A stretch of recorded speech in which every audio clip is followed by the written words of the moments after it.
Well, hello everyone. Welcome into Flying with Mike, the Friday Eve edition, otherwise known as Thursday to everyone else, or the day before Friday. But anyway, we were talking about it a lot yesterday on the long haul about possibly switching up this flight. Right now, the world flight is headed to Hawaii, so joining it is not as easy as possible. And the more I thought about it, the more I'm just going to leave that to the professionals to do and continue with our schedule. Now, tomorrow's flight is changed. Don't know yet what. I'm still thinking that one out. But we are changing tomorrow's flight, so it will come at a later date. Um, But today we're flying, and I can already hear people going, "Where in the heck are you flying?" Put it into Sky Vector, folks. Or wait, better yet, let me show you here in a second. You're going to shake your head at this one. Wow, because I did. I've never heard of Lesotho, Lesotho. I'm not even sorry, folks. I'm sure many problems are erupting in the world because Flying with Mike has not pronounced it right. But also, Harare airport that we're flying at used to be under a different ICAO, so that one could be a little tricky. But we flew into it a few weeks ago, so may not be as tricky. But that Mazenod, oh, that one's a bit of a mind bender there.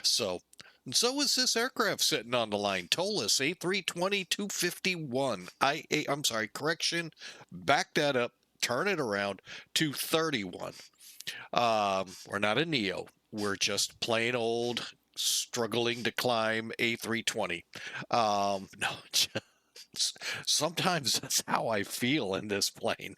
But anyway, we're also in a fictitious one. From what I understand, South African Airlines does not have this. Don't shoot the messenger. That's all I was told. Um, and I haven't even looked it up under the most authoritative news data gathering source out there, Wiki. Yeah. So, but anyway, ToLiss A321 going into coming out of Zimbabwe for Lesotho. Lesotho is the name of the country, and if you look it up, and what you're gonna see here is you're gonna go, what? Yeah, that's why I like this tour, even though it took us 19 legs to get to it, or 18 legs to get to leg 19. Um, it's kind of fun. And for all I know, I really don't have a second flight lined up for today. So who knows? Maybe we'll just wrap up this tour and look our eyes on something else, shall we? All right, so let's crawl up in the plane, start in with our crew brief here. Let's hit that key. There we go. Um, Let me check something here because I have been sitting here for quite a while, uh, getting things organized. Yeah, we overslept today after 9 hours of crew flying. Yeah. All right, so we're powered up. We're actually loaded and got the acres fired up, so we can't forget, because that's kind of a key with this one. There's two big, for this tour, if you're with Mac Air, two big things you got to remember. One, do it on acres. Two, Airbus. Now, I don't remember. I'd have to go back and read the text. Did it actually say A320s, or could ToLiss be used? A330 900. Hmm.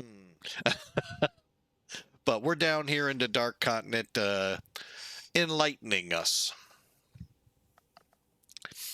All right, but again, we're powered up to a point where we could actually kick the APU on. We're not right now. We want all that fuel just to be safe. Okay, so here we go. Sim Toolkit. We are on line 2, by the way. Yeah, I can hear everyone, get off, flying with bikes there. Yeah, I'm sure they are.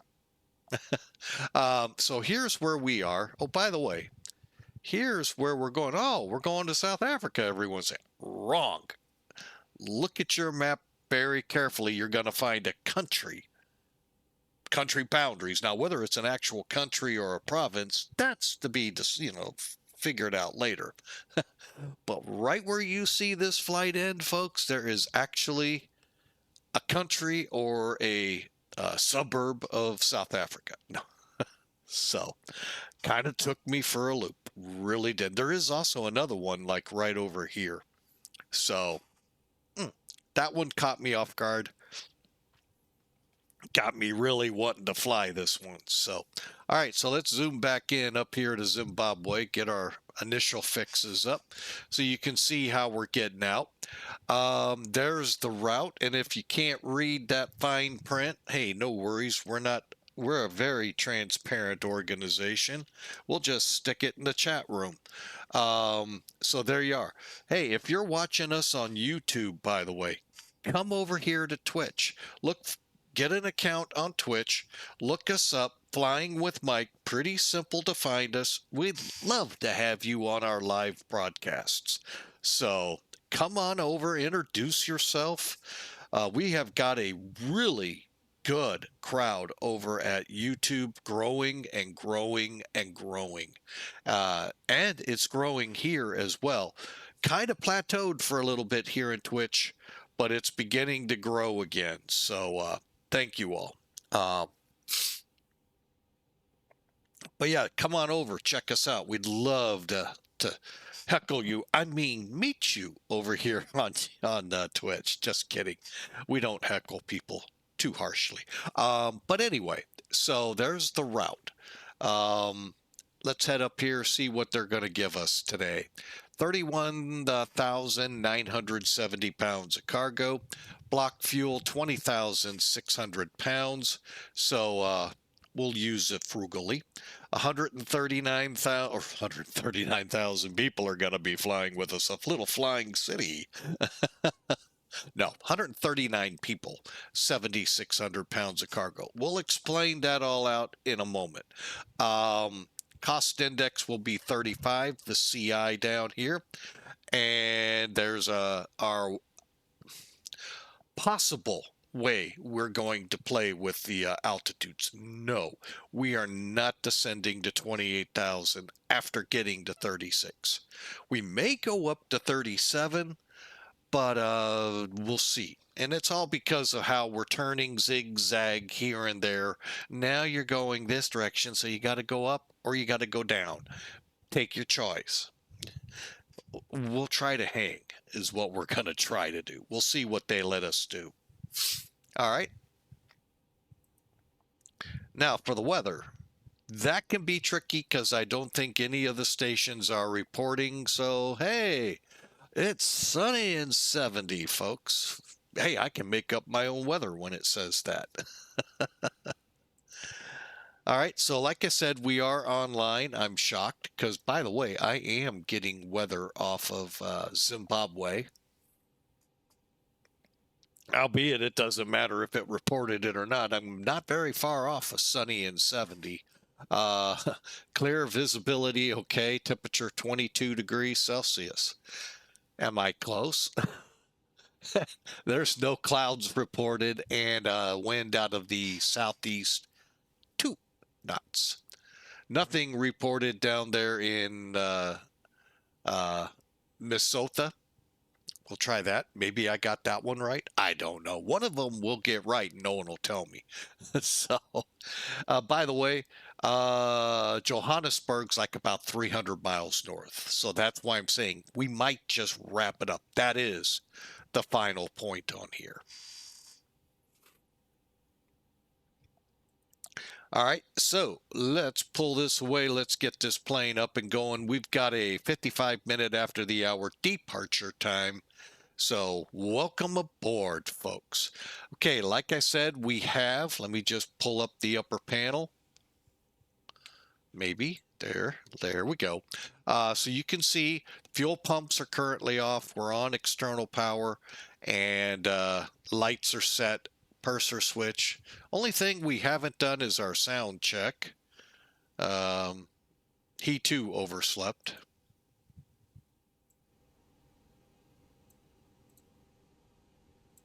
So what you do for the CVR, see, this is what I'm talking about with the A330, folks. I don't know where, okay, I know where this switch is. It's like right here on that airplane. The problem is I don't know where these two are. And to affect the test, that tone is the test. I don't know where they are. So if you all have figured it out, would you please share with us, share with the class, please. Okay, we're working our way up. We're going to go ahead, go to nav, on bat, go to nav, on bat. Lastly, yeah, like any good old rocket scientist, they don't know how to count. 1, 3, 2. I guess kind of like that Mars lander where they set everything in metrics except for altitude. And yeah, they lost it. Hey, that is actually kind of serious though. Quick story, truck driving out of Baltimore, from the shipyards there. Load of paper they had on my bills, and I did not know or even think to have it clarified. 46,000. Okay, I'm in the US. That's 46,000 pounds, right? No, it's actually kilograms. And it was actually in my trailer, rolling up, hit the scale, and not the legal scales, the cat scale to, get the truck set up for the remainder of the drive, wherever the heck I was going. And I'm like, I forget how many thousands of pounds over gross, let alone there's no way of getting the truck legal otherwise. I called dispatch. I said, I got a problem. And they went, what the heck's your bills say? And I told them, they go, oh my God, that's kilograms. Dude, get back to the docks, have them pull a couple off, and you'll be legal. So I got back to the docks. We did that. Long story short, we fixed it. We rolled on. But yeah. Oh yeah, big thing if you have metrics versus imperial. Whoa. Wow, I think, something like 89, 90,000 pounds. I'm like, damn, my truck pulled that? Little would I know, later in my trucking career, I'd actually be hauling loads legally that way with permits. So, but that's, again, digress. So let's check our fire warning. I think the sound is at a good level. All right. Now, also, I hope to show off a little bit of some of the issues I have. And maybe you guys out there that know these planes, or if ToLiss by chance happens to be watching, help. We sure appreciate it, because that's part of what's holding me back from getting better sounds for this aircraft. Okay, so the fire checks were good. Okay, we got our charts. We've done our briefs. Flap lever is retracted. We can see it here. I've already verified it about 500,000 times down there. Thrust levers are at idle. Clunk. Engine switches or master switches are in off. And right now we're mode normal. I went ahead, turned it to auto and exponder so that our client for connecting to VATSIM is set up properly. And last but not least, parking brake is set. All right, we're in the chocks, but still, they are set. All right, cockpit door currently is unlocked and open. We got a meet and greet, y'all, as you come on the airplane. Come on, welcome aboard. Welcome aboard Springbok 1572. So, okay, so back up to the upper real quick. He says the batteries are on because we don't see the words off like we do on the fuel pumps. External power's on. And cockpit lights, check. Check, check, check, check, check, check, check, check. Don't give the check to me.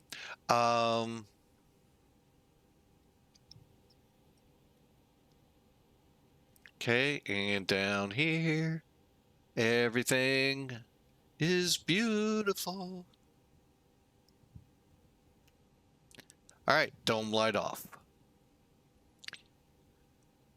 Okay, let's get back down here, get this one aligning real quick.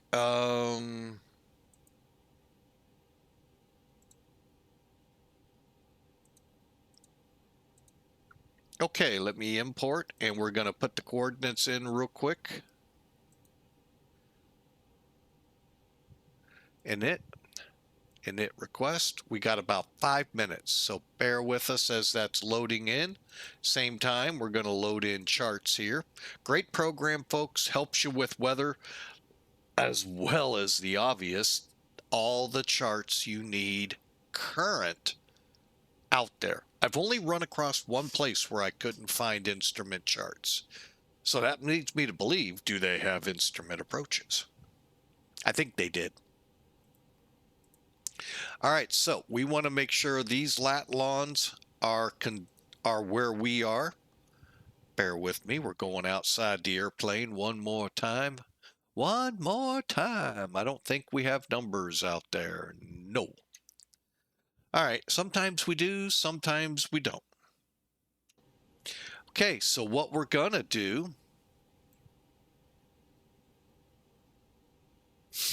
pull up the chart like we have, zoom in, and then we're gonna go right here to the map, what looks like a map icon, and see if we have any. And we do right here. I think we're in spot 6. Why it doesn't show? Zimbabwe wants to be particular, persnippety. So we want to be at 17 south 55.2. So south, okay, 1755.2. Okay, right there gives away how you change it. So let's go down. Let's go up to 2. You know, sometimes you got to go down to go up, folks. That's the way life. Sometimes you got to make a left or make a right in order to get that left-hand turn. It takes people a long time sometimes to figure that out. And could be kind of comical depending how you are. All right, so we're at 1755.2, 3105.9. Yes. Okay, so let's align. And when this gets to 0 in 3 minutes, it's going to now align there instead of wherever the here at the reference point. Okay, now let's get the winds. Okay, and moving on up. Flight plan. It's where everyone wants to be. Let me see, are we there yet in this flight plan? No, we are not. So we'll come back to this. Just wanted to get it readied. Okay, let's finish up the overhead. Crew supply, air is on. If there are no white lights, you're good. We're going to be turning the fuel pumps on here in a second. Did the APU fire test. Strobe lights are in auto. We're going to run on nav2 today. Real quick, nav1, nav2, same light setup, folks. It's not like one is only giving you half, just your wing lights, and 2 adds the logo. No, it's all together. There's 2 actual bulbs in the wing tips, 1 or 2. So if you do your check, if one of them's out, call the guy in the cockpit and say, hey, switch it over to the other one. Boom, the light comes on. Boom, you're on your way to wherever. In our case, we're still not sure where we're going.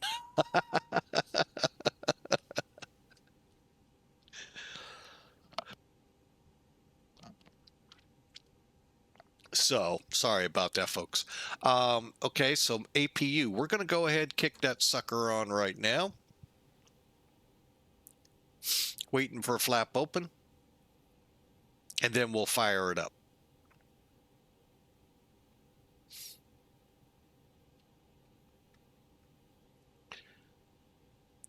There are other checks going on that could signal a warning with problem with the APU.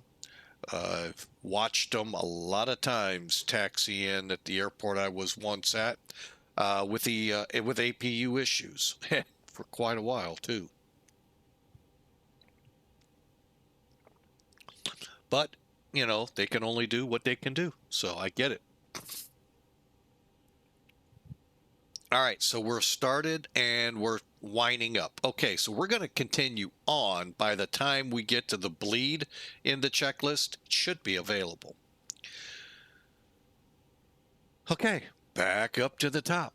Okay, so strobe lights are auto, nav lights are 2, APUs firing up. Currently, we'll keep the seatbelts off. However, the no smoking / no portable electronic ID. There was a great video out there of a lady that just was not going to stop her call till the airplane moved. Well, she probably never did stop her call because they kicked her off the plane. That was great. Might want to think about listening to authority every now and then, folks. All right, emergency lights armed. We did our light check already. Landing is in auto. As long as the switch, that little notch right there, is pointing straight up 12 o'clock, boom, you're good. APU is now available, so we'll turn the bleed valve on. Now, this one is a little different. It looks like we're either normal or high flow, unless we push the economy flow, which we're not going to do. We could. Oh, it's summertime down there. We better not. What else did I want to check? Oh, we're in auto for the cross bleed. And we can turn external power off. Fuel pumps all on. And we're just about ready, folks. We just have our infamous McDo. It's actually not a difficult device. You find this in some of the strangest places.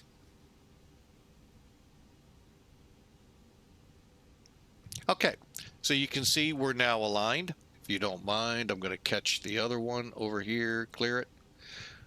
One thing we did not check, double check your dates. We're good to the 28th of November, so long as this says 24. If it said 21 or 22, we need to update. All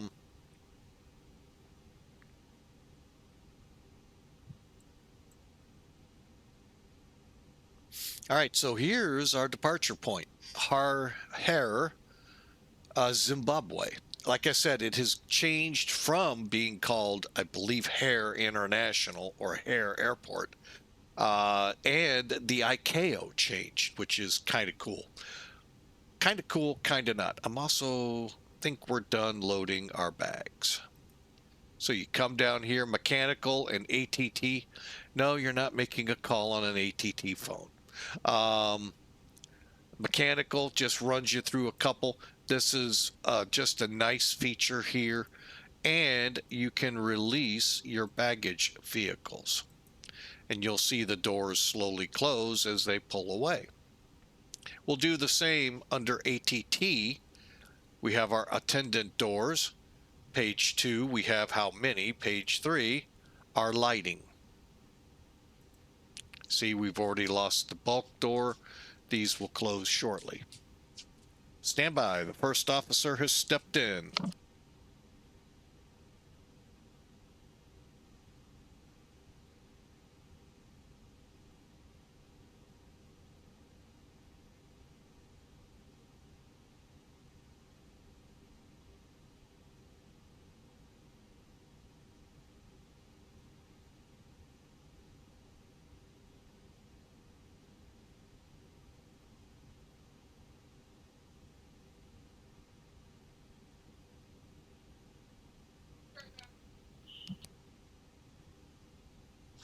All right, folks, just getting some what the missus is up to.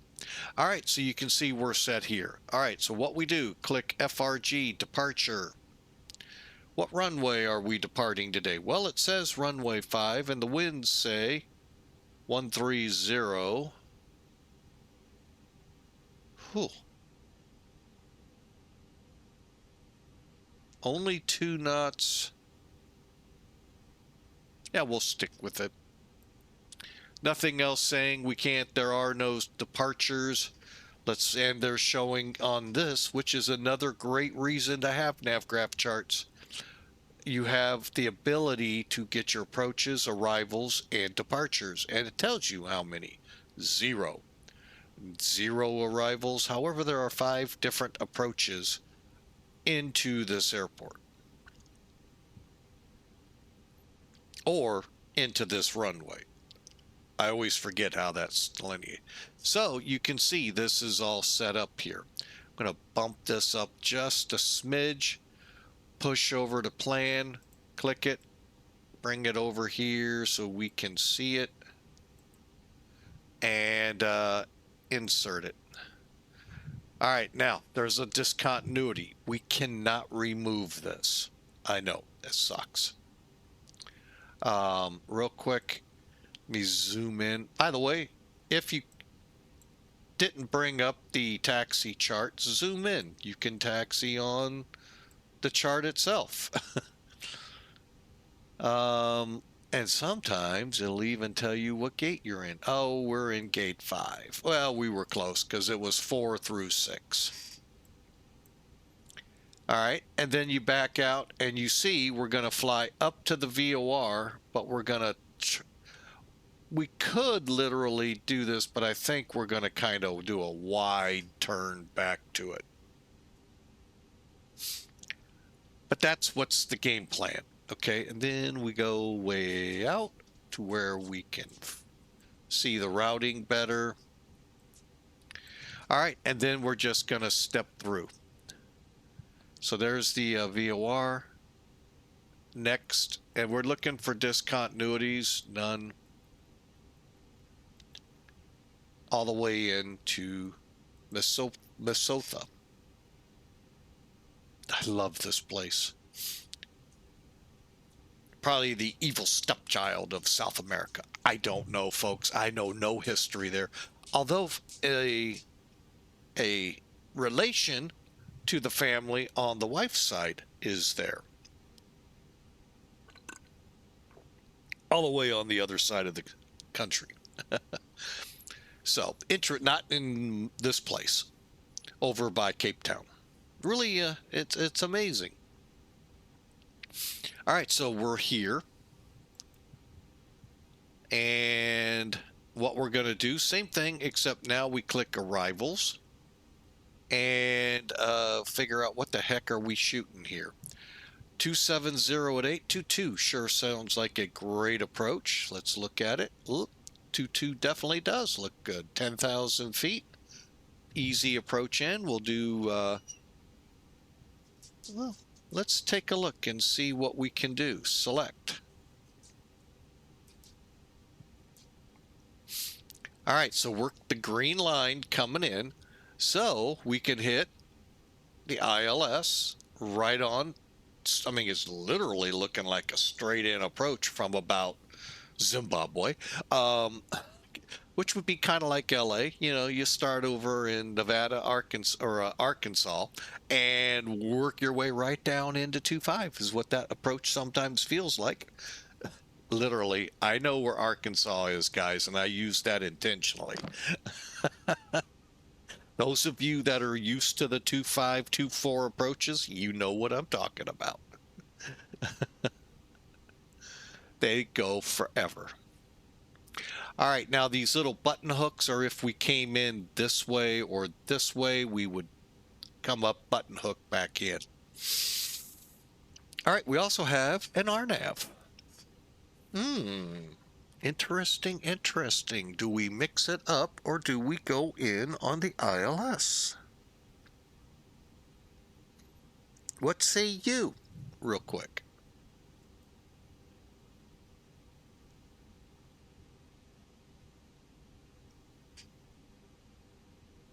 I kind of like that RNAV right there. I think the RNAV wins. RNAV 22.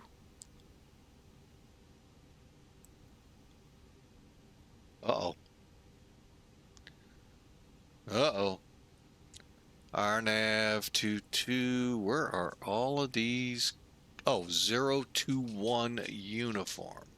That's the one I want. There are no stars. There are no transitions on stars. So we just hit that. So we're going to go from NEVEN. I mean, technically I could have just came right to 15, but we'll go straight to there.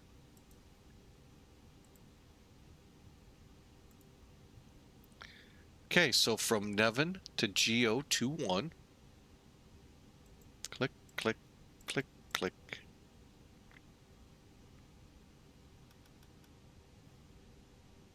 Okay, to 15 L, 15 Fox, and to the runway. Okay, that works out good. Missed approach to MZV. Looks like a button hook back to the VOR. Okay. By the way, oh, it is a country. See what I mean? There's the country boundaries. They don't show them over. It's not a very big country, but it's looking like a country. Kind of wild, huh? And if we have to go to the alternate, it is today FALE, which is airport. Hang on. Dun, dun, dun, dun, dun. We decided that one. Now, what happened over here is that hashed mark going all the way into here, which would have put us almost right on the ILS, is taking us to 21 uniform and then working us in. So, and FALE is King Shaka International Airport. Shaka Khan. And that's as far as we're going to go with that.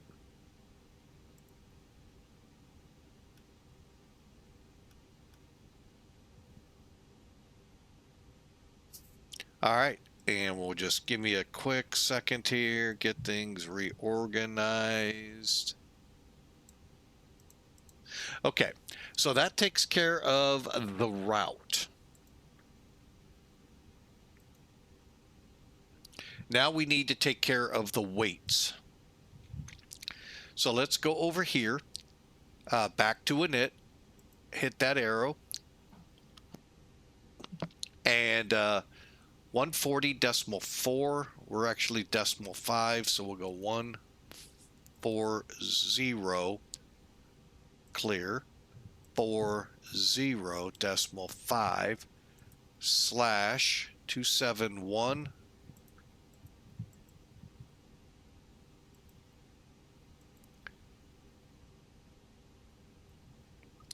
So we got almost 140,600 on board. So we'll click here, and that's going to change. Our fuel is 20.8. Now, the reason for these discrepancies, I cannot get the weights exact in ToLiss. You have to work within a range. And it's not as bad as Flight Factor with 9,800 pounds of pallet. You'll never fill the plane up by pallets. You'll fill it up weight-wise, but not by pallets. So, but it's still, you've got to, work around it. 330's numbers just go up a little bit. Okay, so there's our weights. Going back, it's a newer checklist I'm using, so bear with me. So we did our flight plans. RadNav is next. Usually not a whole lot to glean other than the ILS is on there. Okay. Perf page. All right. Do that all the time, folks. Bear with me. Click. 3. There we go. So we have a perf calculator. Let's use it. Okay, runway 5. We do not have weather. Or do we? Hang on. Yes, we do. Click, click, click. 130. This weather is, by the way, 46 minutes old, and speed 2 knots. Ooh.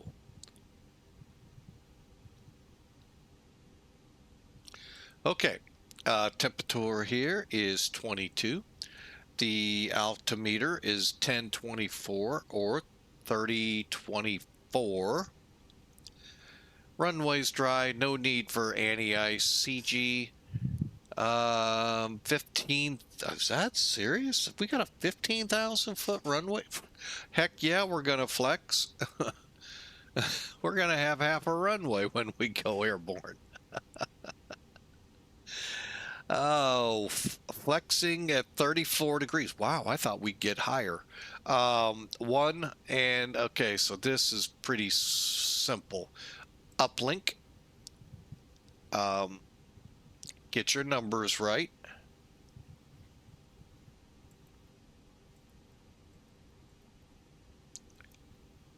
Wind, what did we say? That's right. Oh, it's right here too, by the way.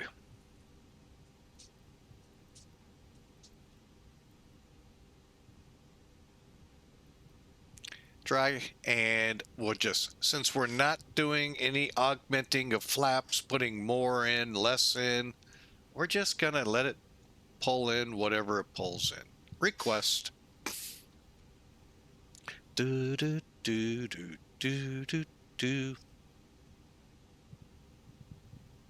Kind of what it feels like sometimes. Here we go.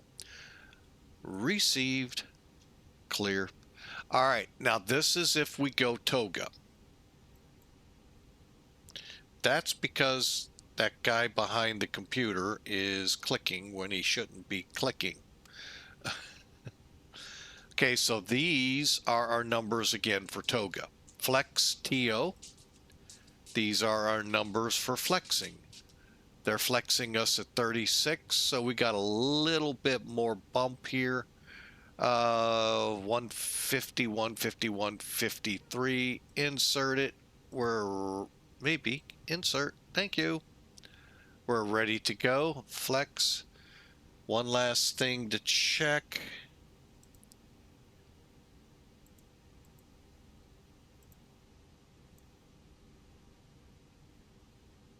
Transition 8,000.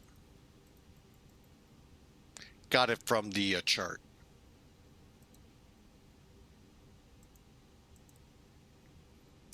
All right, McDo is all set up. Now we can click there. All right, final numbers, folks. Okay, cockpit lights are set as we need it for daylight. We are ready for startup, folks. Welcome in. Look at that, 5 minutes early. Hey, we'll take it. We'll take it. We'll take it. Close that door. The draft is killing us in here.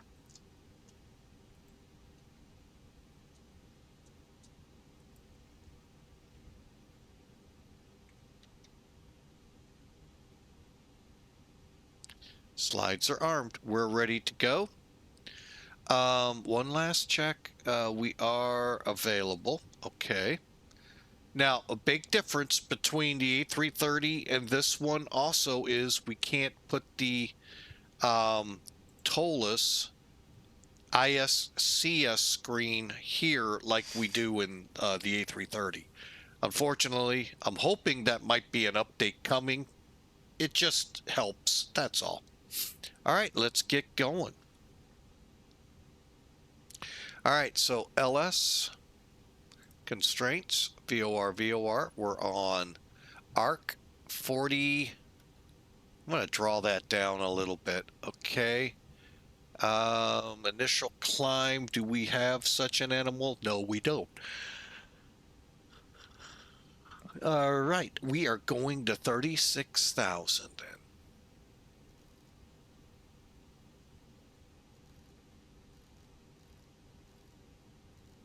Okay, 1023, boom, boom.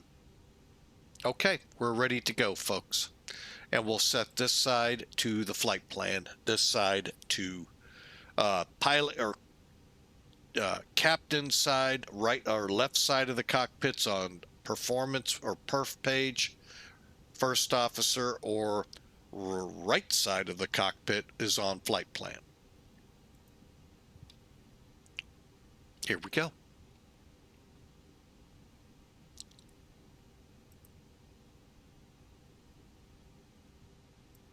Hey, Captain, let me know where you want this thing. You really don't want to know.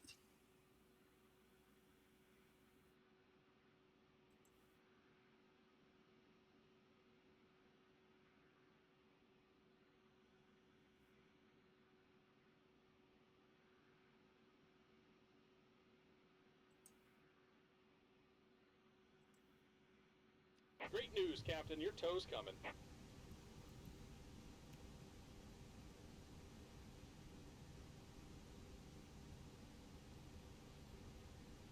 Okay, and then also from here, we can disconnect pull chocks.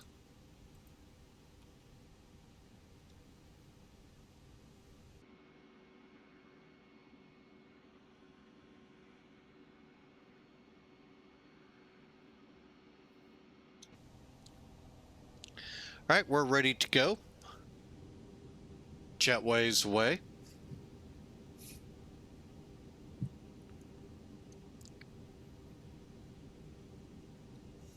Something tells me the Borg is going to try to assimilate us again.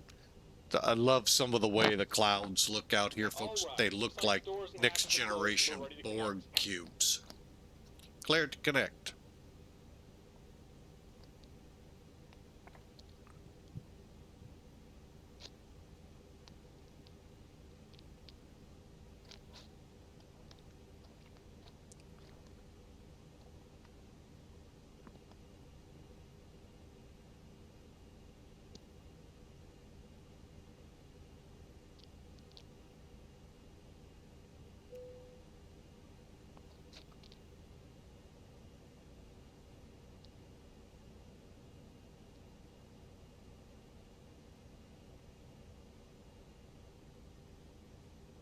Welcome aboard, Captain. Tow's connected, bypass pins inserted.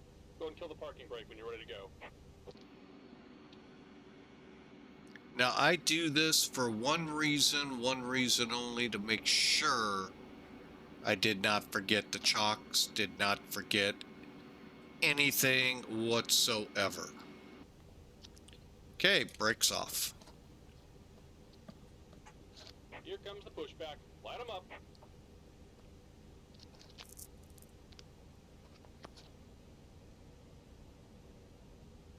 Okay, first thing I always do now, since I seem to forget quite a bit, check my engine where it says fuel, check to make sure no white. We're on APU and bleed, seatbelts are on. Let's do it.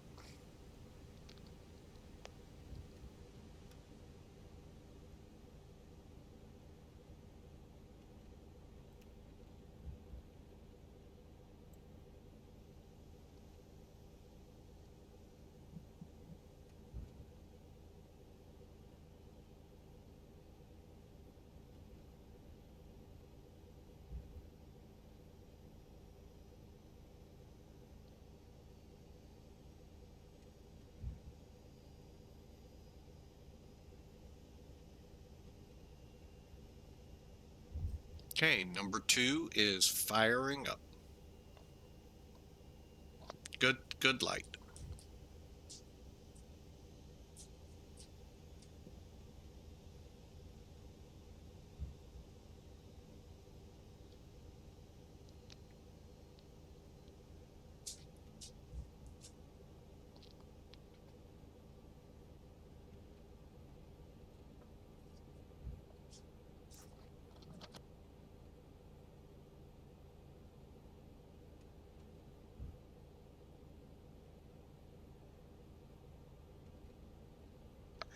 Uh,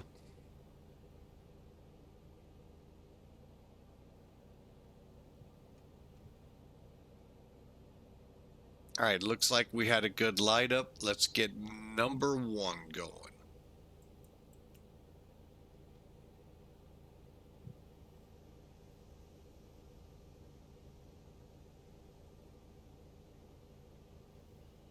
Just about done here. Go ahead and set your parking brake.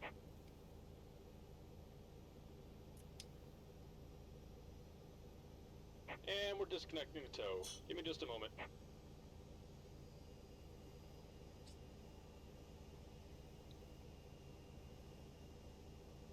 And number 1 is lit up. All right, we're just waiting for the word avail. Now, if you missed it like we did, check your N2. You see how you got a gray box there? If that gray box is missing, you missed the avail. Go ahead, start up the other, or continue on with your after start checks.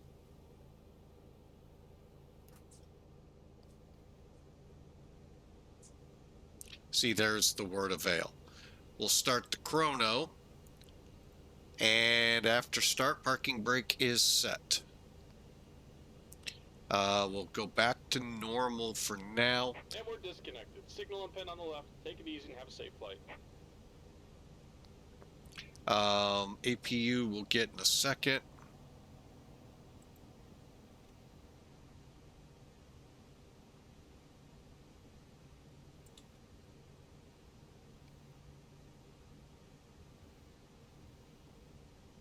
Let's make sure he gets out of the truck, because that'll mean he's got our pins. Perfect. All right. So we need APU master turned off. ND as required. We got those already set. Flight director's already set. LS is already set. Auto brakes not set. Max. Brake fans on. Flaps takeoff config. Uno. Spoilers, pull them up to arm them. And transponder is cleared to go to TARA at this time. Flight controls, and we'll double check our trim setting, which is not like the A330 where it's automatic for us. Okay, so what I'll do is pull this out, come down.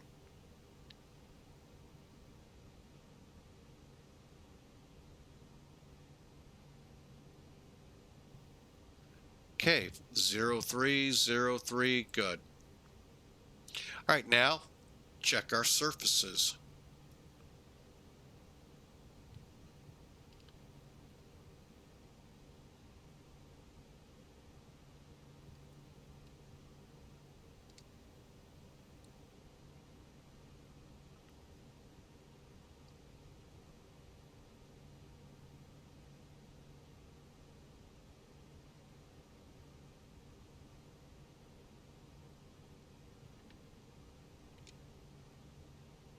Okay, we're all set, ready to go with the surfaces, nose light, weather radar. All right, so we'll go terrain. Weather radar, for the most part, is turned on today. We'll go that way. PWS on, up a couple notches. We're ready to go. And let's turn this on just in case.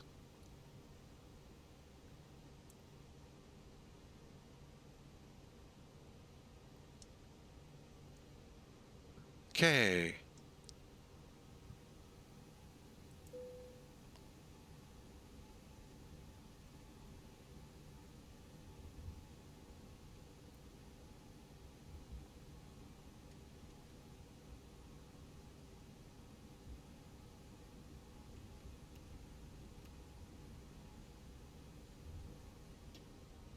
Hope y'all are ready to go. We got a nice flight planned for you going over to Lesotho. Lesotho. Call that. How's that sound?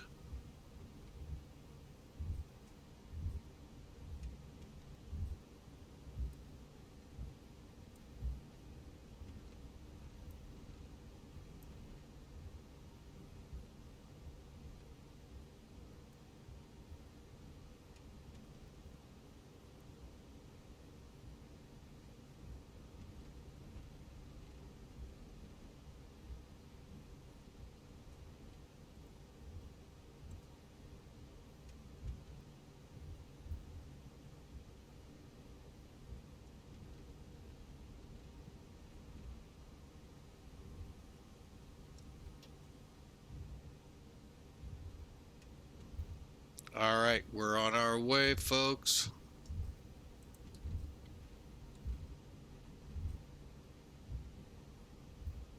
Okay, all of our messages are clear. Taxi lights are on. Brakes working. Okay. Before takeoff, weather 2 and auto. Rudder trim reset. We'll get that in a jiffy. Something I don't normally do, folks. Should be, but I don't normally. Transponder TARA elevator set. Terrain radars on. Takeoff briefing performed. Takeoff speeds today are 151, 151, 153.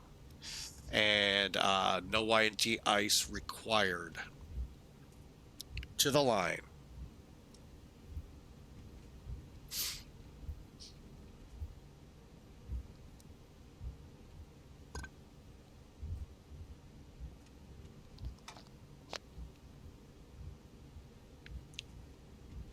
So hope you all had a great Wednesday. We had a great flight yesterday with Clipper, Pan Am, Frankfurt to JFK. So I hope your day all went well too.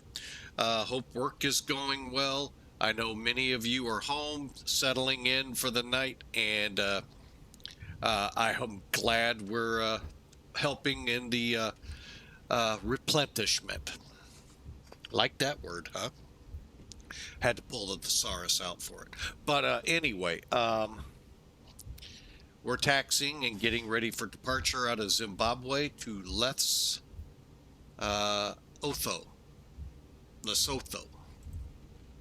or something very close to that. It's kind of like over in the northeast area of South Africa, kind of more north, kind of more east central, south of Johannesburg. It's like either it's a country or a province of South Africa, but it piqued my interest when this Mac Air tour we've been doing for better part of a year, year and a half now, which is about to wrap up here. That popped up, and I'm like, where in the heck is this place at? I looked it up. It's like this little country within a country. Or it could be like a state or a province, like I said. So it just really, really kind of caught my eye. I haven't looked into anything about it, but great geography question. Lesotho, where is it? And if it's a spelling bee, could you please give me the root origin? So, if you ever want to watch some really good TV, folks, the spelling bee that is on Ion TV, Memorial Day-ish, I want to say. Those kids are amazing, and it just blows your mind away. So, I'm going to be right back. I'm going to open up some windows in the house. Stand by.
First officer did a wonderful job, folks. Give her a hand taxiing. No, she wasn't. Surprise, a 7-month-old, what they can do.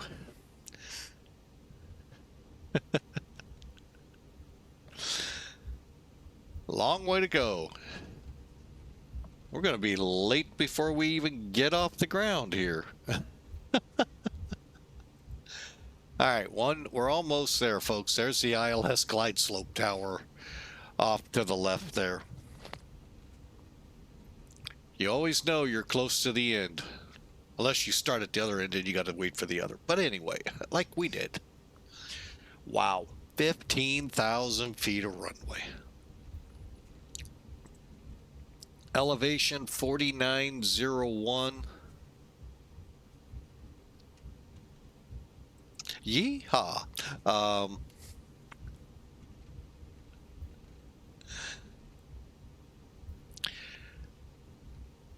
So I hope you all are ready. Ought to be a fun flight. I know a lot of people aren't interested. I actually enjoy flying all the different regions we do. Africa is one of them that's really neat to fly through.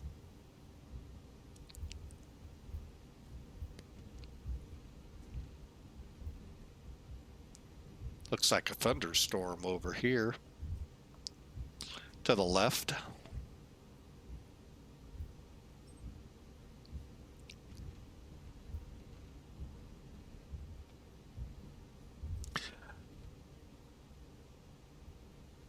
May I be the first to ask, folks, are you ready for Christmas? Got all your shopping done?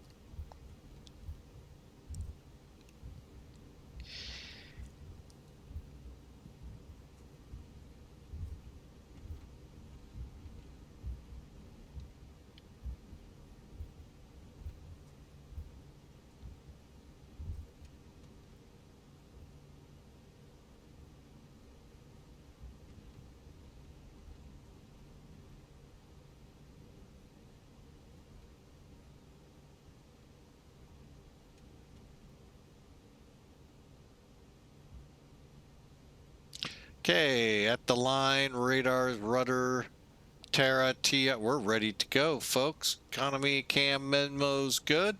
Lights on.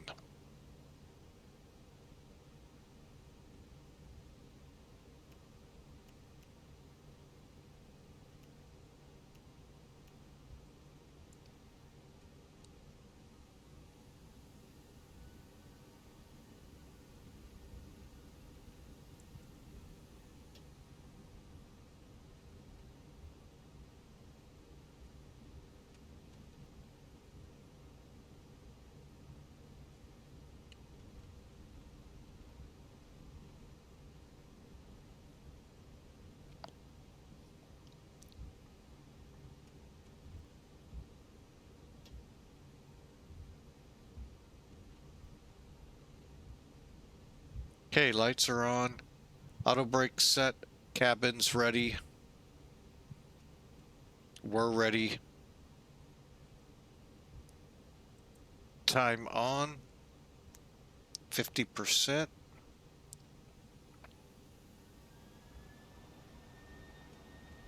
Roger, clear for takeoff. Runway 5. Springbok 1572. Flex. SRS runway green and alive. Fifth, there's airspeed alive at 80.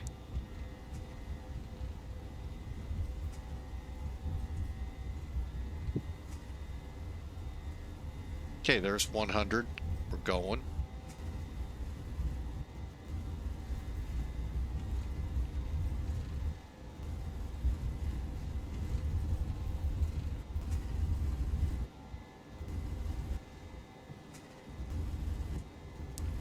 Rotate. Let's go. Positive rate gears up.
Sorry about that, folks.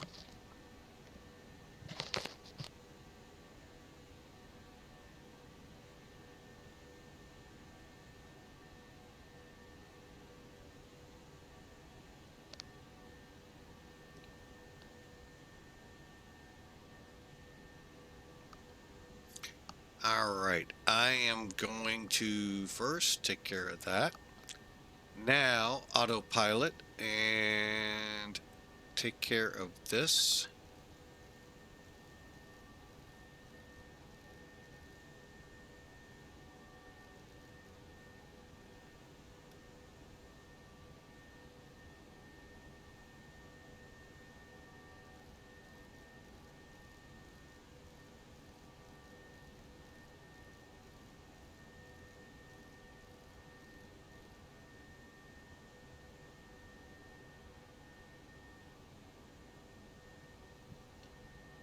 Flaps coming up.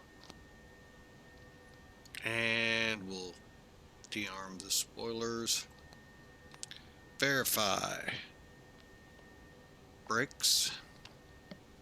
Good.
Believe that's our airport we just took off from.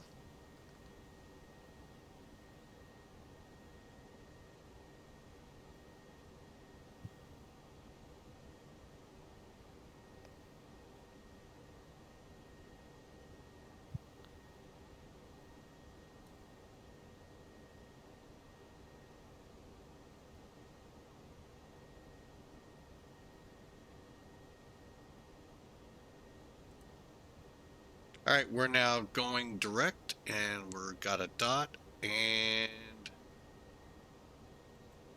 let's get our managed descent going, or ascent going here.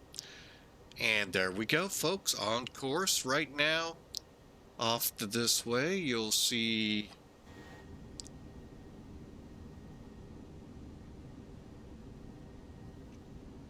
well, you would have. Let's just do it the other way.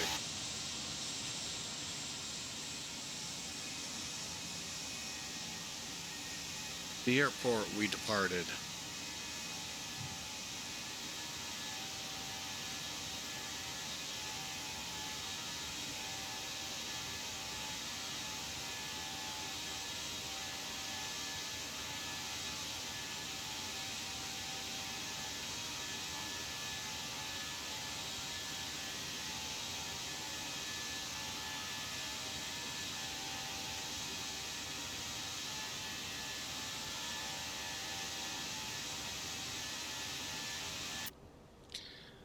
Okay, we'll put this back to arc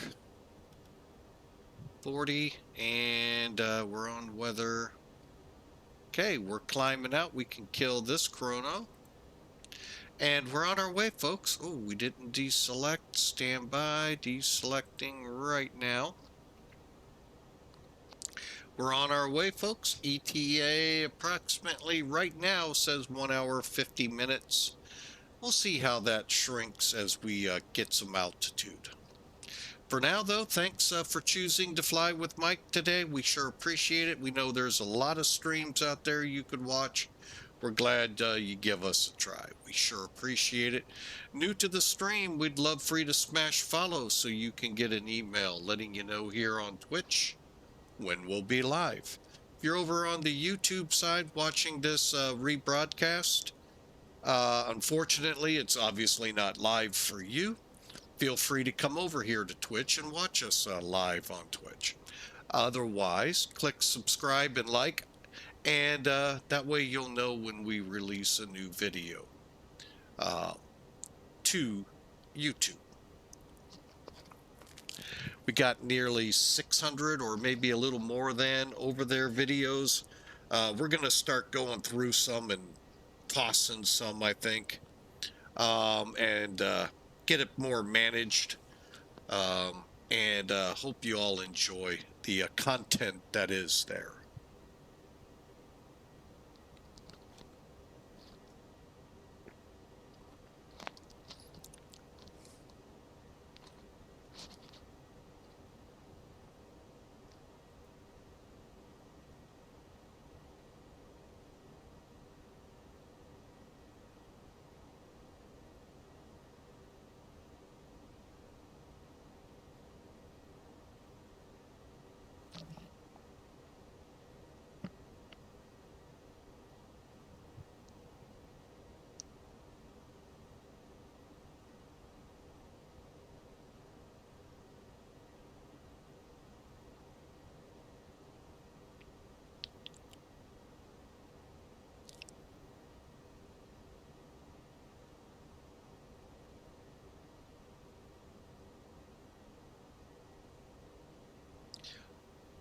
But welcome into everyone. We do again, like I said, thank you very much for giving us a look. And we'll go ahead and go through some checks here, like maybe turn some lights off outside.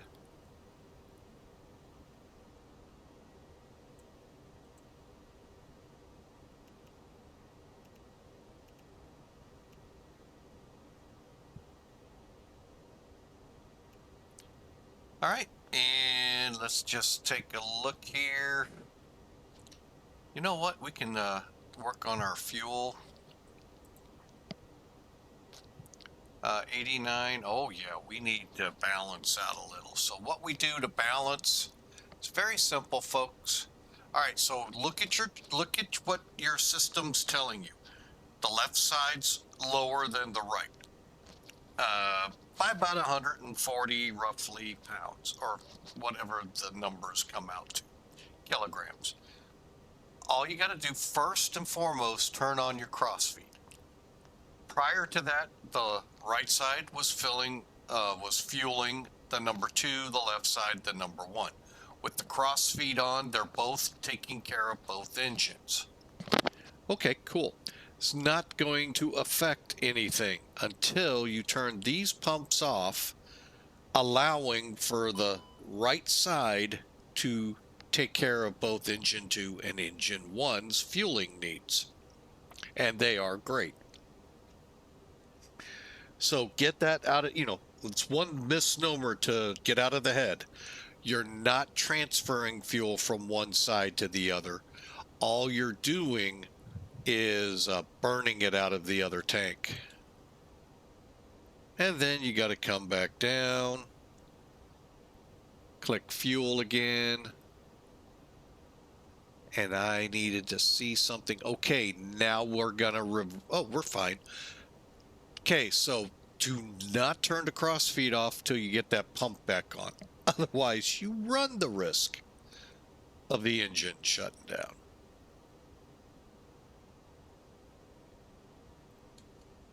Turn the crossfeed off. So again, left side fill is running engine 1. Right side fuel tanks are running engine 2.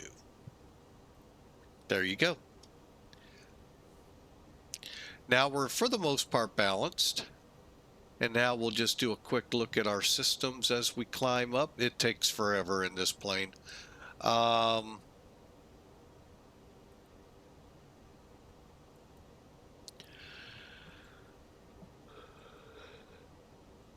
Fuel looks good.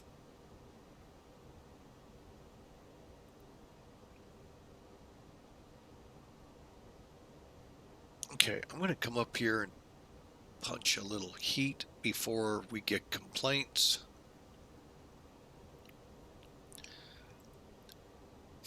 I try to keep it at or around 70 degrees, and 69 just gives that sense that we're a little chilled.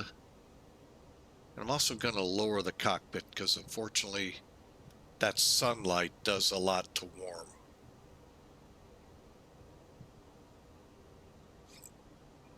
Excuse me. All right, I think we're pretty good here.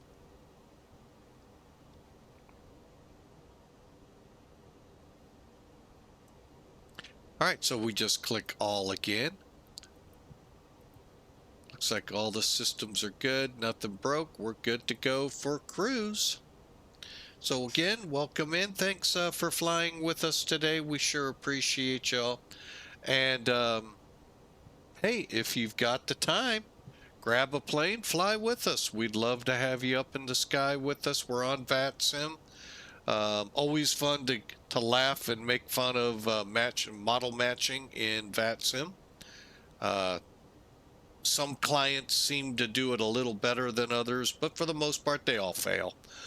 But they are fun to look at. Believe me. Especially the GA aircraft.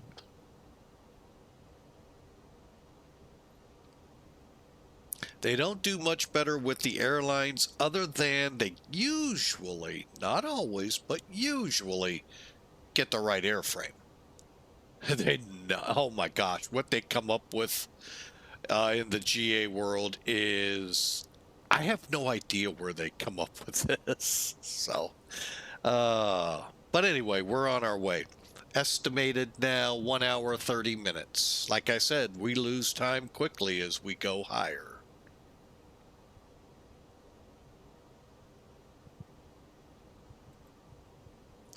And it looks like nighttime has descended upon eastern side of South Africa. They seem to have gone to bed or are lurking, awaiting to pounce on us as we get down there. Oh. What is this? Someone coming out of Gulama, headed for Cape Town, is right near us. Is he on our TCAS? Let's widen the scope. No, he's not there, but boy, he's showing real close on VATSPY. Now that's a 5-minute delay. Yeah, he's showing pretty close to us, so he'll be off our left wing. Okay, we'll go this way and look for him. Might catch a contrail. That might be it right there, folks. Right up over the engine, right below, above the clouds, you'll see a little white line. That could be his contrail. Now, your TCAS may not pick it up because he's out. That aircraft is outside 40 miles. Or above or below your set limits. The contrail, if there's one being produced, will show up. So that is awesome. Love seeing additional traffic. And I'll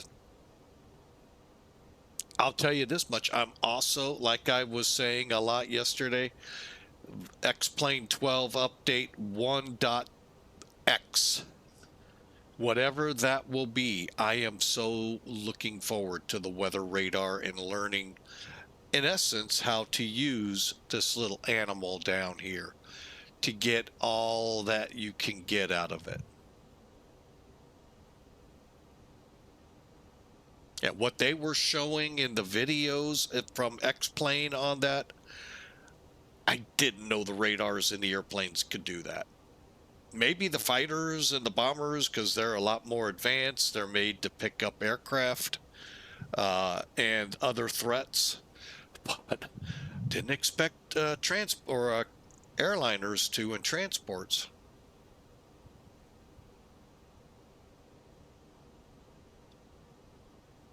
Really cool. So enjoy, folks. We're on our way. Hey, Matt, 1997. He wants the Max, the 737 Max from Airfoil. I think I'm saying it right. So badly. Information was released yesterday on it. So I wonder if the radars will catch doors falling off that plane. Oh, sorry. I'm sorry. I just have so much fun with that one. Sorry for the people that had to go through that. Oh my gosh. But yeah, like I said yesterday, I'm not a huge fan of the Max. I like the 737-800, and I know it's just a variant of it.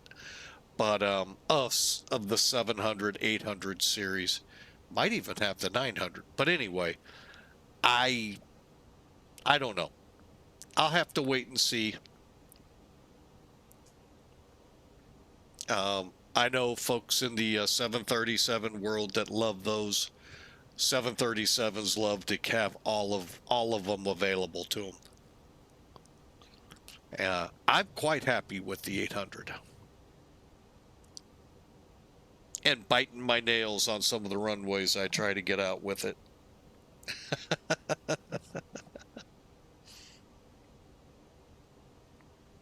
But yeah, it is announced. Airfoil Labs, I believe, is the name of the company, and they are about to give the 737 Max a place in X-Plane.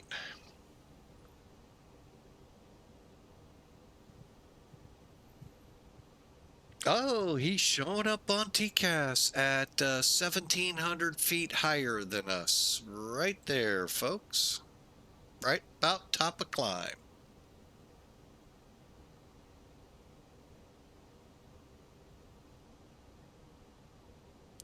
Well, that's funny. It shows up on the cursor shows up here, but it doesn't anywhere else in the airplane. That's kind of funny. All right, so you can see where he's at, where top of climb is. I was going to laugh if I saw my cursor.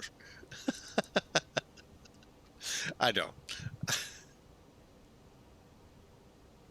And he probably visually just out of range, other than, like I said, contrails. And for those curious, let me pull him up on VATSPY. He is at flight level 36. Oh, conflict alert.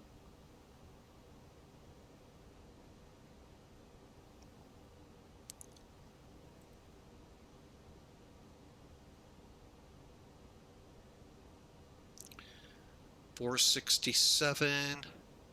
Got 30 knots on us, so I think we're okay.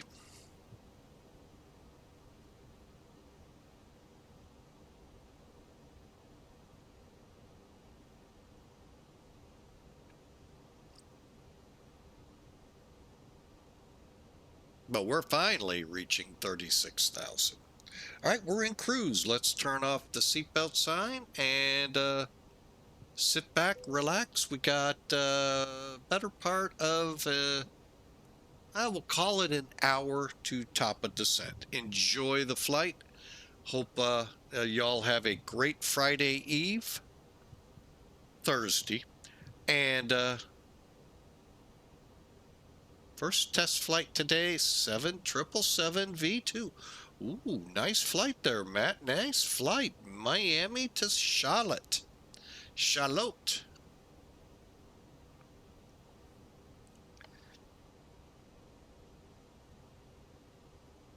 Nice flight.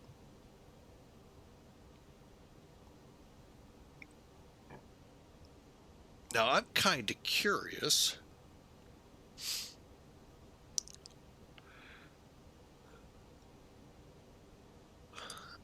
Okay, I don't. Oh, there's the contrail for our converging traffic. He's probably headed to the same VOR, but is he going to continue on is the question. The question of the day. Oh, why don't I see him on here? Interesting.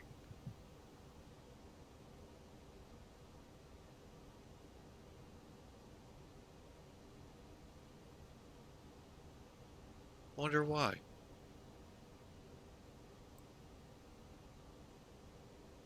Do I not have VATSIM turned on?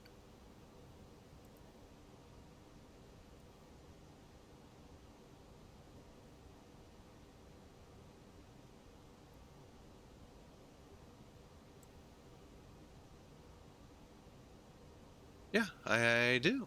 In fact, I do. Not sure why they're not showing.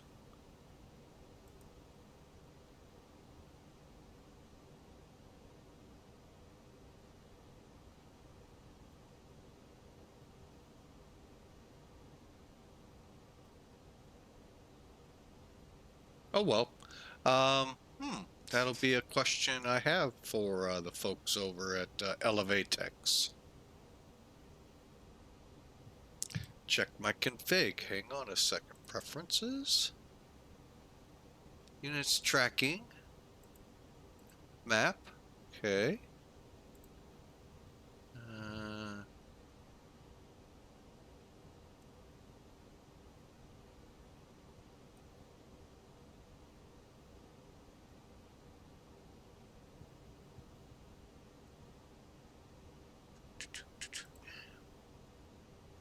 That's all in there correctly.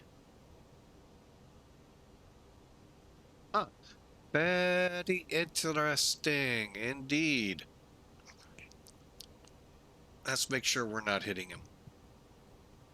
That would be a bad thing. Looks like we're tracking the same airway at about 30 miles difference. Cool. All right, we're on our way, folks. Sorry about all of that gibberish.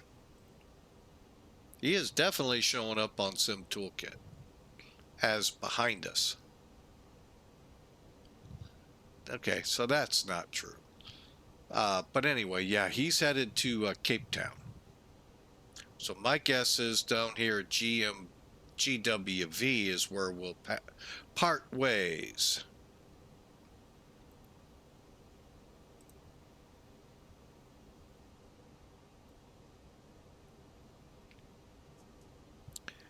All right, hope you all have great plans for the weekend, and hope you all be safe. We'd like to see you on Monday. Tomorrow, I need to start thinking about where to fly tomorrow, because I'm canceling part 3 of Life as a Military Brat, and we're going to do it either next week or down the road a little bit. Not just kick it a little bit so we're not swamping it. Something to look forward to.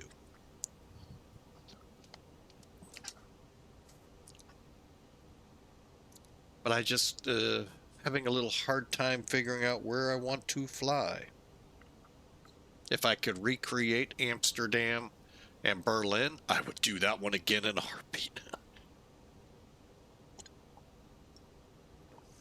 Oh.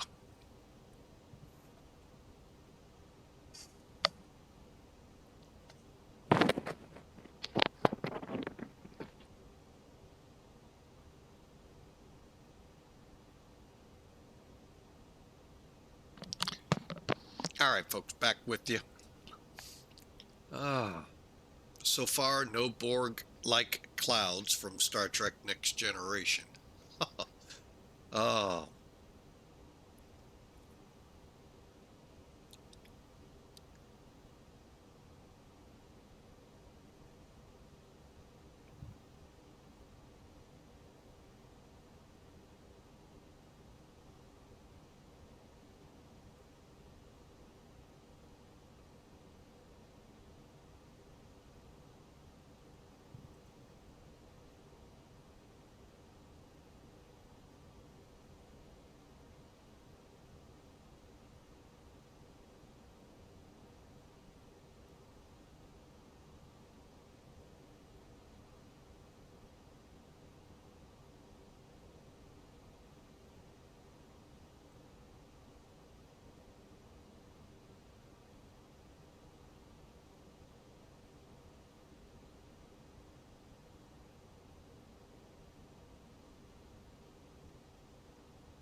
All right, just looking at what other people have flown of late.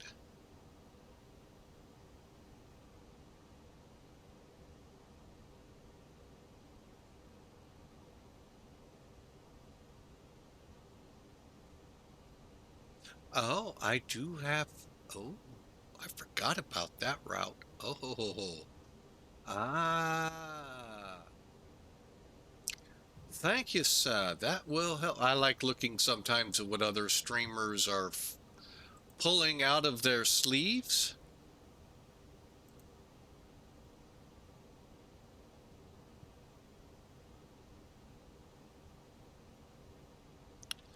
And some are pretty cool, some ideas.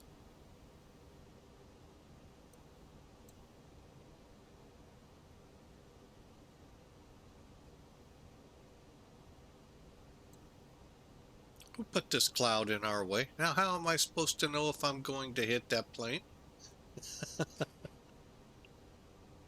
Ah, I tell you, man. I think I have tomorrow figured out already, folks.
Oh, excuse me, folks.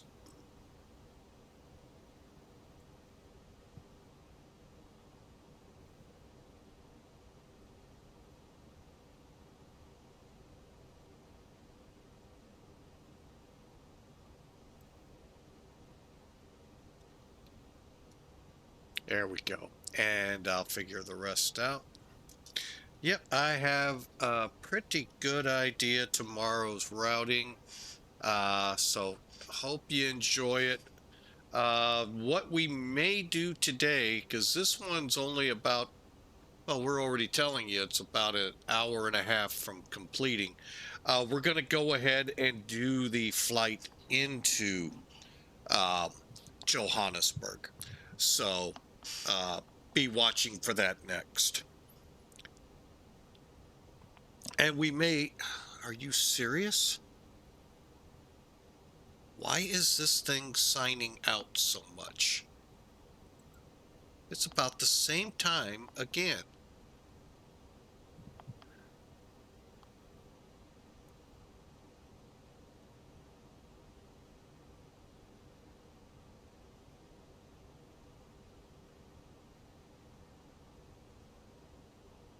Why is NavGraph doing this?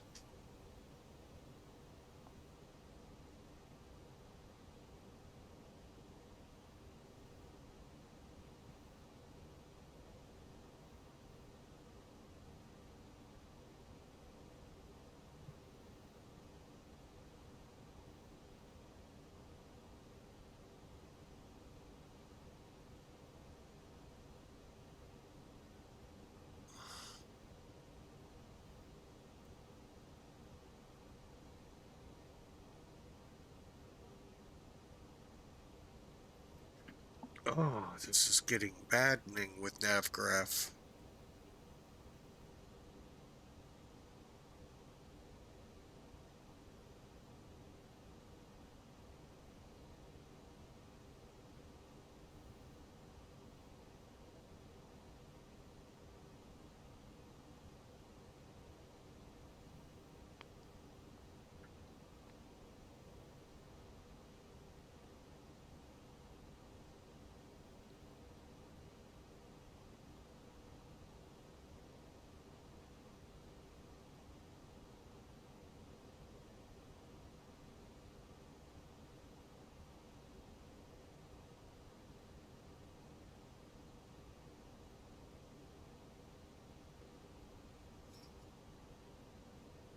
Oh boy.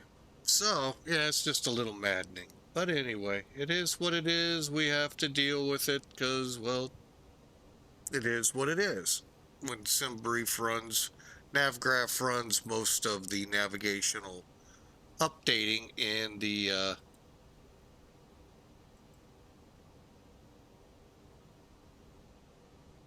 on the sim.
All right, and I'm sure they're going to want me to do it here and there. So, anyway, all right, we got that all finally squared away, and it's not like it's the fastest system in the world. I'm going to take care of some accounting details with that if I remember after stream. So, where are we, by the way? It lost me. There we are.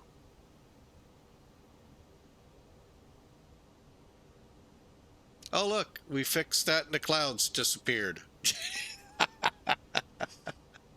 Isn't that a miracle?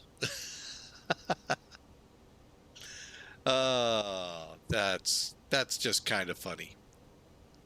Kawinky dink.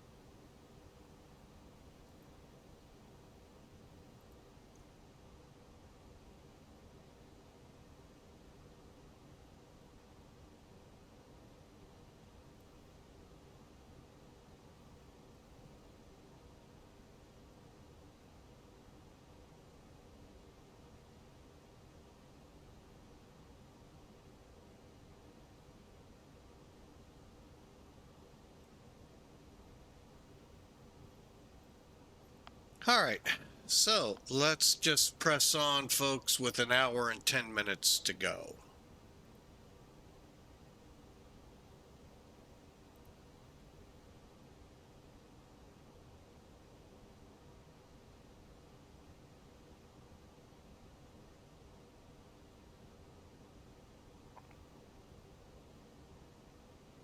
I wonder if Elevatech. Aha! He's showing up on the map now. Go figure. Oh boy. Yeah, we'll get on the ground and try and fix that real quick. All right, so, well, we're not going to divert for that, but,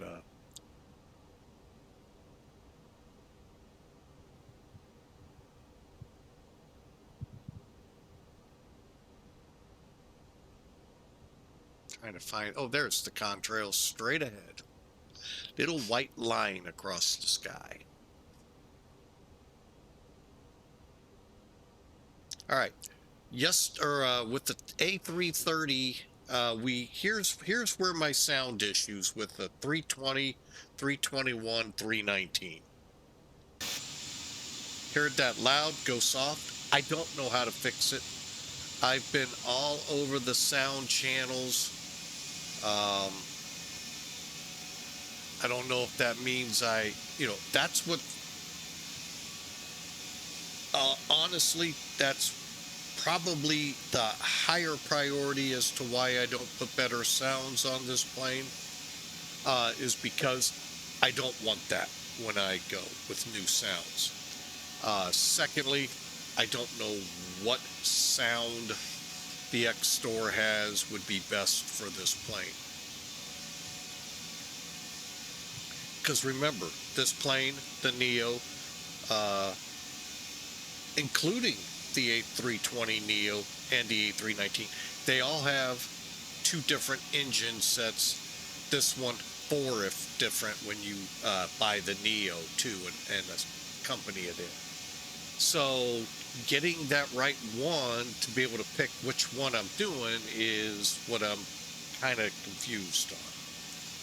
So that's why we just stick with what ToLiss puts in it. Now the A330, I don't have this issue with sound, so I don't know what it is that's causing this. But there it is, folks, the A321, a fictional livery. From what I understand, South African does not have A321s. You all that know differently, this guy'd like to know. So, and everyone else. But yeah, we're flying on to Lesotho. Oh, that one blew my mind away when I came across it.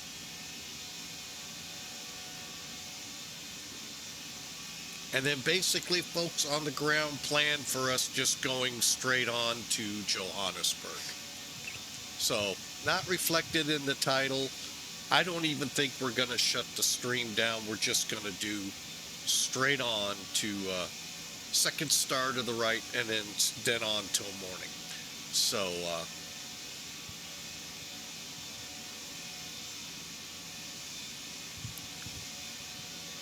really though, I just hit the wrong switch. Sorry, folks. Sorry. I thought I was on this one.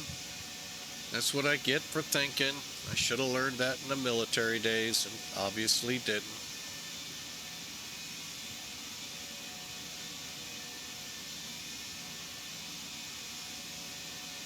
But the creator of this livery, great job.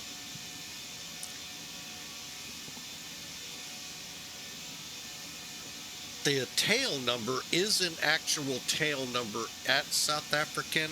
It's an A320, however.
Sorry about that, folks. I just realized I had myself muted.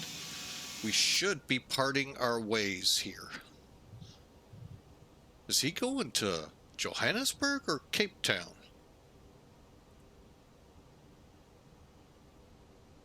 Huh. Is he diverting?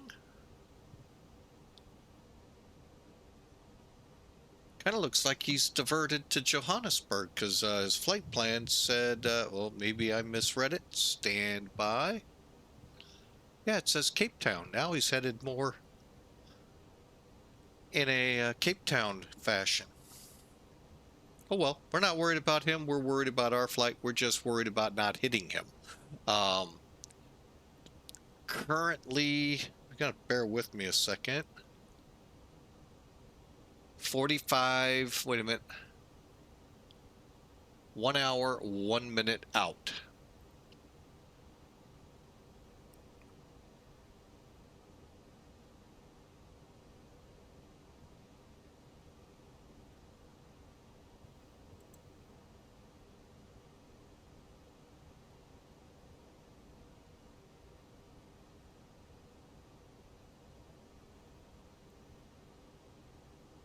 Okay.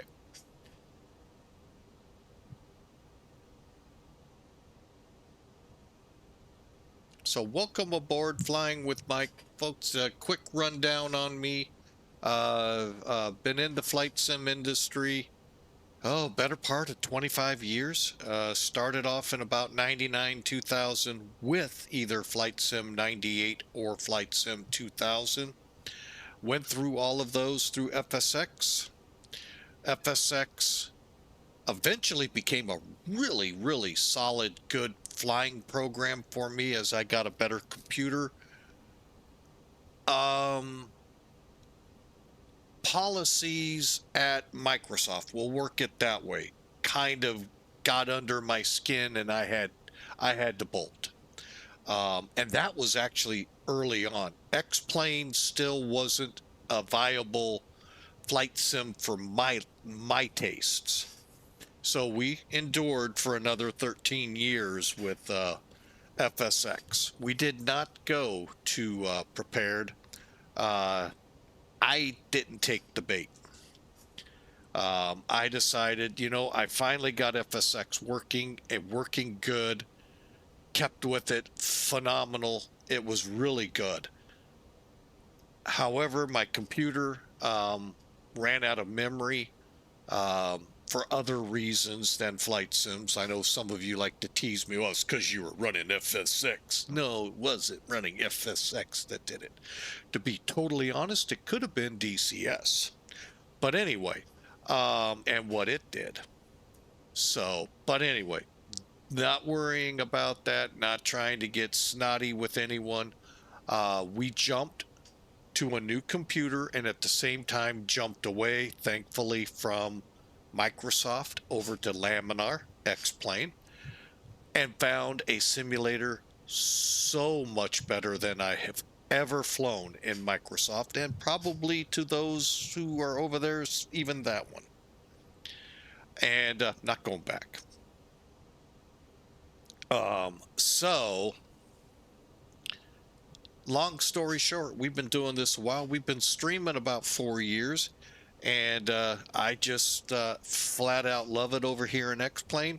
The streaming, that gets kind of challenging at times with worrying about your internet connection in and this and that and that. I just, gave it to the Lord and said, help me, and that's where we are.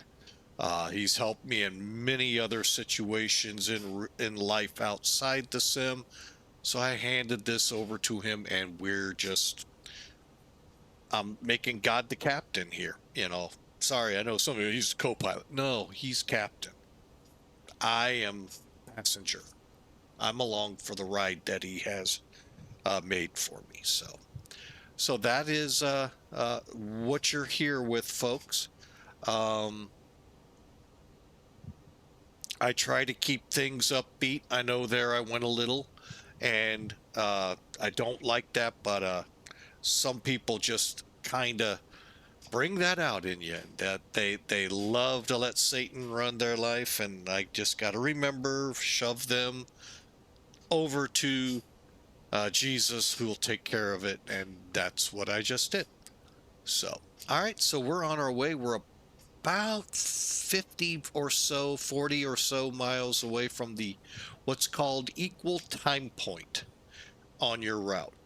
No matter how long your route is, there is a point where it's equal time to continue as it is to go back. It's the exact same amount of time.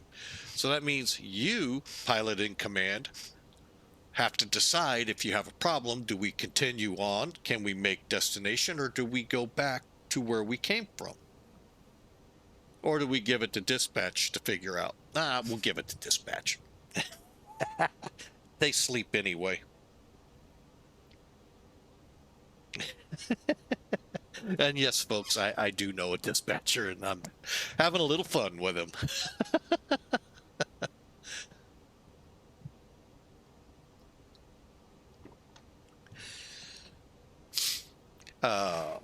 But anyway, hey, without, look at it this way, folks. Everyone thinks their job is the most important, must have. If it's not, the country dies. Well, that's not so true. Especially in the trucking world where I did a lot of time. The truck drivers, they do have a very important job in the country. They're the ones, boy, you guys don't have your toilet paper. Boy, do you guys get in an uproar. However, it takes that dispatcher to get the freight to that trucker. It takes that clerk who took the call that there's a load at location XYZ to get that to the dispatcher, to the truck driver to get there. And then there was the shipper or the receiver that's going to take the load. And this, all of a sudden, folks, you begin to see how this is not working. You're not the most important thing. Okay, I'm getting really perturbed here at NavGraph.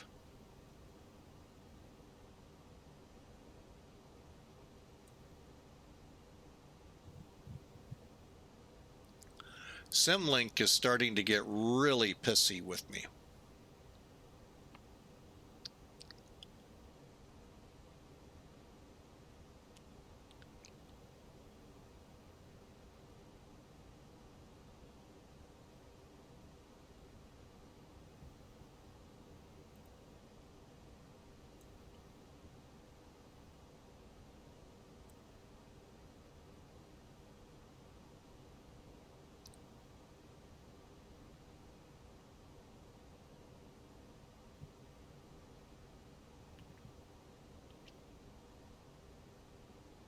So just realize and then you have the teachers that have to teach all these people so they can become what they need to get that load. That's just one segment. I can break it out to any segment you want to show you your job isn't as important. It's important, but it's not the, end all, tell all to everything.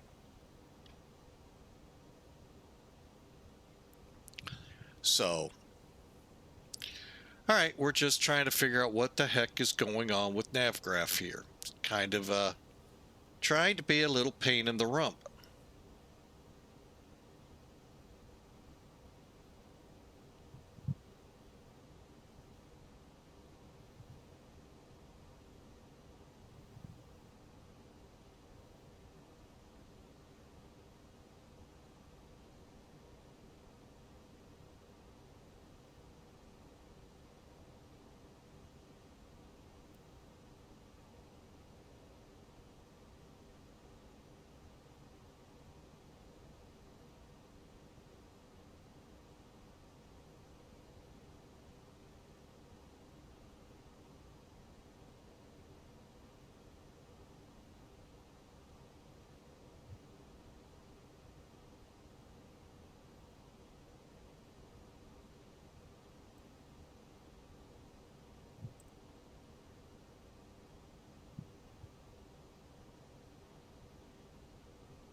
All right, hopefully that's the last we see of that. But anyway, so kind of lost track of where I was going. Thank you, Lord. I guess that was to get me off that rabbit hole we were in.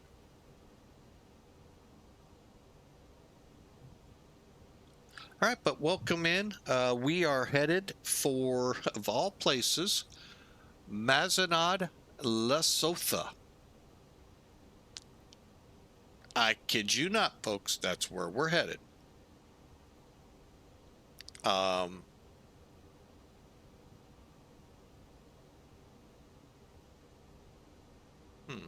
Hang on, I lost track of the aircraft that was. Oh,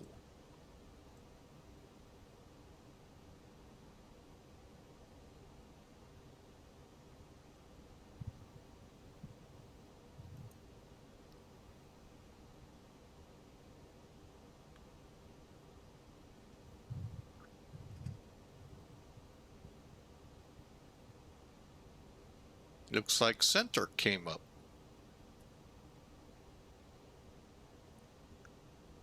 Uh, 128.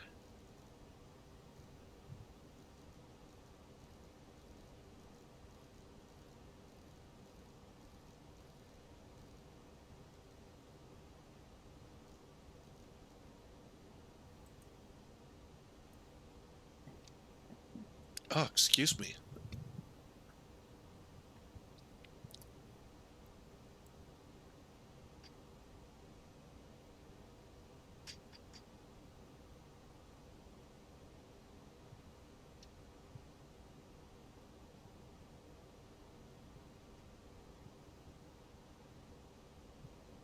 How long have they been up, by the way?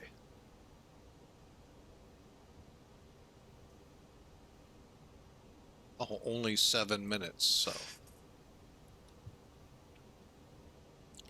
And what do they call themselves?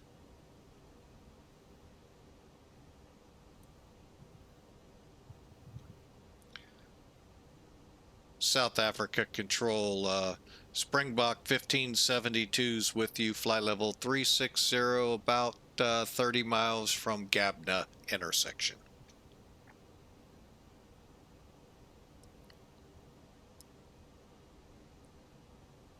Springbok 1572 South Africa Control, VZ Transponder, Squawk 7374.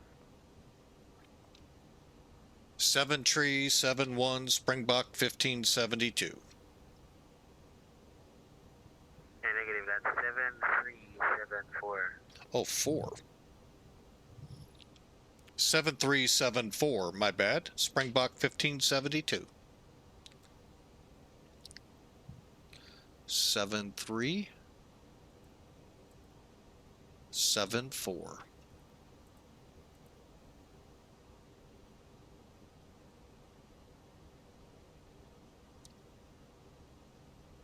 Springbok 1572, identified flight level 360, proceed on course, and stand by for arrival instructions.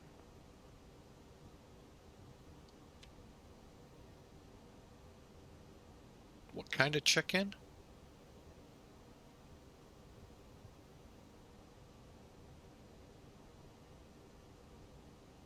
Is he going to hit us on Selcal?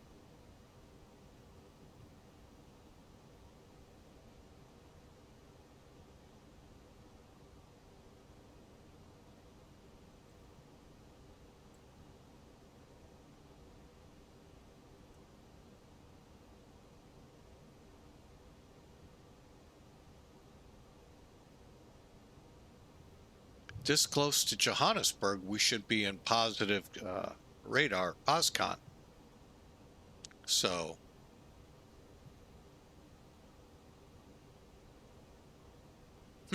now, over in Lesotho, maybe not.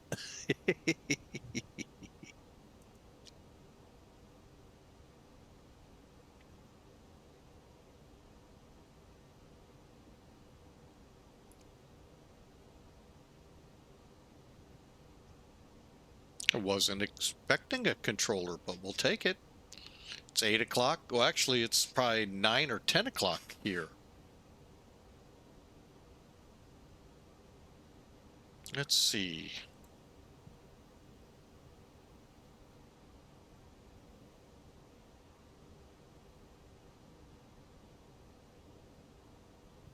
Hey, they got rid of where'd it go? Hang on, folks.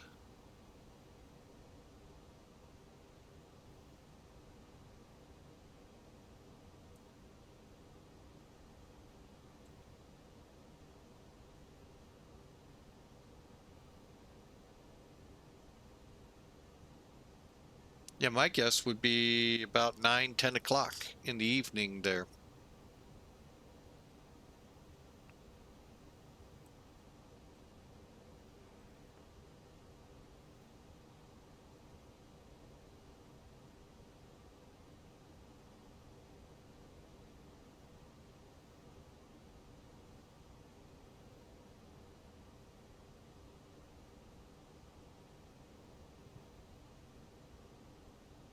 And somebody put a cloud in our way again. But anyway, I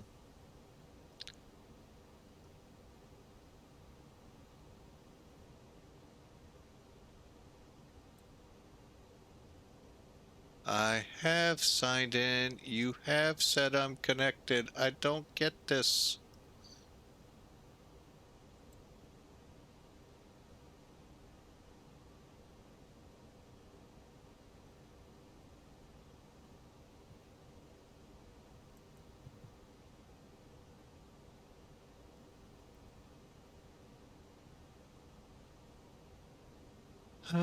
I don't get it.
Oh, that's right. Okay, still got a little ways to go. All right. I was a little confused on my map here. Why are we like real close and I'm not realizing that? Okay, so we're on our way. Not sure what we were standing by for, but we'll continue on.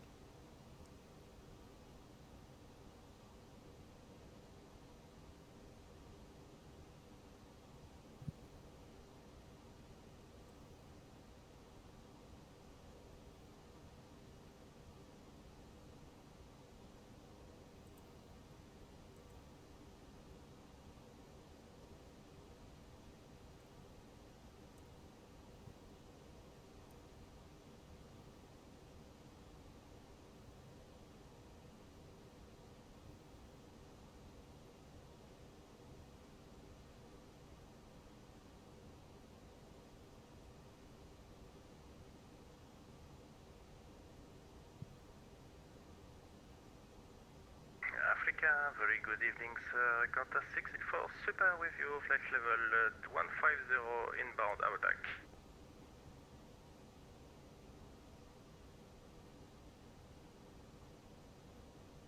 Qantas 64 Super, South Africa control. Set gear transponder, squawk 4746. 4746 in the box, Qantas 64 Super.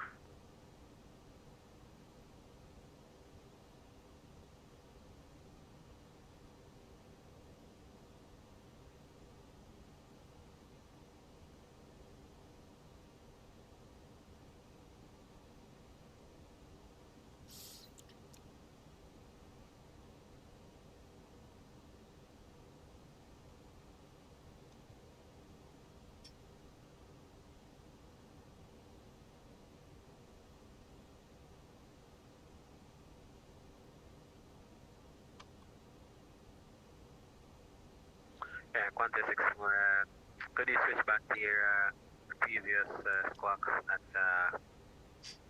7346 for me? I'm just checking on the radar system here for me, please. Thank you. Okay, back to 7346, contact 64 AV.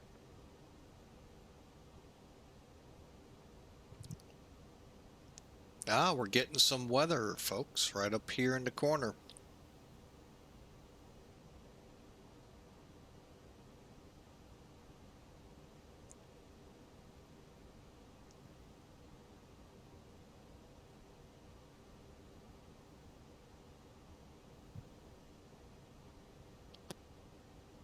Confirm your squawk in Mo Charlie and I-10, please. 64 AV, ident.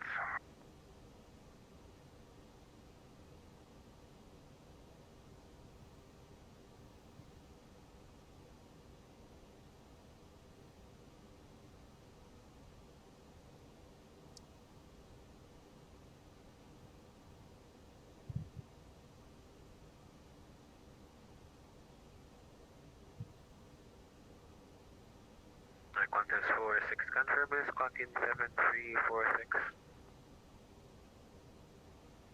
I confirm squawk 7346, visible also on VPilot, and Mode Charlie is active also on VPilot.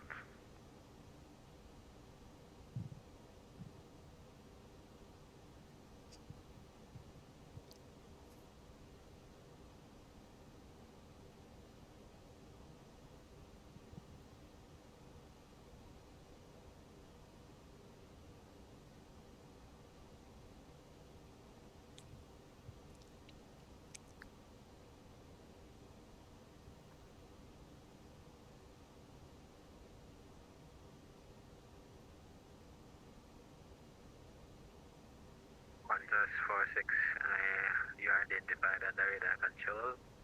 Climb to flight level 230. Okay, reclear flight level 230, contact 64 Super.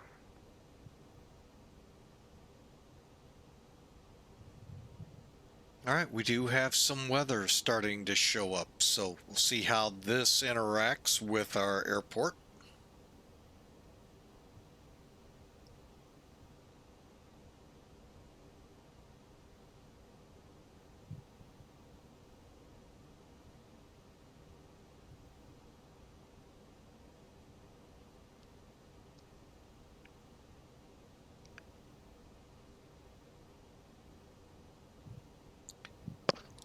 So again, hope y'all have a great weekend planned. It's Friday Eve, Thursday, and hope y'all got great plans and enjoy, be safe, and hope you to see you on Monday and tomorrow.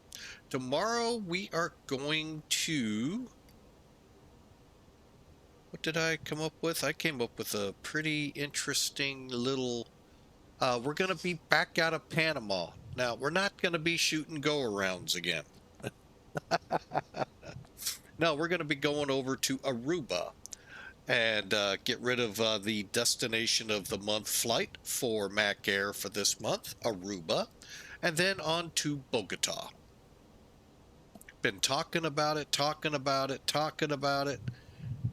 and we're just going to do it and go to Bogota.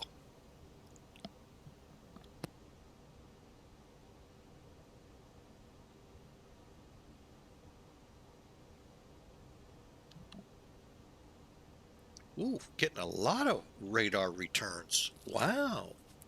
Nothing's showing up on anything else that I can tell. Huh.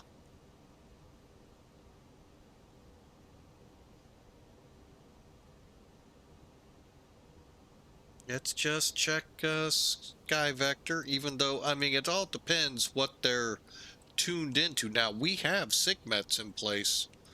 Thunderstorms all in the region we're in. So, pretty cool. But we're starting to see them pop up more, and a line that will be coming down either I don't know how weather moves down here, so probably coming down the lee of it and hopefully we'll be okay.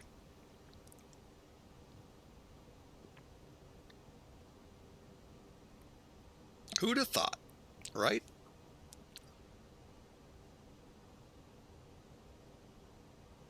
Okay, as soon as we get up here to UTRUK, we're going to kick the seatbelt sign on, because actually we're going to just do it now.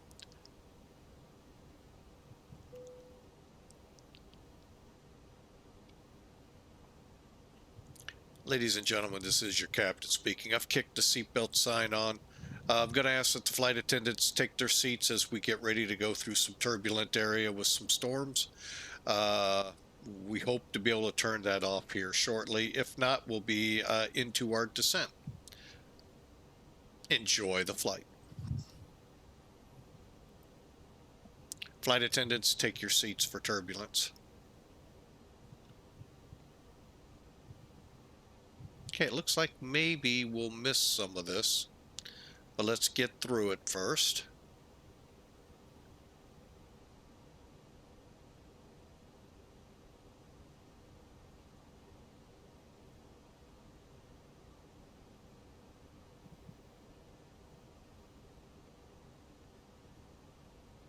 Okay, you know what? What's the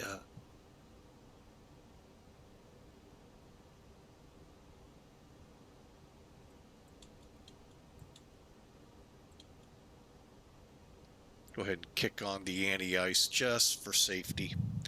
Talk a lot about that Berlin-Amsterdam run. I will say this, the Flight Factor 350 did show a good radar quality. 1572. Go ahead, Springbok 572 or 1572. You can plan for the VOR GME ILS runway 22 at Moshoeshoe.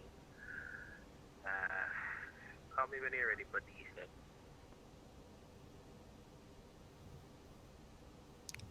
And Springbok 1572 understands, cleared for the, well, planning for the ILS 22.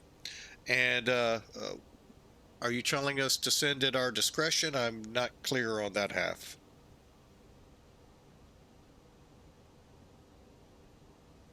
Yeah, negative. Call me when you're ready for descent.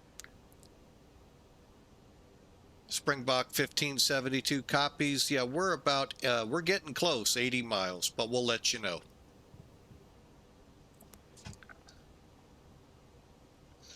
That or it's a 6 and I really blew it. Nope, it's 8. All right, let's go ahead, try and put some numbers to this. So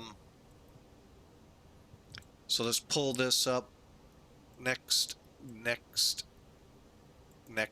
But again, the A350 had some pretty good radar returns, so just those curious. 6 hours, 25 minutes ago. Boy, we find these airports, don't we? Wind was 270 diagonal. 8. Temperature there was 29. QNH 1022. ILS, well, we're going to be doing the RNAV, so 640. All right, and that's going to mean a 130, let's call it 140 AP, 133 LS. Okay.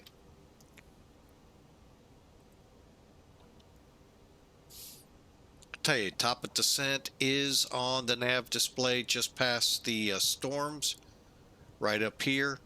So things are hopefully a little better. All right, for the approach, folks, real quick, let you see. There are no stars in here, so it's just us, no stars. Hollywood's not here. Okay, so Maseru, Lesotho, approach tower. None of those are online. We'll be with this guy. It's an RNAV, so we don't have to worry about setting frequencies or checking them. 214's final, and our minimum descent is 5640 LNAV, so we can actually drop that to 320. Why did my chart say different? We'll get down to there. Coming into G021 uniform, we'll track that 9 miles to G015 Lima, then to G015 Fox, and on into the runway. Mazenod VOR is our missed approach. We'll come out, swing back into it, enter the hold.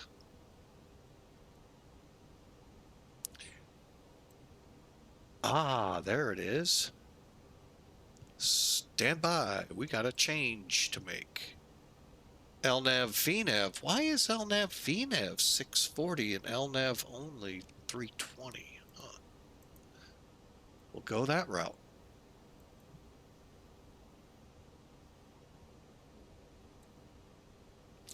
Okay, and that's our approach, folks. So you can see a lot of high terrain to the east, south, and dotted to our west. Nothing severe. We are going to cross over a little bit of a hill at G015 Fox. I think we're going to be able to see it. We'll kind of wait and see what they transpired here on X-Plane's weather. Okay. And currently ready for descent. Let's do the remainder of our checks. Now, the right side is basically airways, fixes, and stuff of that nature. Left side are constraints for altitudes, descent tracks, and all of that. You'll see what I mean here. NEVEN, wind access, wind. And that's our descent winds. Make sure they're up to date. They are. All right, and we'll go back to flight plan. We have this one set up this way, folks, in case of a direct. Over here, we keep it on perf. Now, I'm keeping it here in case major changes. We can put them in. But if I go back to perf, we're now 47 miles out. And traffic ahead of us. What? Where'd that come from? Oh, ha! That's the 777 that was ahead of us. I don't see a contrail. Oh, that's probably because he's... No, we should still see the contrail.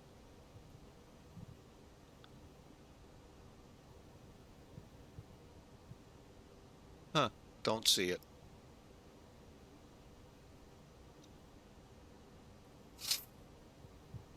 Okay, now when we get within 20 miles, I'm going to call for descent. All right, continuing our descent checks, preparations, ATIS, METAR. Yeah, ATIS and METAR. 6 hours old. McDo performance set, DH set, star not. Landing elevation is showing auto. And again, you can check up here. Landing elevation is, I wish my cursor showed up, but it'll say landing elevation auto is 12 o'clock on that knob. Okay, and finally takeoff descent, top of descent, we will monitor down. Now we do have a cell. Let's see how that looks over here. Oh, wow. That's worthy of a screenshot.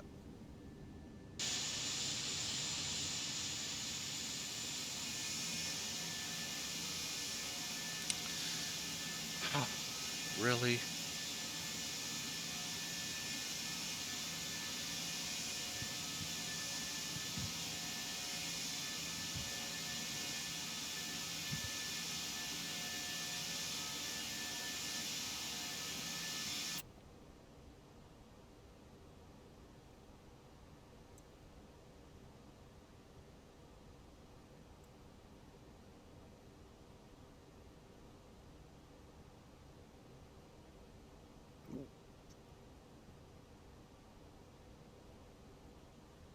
Yeah, it's.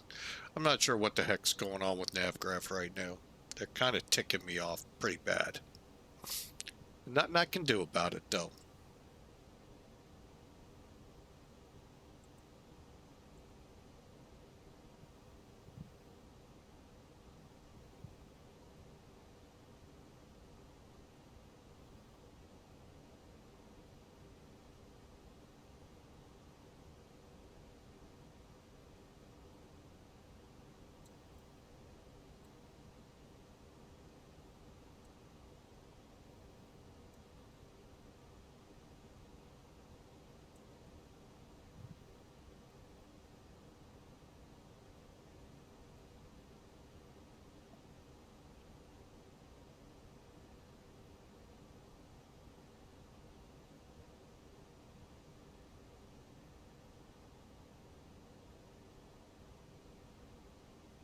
Okay, it looks like if scope looks good, we should be okay into there.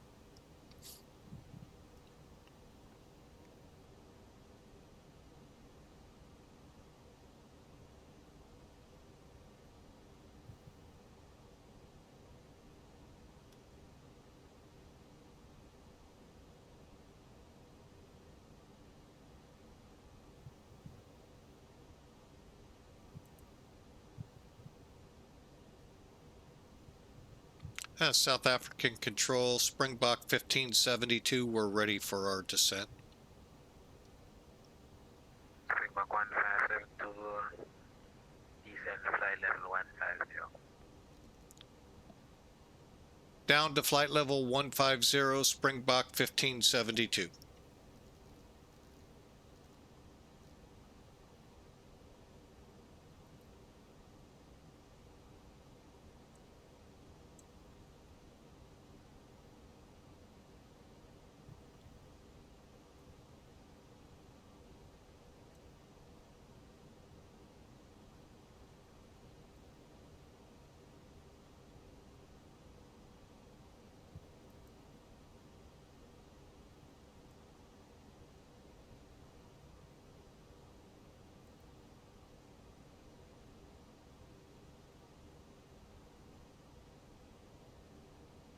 All right, we're in the descent. Let's see here. Okay, monitor the vertical profile constraints.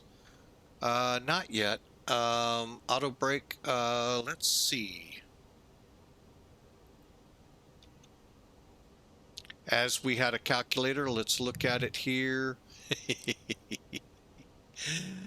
Oh my, there is no weather here.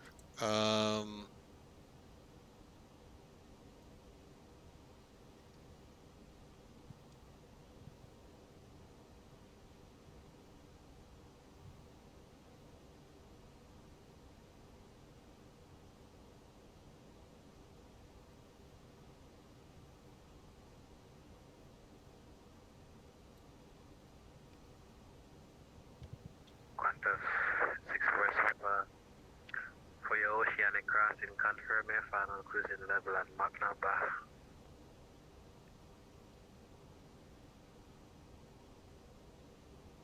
Qantas 64 Super, standby please.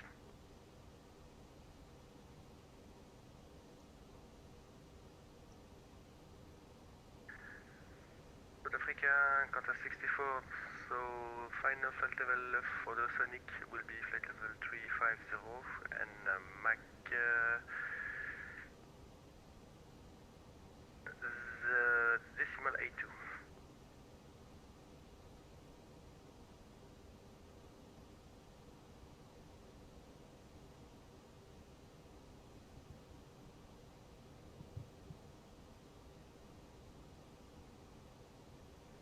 Qantas 64 Super Roger.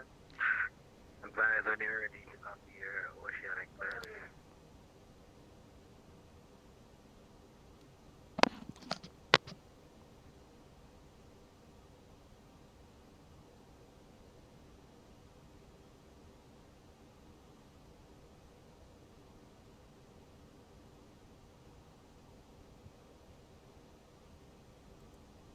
Qantas 64 Super, just advise an ARG to copy your IFR. Cash not verify your oceanic clearance. Contact 64 Super, ready to copy the oceanic clearance.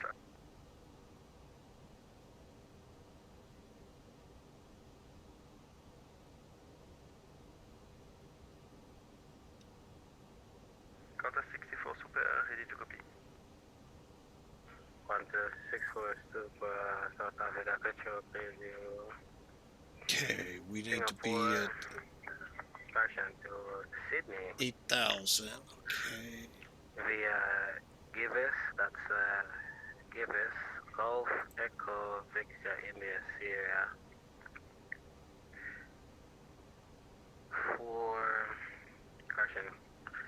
34 South 404 East, that's 34 South 04 East.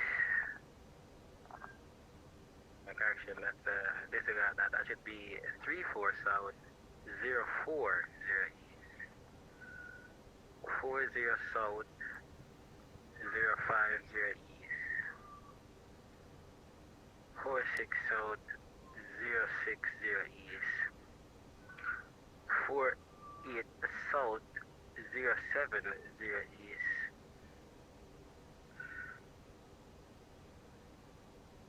50 South 080 East.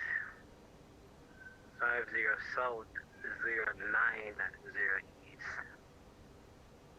50 South 100 East.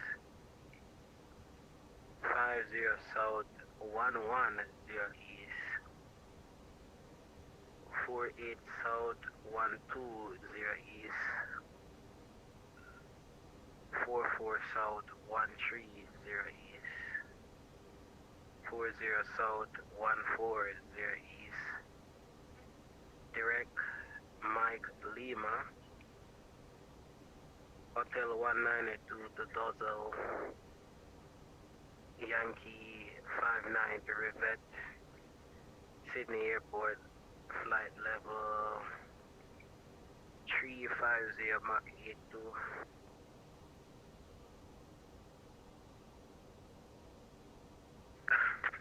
Qantas 64 Super, clear Sydney via Gavis Golf Echo Victor India Sierra, then 34 South 040 East, 40 South 050 East, 46 South 060 East, 48 South 070 East, 50 South 080 East, 50 South 090 East, 50 South 100 East, 50 South 110 East, 48 South 120 East, 44 South 130 East, 40 South 140 East, then Melbourne VOR direct,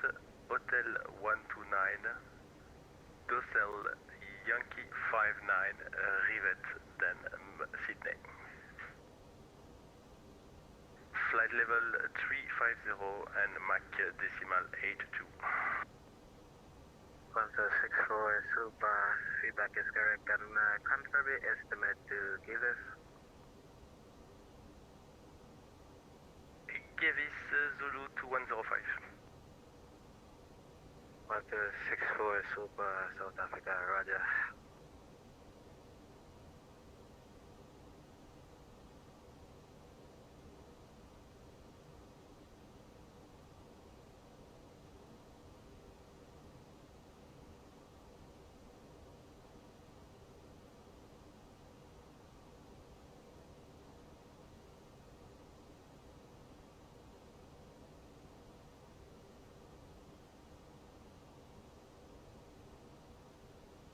Philadelphia Control, good evening. We are Malawi 40 and flight level 360 with you.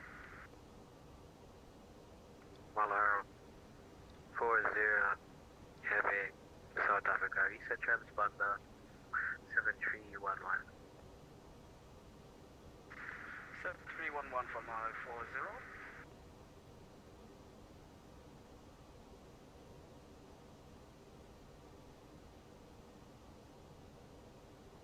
Qantas 64 Super, request flight level 350 please.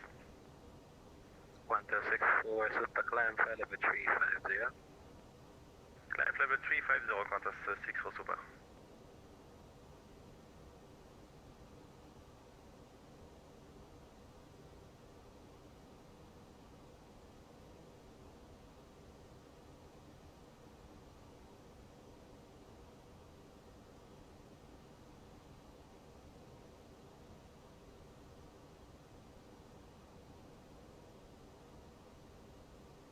All right, we got some higher terrain. I'm just letting the ATC talk because we didn't have ATC yesterday.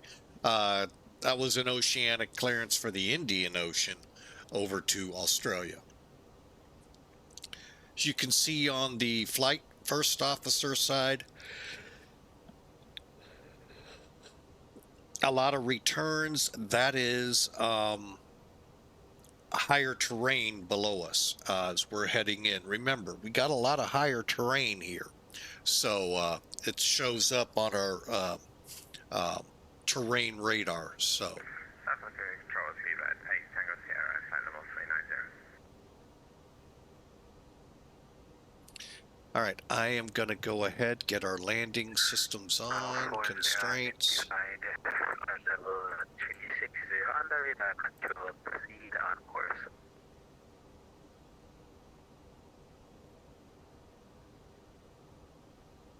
Proceed on course, just confirm we are flight level 390, speed at 8 Tango Sierra. Speedbird 8 Tango Sierra, that's not for you, Jessica, that's for another aircraft there. I'll get back to you, stand by. Roger, we're just approaching top of the descent as well, so if available, would like descent if possible. Speedbird 8 Tango Sierra Super, reset transponder 7356. 7356, Super 8 Tango Sierra.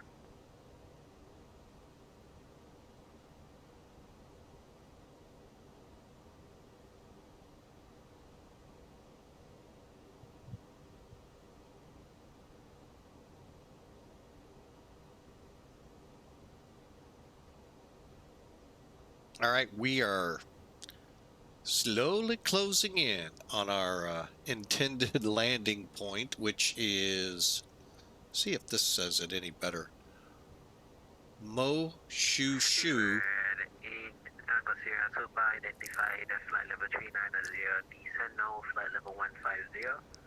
Avago 1 Charlie, arrival, radar vectors for the ILS, Lulu, 03 left. Hang on, folks. Roger, descent flight level 150, Alpha. Moshoeshoe International, ILS Lulu Lesotho. 03 left, and confirm the start arrival, please. Avago 1 Charlie, arrival. I'll be expecting the Avago 1 Charlie arrival, speed by 8 Tango Sierra.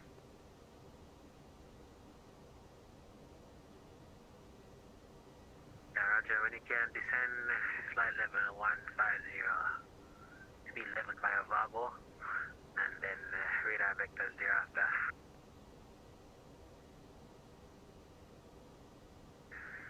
Roger. Thanks very much. Speedbird 8 Tango Sierra, aim for 150 by Avago. Speedbird 8 Tango Sierra.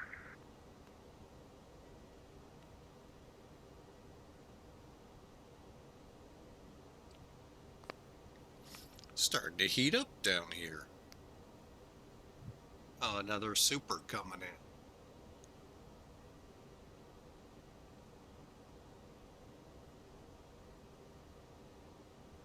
Just 4 of us. Well, you know, he's getting good workouts, so.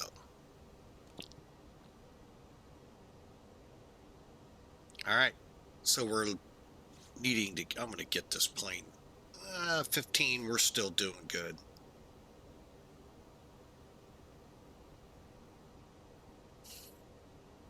All right. McDo vertical profile's been doing good. We're gonna go low on the brakes.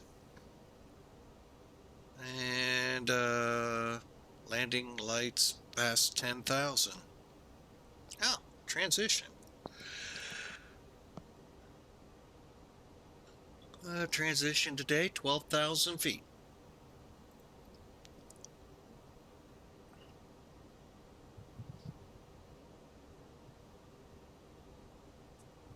See how that looks in our McDo.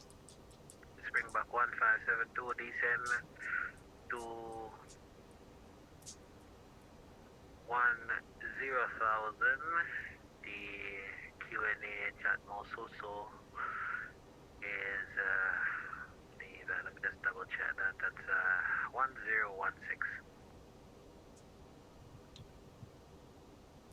All right, Springbok 1572 continuing descent to 10,000 and 1026 for the current QNH. Correction, that's 1022. My bad. I was wrong there. So 1022 on the barrel. All right, 1022 for the QNH Springbok 1572. That's what we had. Affirm, and that's 10,000. Expect further descent to join straight in for the ILS. That's the VOR ILS for crash. Yeah, VOR DME ILS for Tuto. Continuing down to 10,000, expecting further for the ILS 22. I know he's kind of going, what is he really doing? What is he really up to? We're going to go ahead, steepen descents down to 10.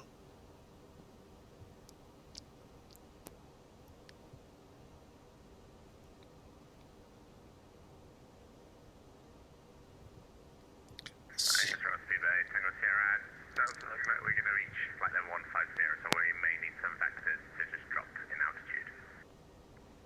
Sure, no problem. If that doesn't work, let's continue descent. I'll just vector you. Let's continue on the arrival and then expect radar vectors afterwards from Delta 13 Juliet Victor Sierra, then after.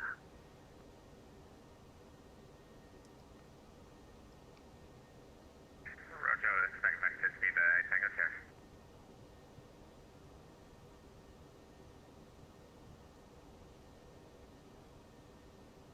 Contact 64, report position, give us.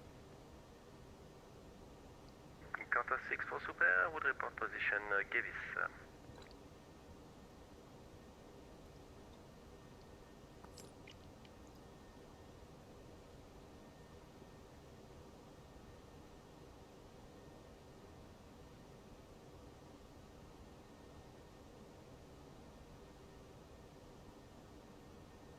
All right. Gonna go ahead, disengage our anti-ice.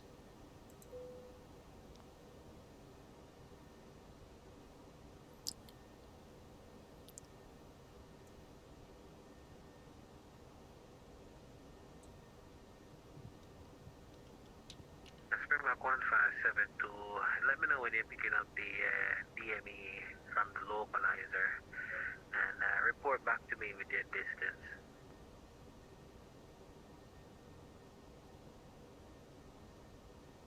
Hang on.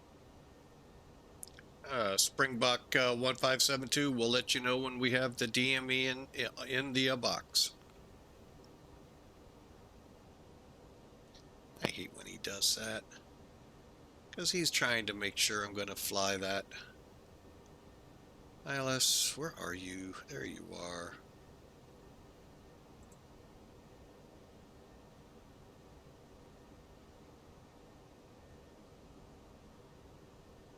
A 108-9er. Well, here's how we do this, folks.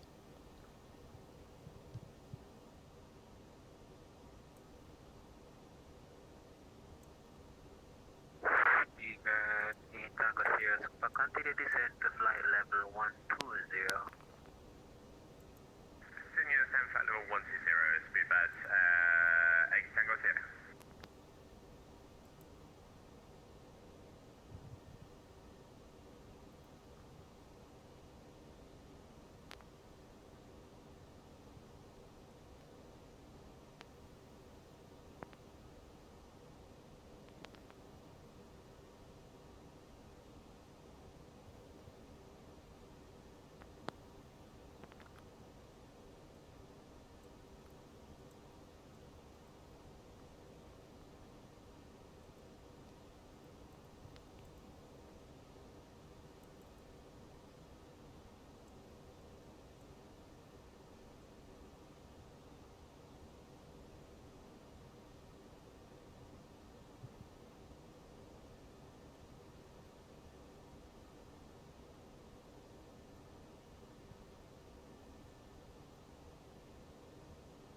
Oh my God.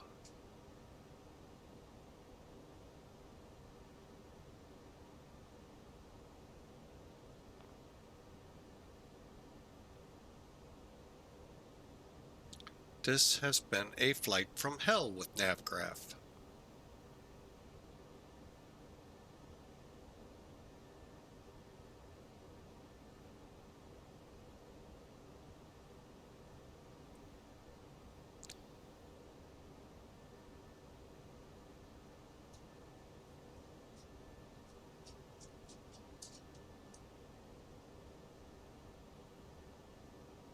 It is so slow. Anyway, just aggravating as all get out. Here I am trying to say what a great organization they are, and today and yesterday have been horrible. All right,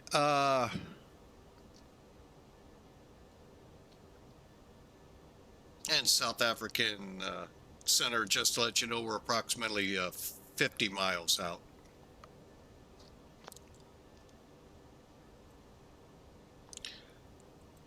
Oh, this thing is Confirm DME 50 miles from the localizer. from the VOR. We're having troubles pulling it in. Okay, let me get that frequency for you. Our charts are showing 108 900.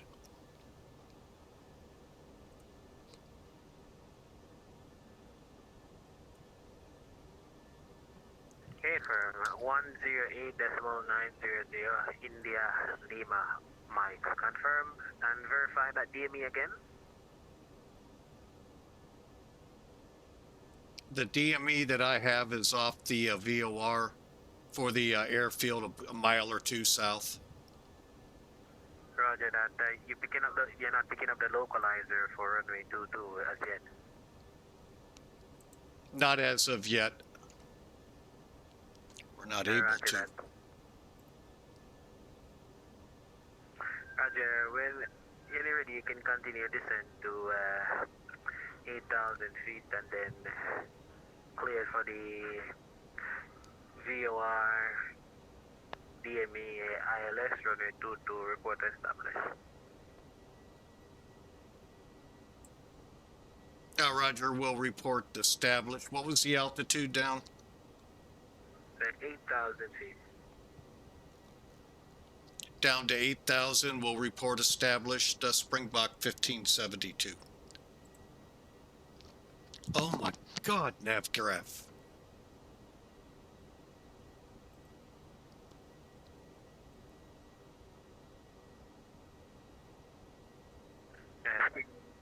Speedbird 8 Tango Sierra. So it seems like you made that arrival descent very perfect there. After the arrival, fly heading 210. It's very aggravating when that's going on an approach. At the end of the arrival, we'll be heading 210, expecting rate of access, speedbird 8 Tango Sierra. Correction, that's 220 probably, 220. 220, and shall we continue with the descent? Was not indicating anything for a while, but I think the descent profile is dropping. further descent, when able speed 200 knots or less. Roger, slow down to 200, speedbird, 8 Tango Sierra, thanks.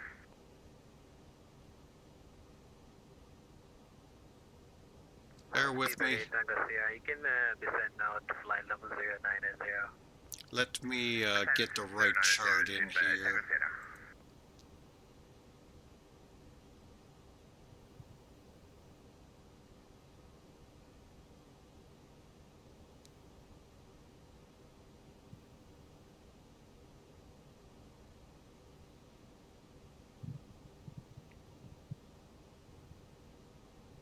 Speedbird 8 Tango Sierra, fly heading 220, radar vectors for the ILS Zulu 03 left. Heading 220, speedbird 8 Tango Sierra.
And South African Center, Springbok 1572, we have the runway in sight.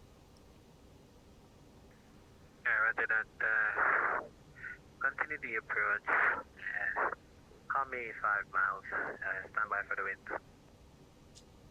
Continuing approach, we'll call 5 miles out, Springbok 1572. Roger that, winds now 270 degrees, 8 knots. Copy winds, thanks.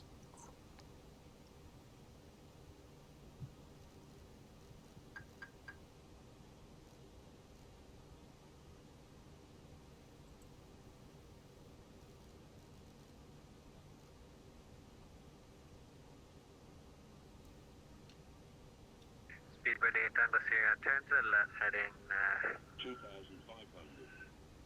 it's gonna be 130, turn left 130. That's 130, speedbird 8 Tango Sierra.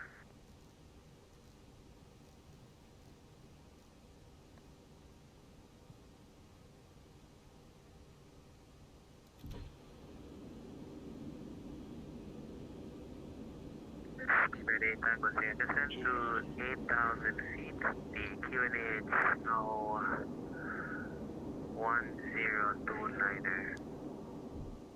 That's 8,000 on 1029, speedbird 8 Tango Sierra. Excuse me, folks. And center, Springbok 572, approximate 5 mile final for runway 22. Runway 22, clear to land. Cleared to land, 22, Springbok 572. Speedbird 8 Tango Sierra, super, turn left heading 080, clear ILS Zulu 03 left.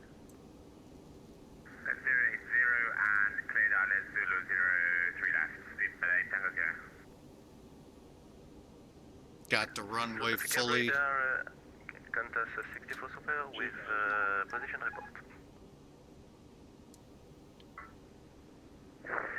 Springbok 64 Super, Johannesburg OCA is offline. You can proceed to calm 122.8.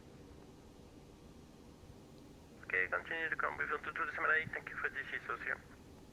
Yeah. Spirit 8 Tango Sierra, you can cancel speed restriction, free speed, and call me 5 miles. 180 until 10, 160, 160 knots until 5. 180 until 10 and 160 knots until 5.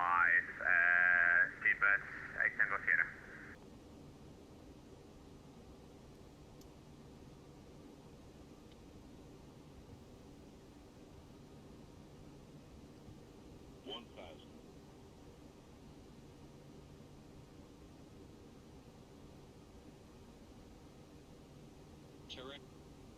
Okay, we're stable. 500. 100 above. 400. Minimum. 300. 200.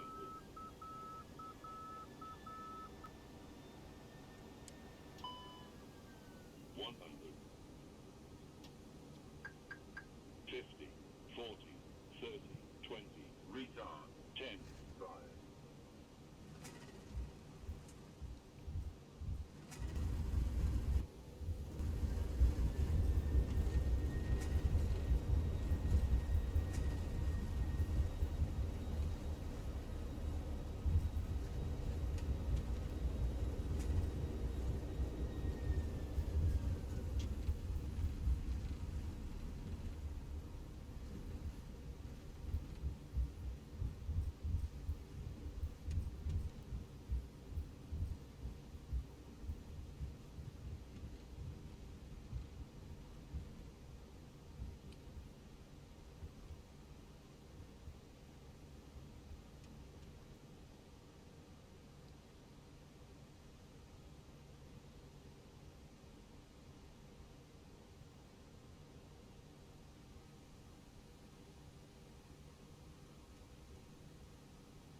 Okay, welcome to our airport, folks.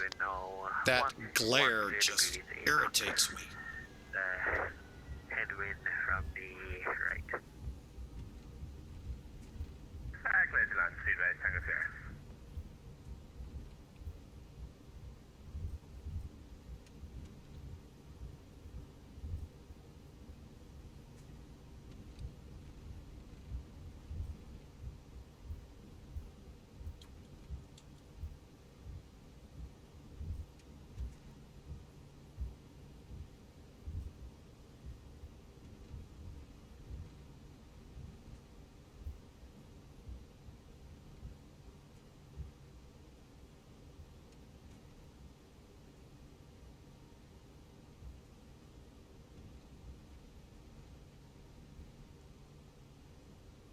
And center, just to let you know, Springbok 1572's off 22 on Alpha to the terminal. Yeah, I've been pressing the wrong button. Springbok 1572, Roger, continue on Alpha to the main apron, parking at your discretion.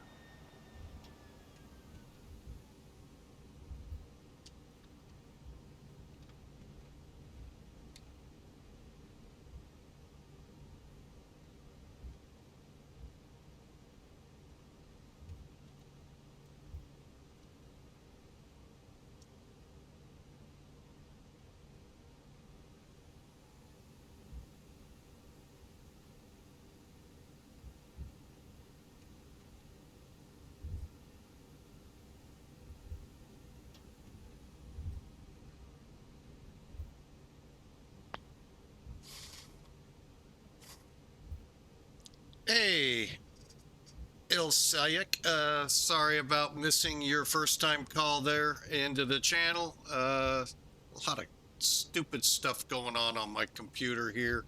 So my apologies. It's my end, just trying to deal with all this garbage NavGraph has been doing.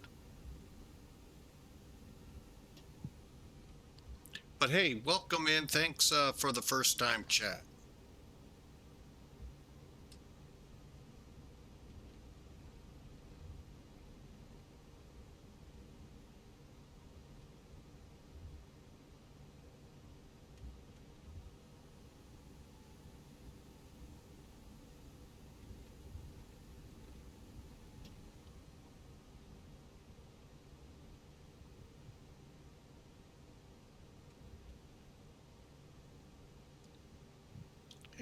Where did that line go? Oh, right where I am. Let's set the brakes. One more time. Hang on. This has really aggravated me beyond belief.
Bring back 8 Tango Sierra, again left for Gabriel.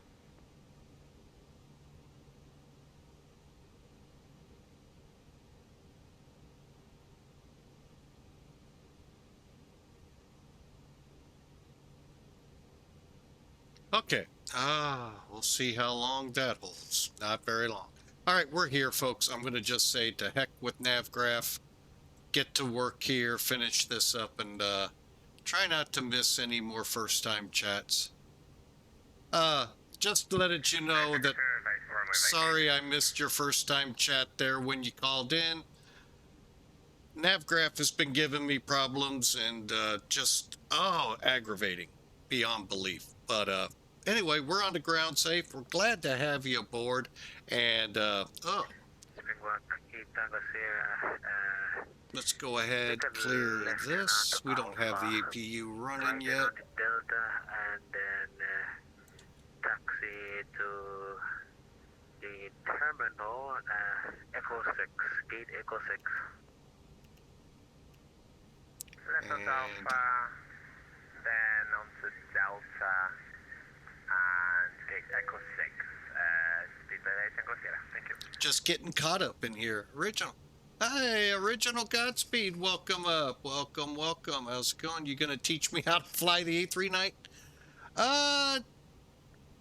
Not the next flight, but tomorrow. We are thinking about putting it in the rotation for tomorrow. So we're pulling the flight we had.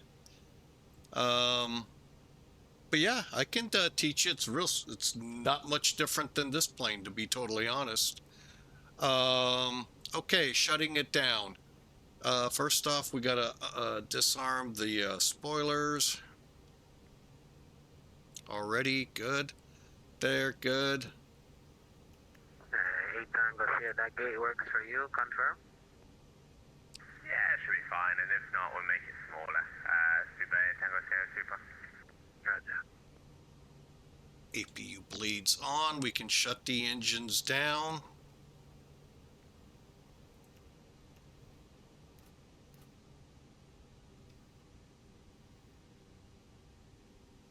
Oh, I keep forgetting I got to do it this way. Sorry, folks. I got used to the A339. Chocks.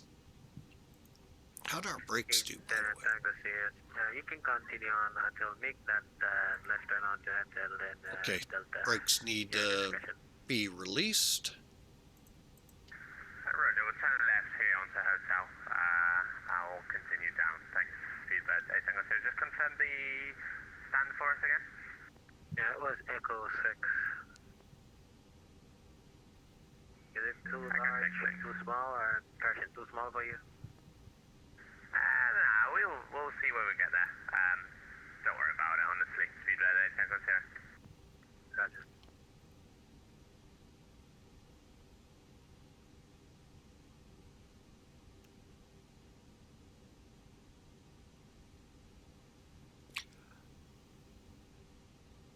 All right, folks.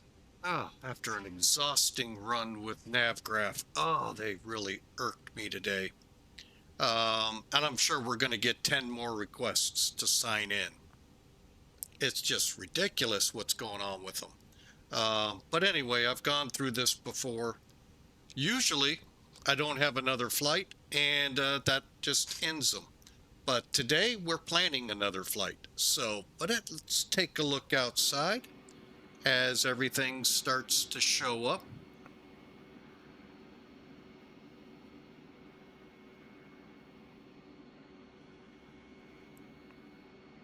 Should be getting a set of stairs to the front door.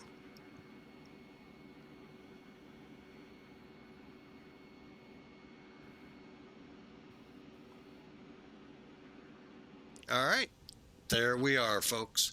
Okay, let's wrap this up. According to the airline that we were flying with, Millennium Aviation, we had a landing rate of 89 feet per minute. I'm going to bet the other two are going to say a lot harder. Just my guess. But we'll take it. First off, Elevatech. They brought us in at... Where is it? Oh, there it is. 453. I could buy that a lot more.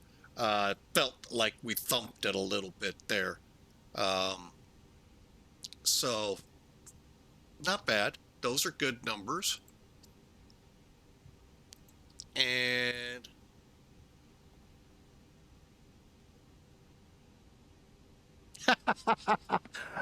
I'll be honest, I don't know about the updating of the King Air. I've heard they need to update the King Air and the Cessna. I don't know the whole story there with Aerofoil. I don't have any products from them. So... Is the gate big enough for you? Yeah, that's perfect. So... Thank you.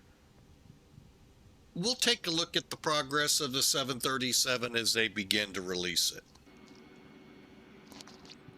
Here, hang on. I got one more door I want to open up. I can do it from inside. I always forget that.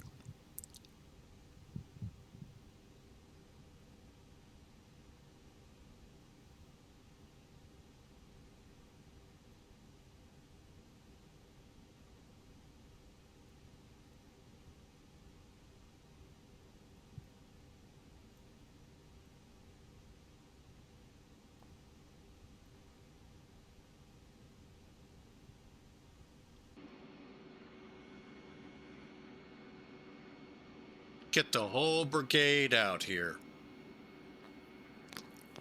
All right. So now let's look at Sim Toolkit. Yeah, I like the Zibo too, mainly because it's free, but I think Zibo has really put so much into that plane. I mean, those who fly PMDG are going to be like, what the? What did he do here? I mean, it is so much better than PMDG. Other than PMDG does have all 4 NGs at a cost. Zibo is just the 800 and Dynamite 800 for free. So if you're looking for a 737, folks, 800, that is, to me, superior to PMDG. And I don't say that lightly, folks. PMDG is a really good, realistic flight sim designer. They're free, though, at Zibo. And it is an amazing aircraft. So anyway, we're in the A321, so let's not digress. Sim Toolkit. And let's take a look at our numbers here. 250. Malawi 40 heavy. Hang on a second.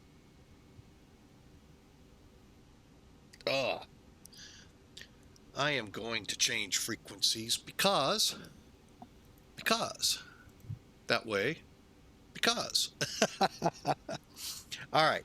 So we're shut down here. Let's take a look at this flight, shall we? Looks like it completed. Here it is, South African. Looks like here's a nice flight we did, kind of, sort of. I love this. You see what I mean? How it looks like like a country within South Africa.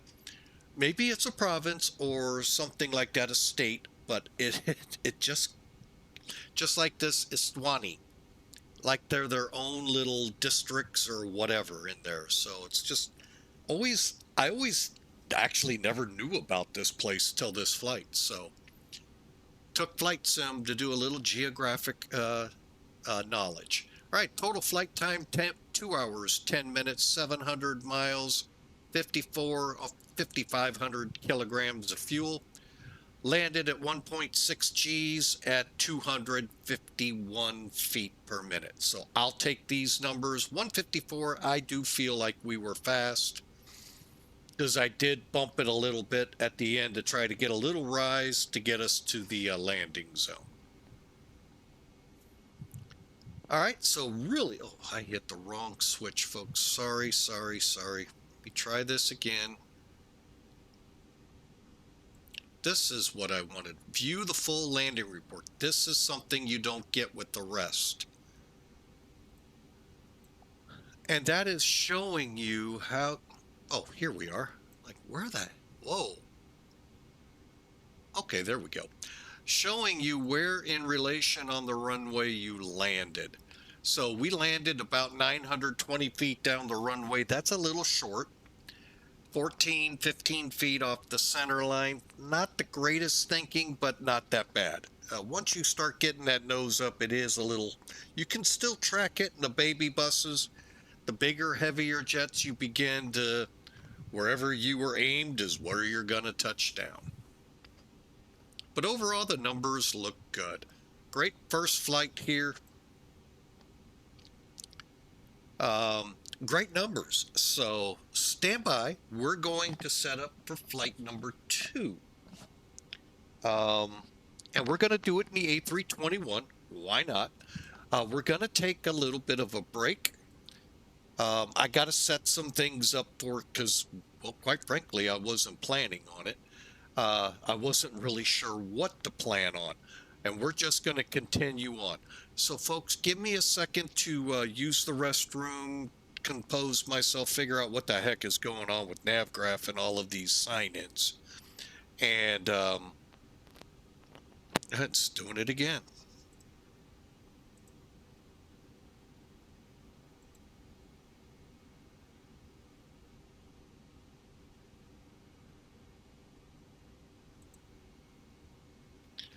Really don't know what the heck is going on with it. But, oh well, we may or may not worry about it on the way up to Johannesburg. So, let me see where our brake temps are. Still warm. It's with SimLink. Yeah, well, now I don't know. But SimLink has been a little problem child too, so. All right, let's turn off the radar here and down here.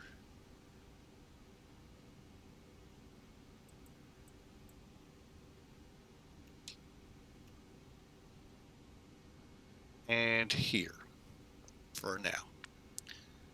All right, folks, I will be right back. I'm going to give you a better view of the aircraft, and we're going to come back. We'll plan the little short hop up to Johannesburg, and that'll be a wrap on the first part of South African's or Millennium Aviation's South Africa Airbus tour, part 1.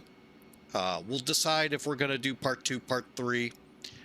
We haven't yet, but we'll think about it. But this will be the wrap on first one. So I'll be right back, folks.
All right, folks, we're back with you.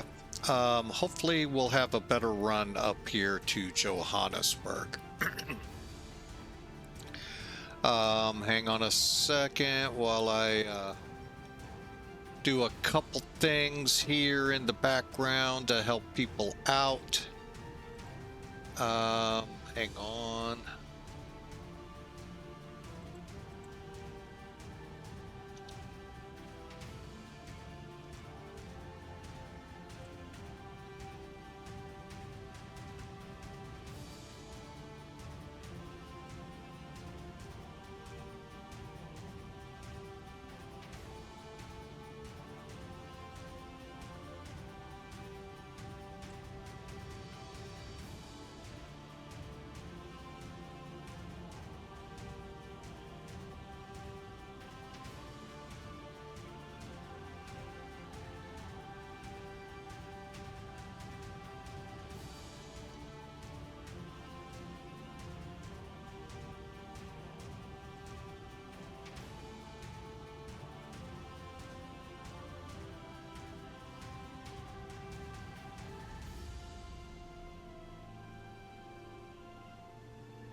All right, so there you have the title change, so that way y'all know where we're going.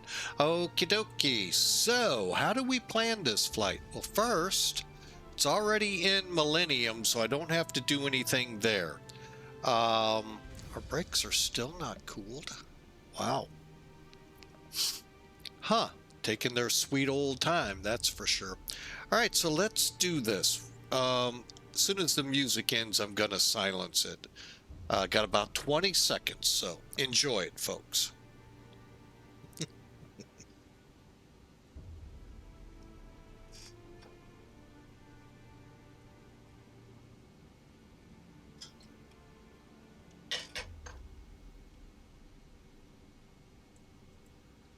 All right. Hang on a second. I overfilled my coffee. Stand by.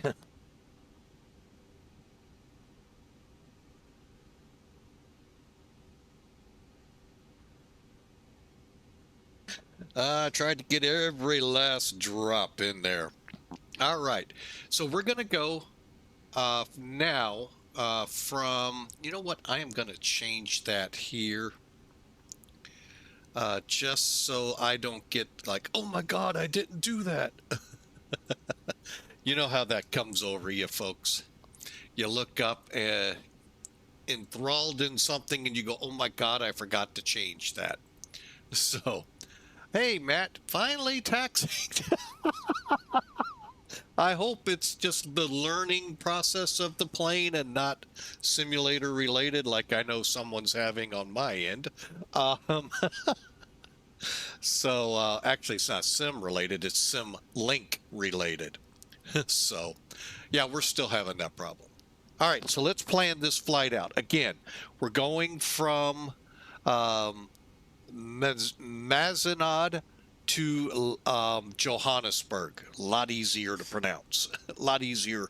We all know where that is. Actually, that was another name not too long ago. And for the life of me, I can't remember it. So, anyway, that was then. This is now. All right, I'm going to go ahead and get rid of this. And let's bring Sim Toolkit in. Once again. All right, now we changed pages on it. We were on the logbook going through our flight recall. We're going to do our flight planning now. So we clicked flight planning. This is what came up. Go to advanced. All right, and then here what I'll do is advanced. It saves you a step, okay? And we're at, what is this one called? Doggone it. Hang on.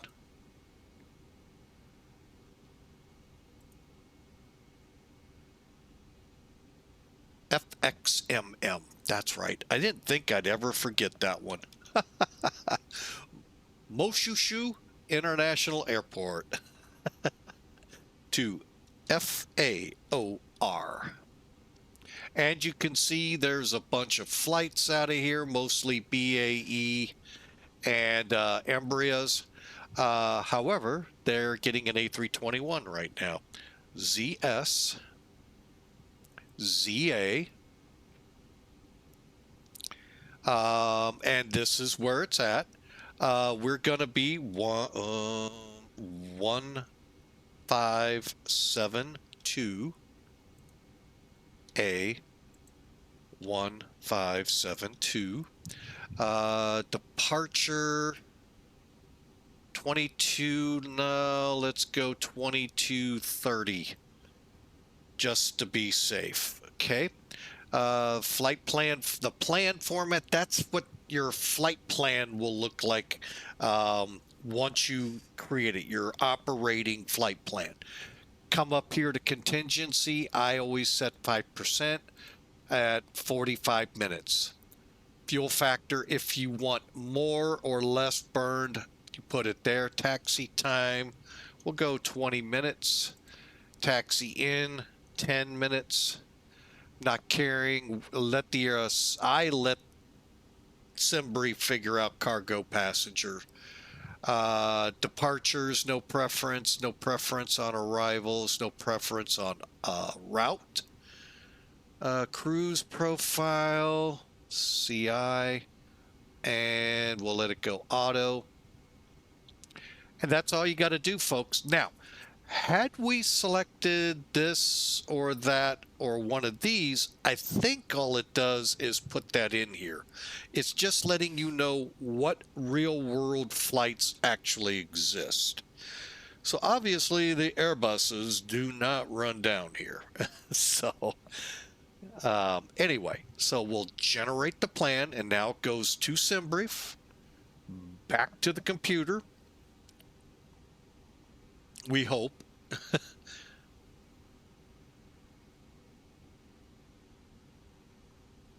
And then it produces it. Let me make sure you all have seen this. Okay, so this is the tentative. Now, if you have the SimBrief downloader to download your flight plans to the appropriate folders they go to on different airplanes, now would be the time to click it. Otherwise, let it disappear. Click Fly Now. We still have our center. Not sure for how long. There is, unless he's down here now too. So, and then we're coming up here to Johannesburg, so you can kind of see where we're going with the routing and all. Okay.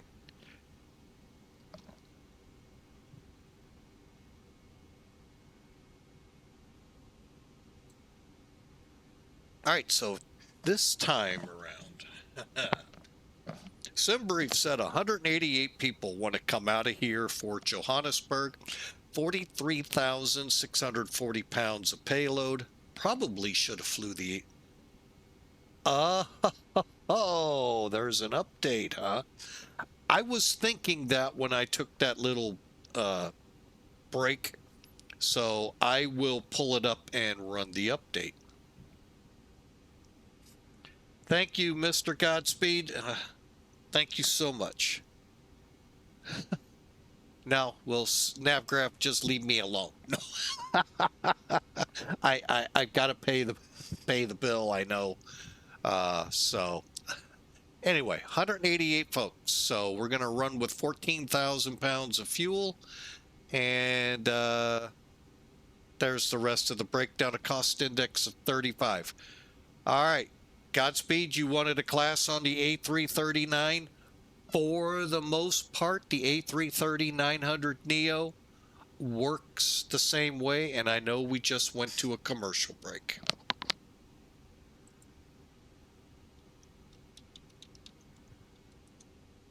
As Saribot may have put out to the rest of y'all, if you subscribe, ad-free viewing. It, as this... I have turbo. Ooh.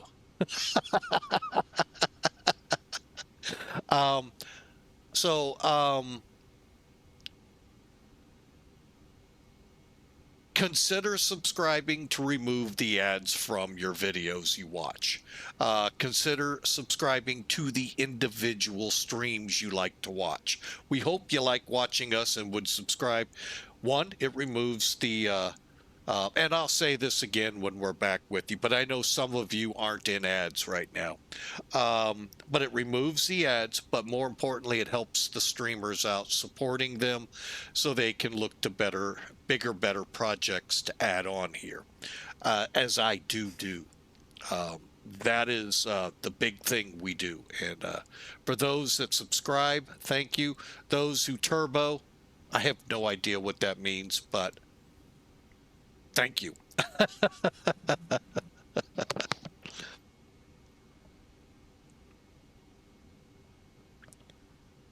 All right, welcome back from the ads. Those that did go to ads that I was prompted here.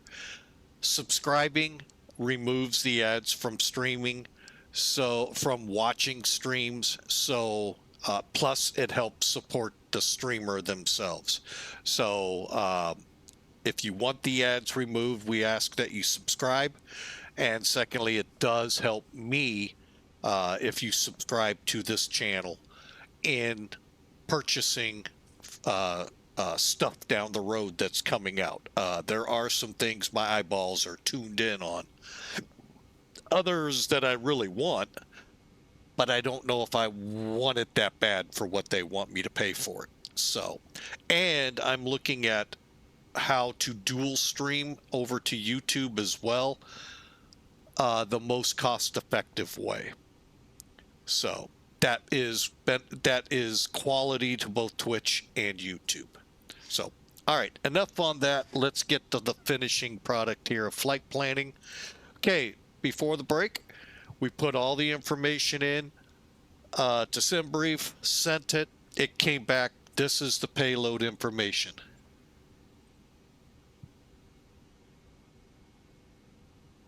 Oh, very cool. Very cool, Godspeed. He has something called Turbo, and it goes ad-free every channel, plus VODs, stay active for 60 days on when he streams. So very cool. Very cool indeed. So here's the information. We have 43,640 pounds in the payload. That's passengers, cargo. Fuel will be 14,011 pounds, and 188 folks are daring to fly with Mike.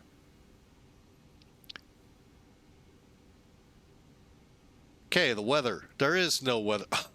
There's no, oh wait, I was going to say there's no weather in Johannesburg. Oh, thankfully our center has provided us some of the weather.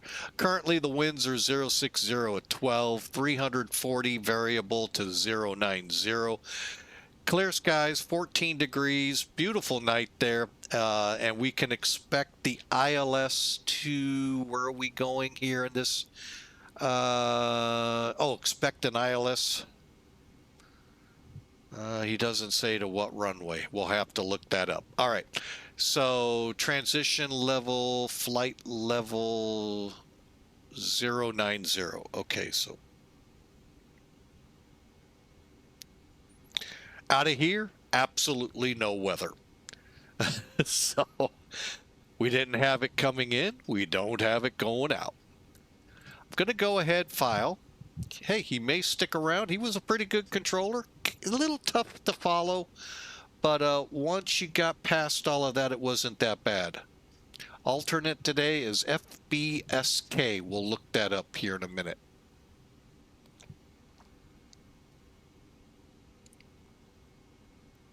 All right, looking over our flight plan here, we're looking like a filed of 29,000. After NEVEN will be at 28. I don't know if that means we have to descend. Don't know that yet. All right, got some information to put in. Stand by. Always have to do this. Kind of annoying, but it is what it is. 75 remarks. Got my Twitch channel and SimBrief. And everything else looks good. File it. File it, he says.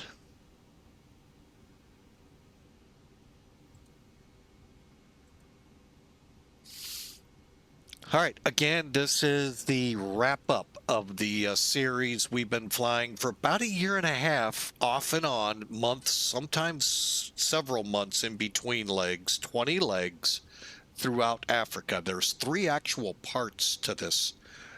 We just are going to complete part 1 here with the landing and shutdown in Johannesburg.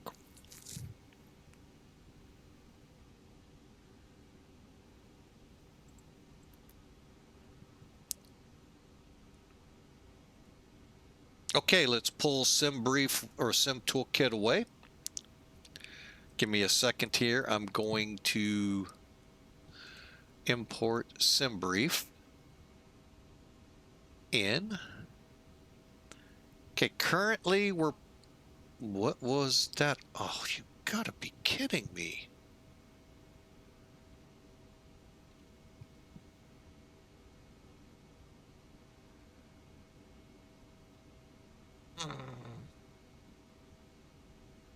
So much trouble today with them.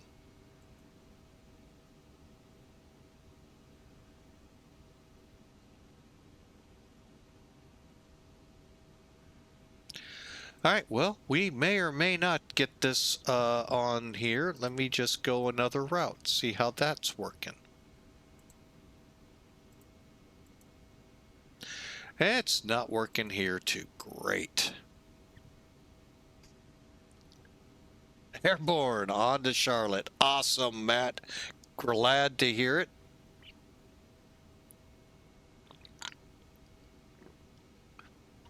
Now, if we could just get NavGraph to play nicely, we would sure love it.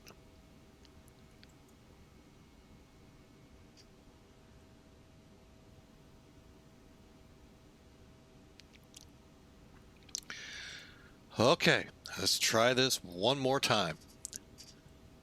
All right, so 2-2, no departures. All right.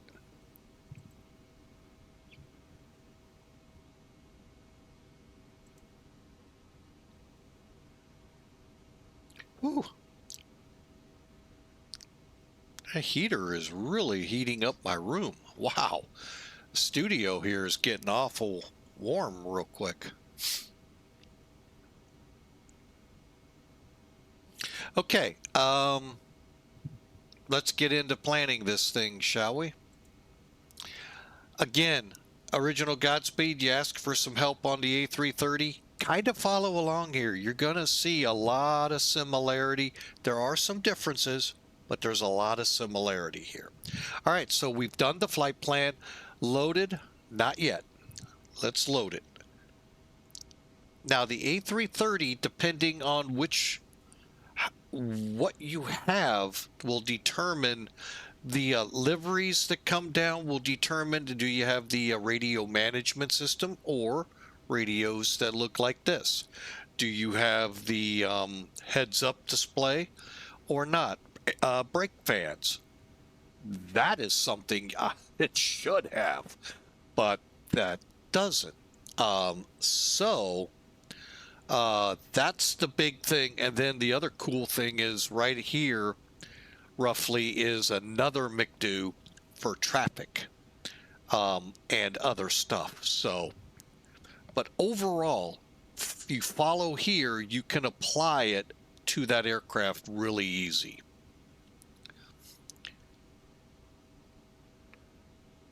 All right, so here's how we do the flight planning. Okay, so we take our SimBrief information, go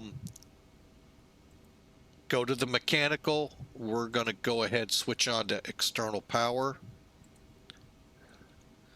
There's a reason so I can fuel properly without having to worry about it.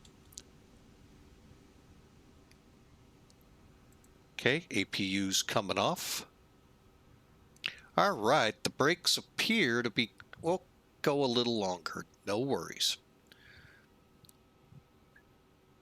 Okay, now, how do we put people in here the easy way? even in the RMS radio management system, there's a way to use this. It's very difficult to show without the little toy.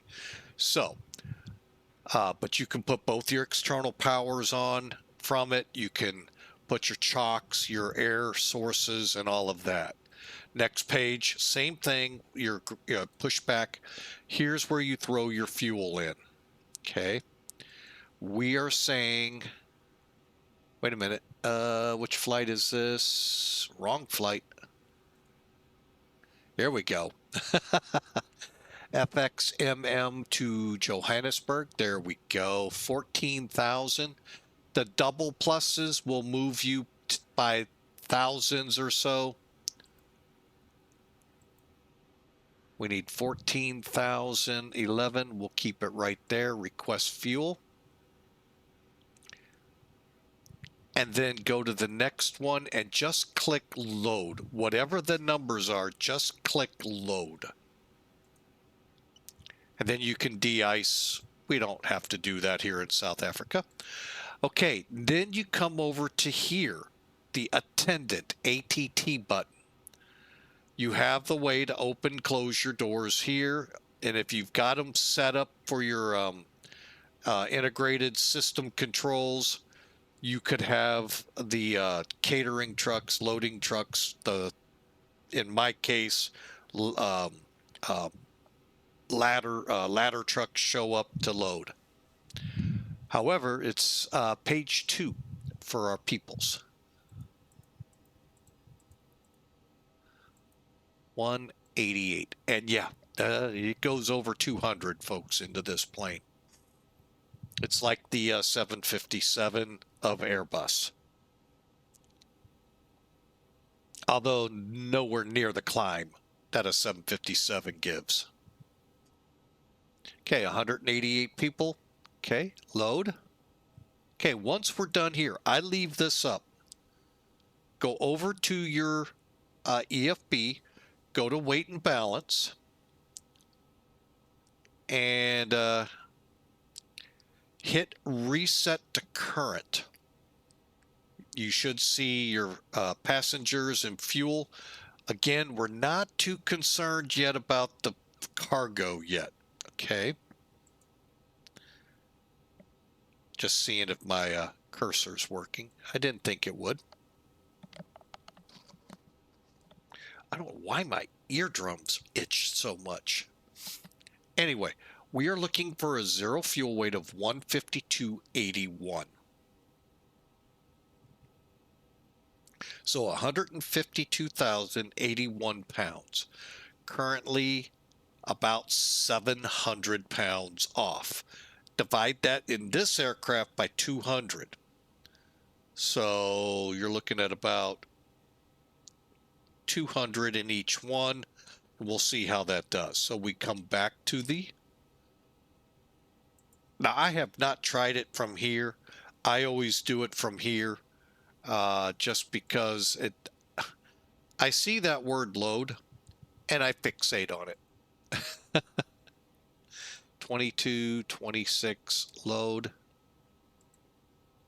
Come back, reset to current. 154.7. I can put 200 more in it. Okay. So, load. I know I'm doing it one way and other people would probably tell me do it this way. 900, that's as close as I'm going to get without going over. Now, if I want to go over, I'll throw another 200 on it. But you can't get it right on. On a rare occasion, it does. But it's just because the way it loaded. 14,200 pounds of fuel looks good. And so we've got our fuel load on. And we just stopped fueling. So I think there goes the fuel truck away. I like that kind of animation. That I do like. So we're going to come down. And I'm going to go back to here. Put these two in auto, and that'll get rid of our caterer trucks.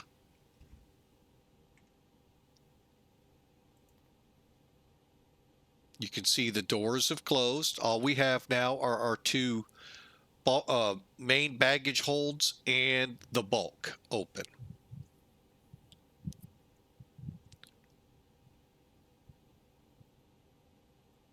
All right, so continuing on, landing gear levers down, flap lever up, spoilers not armed, thrust levers idle, engine masters right here off, and your normal here. Radar is set to turn on when we're ready to, and parking brake set in this regard. Now set. Okay. All right, here we go. Real quick, batteries are on. I should have turned the fuel pumps off. Oh well. Battery available. Go ahead and start the APU. Cockpit lights, 8 ears.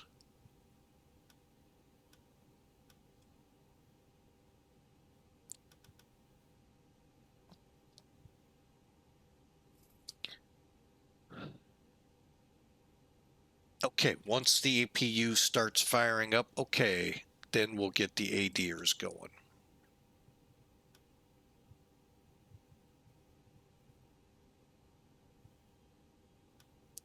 Again, watching the on bat right below the display.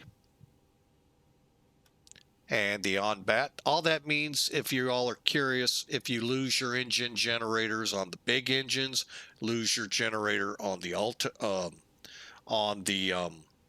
APU, the batteries will still tell you where you are. Lat lawn.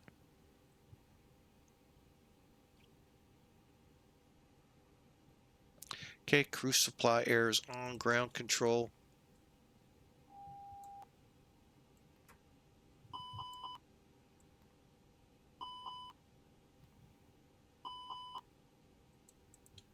Okay, we can start boarding people, folks. All right, strobe lights are in auto. Nav2 will continue. APU's running. Smoking's in auto. APU's on. External power can now come off. And if you've been following along, that means you can come down here and turn it off. Finally, rounding it out, radios are set. Okay. And I will be getting a new squawk code here shortly. Where are we? ATIS, ATC clearance. So we could get on with clearance right now.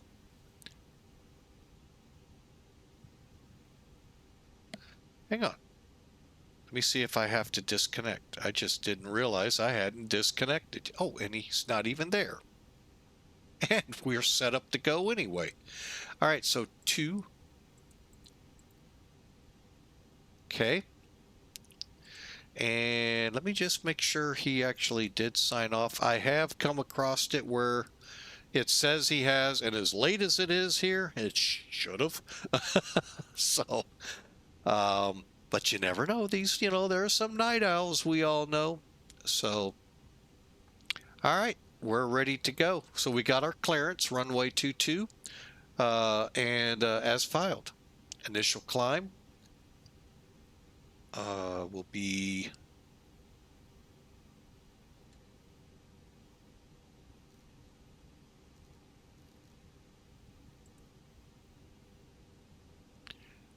and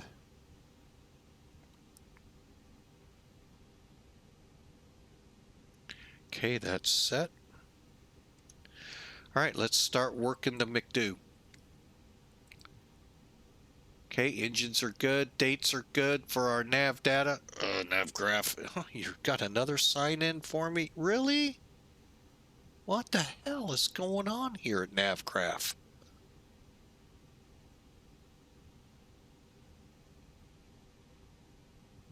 Holy mackerel.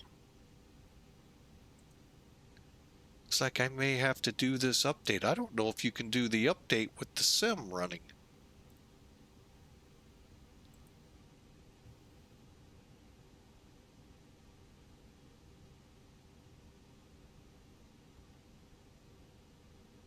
It is very frustrating, folks, that every time I turn to my charts, that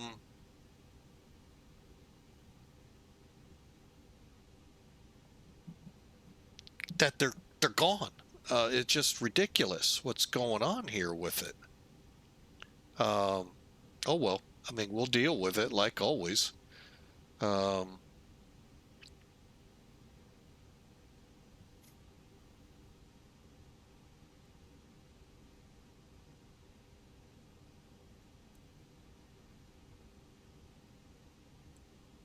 All right, so let's just throw that aside for now.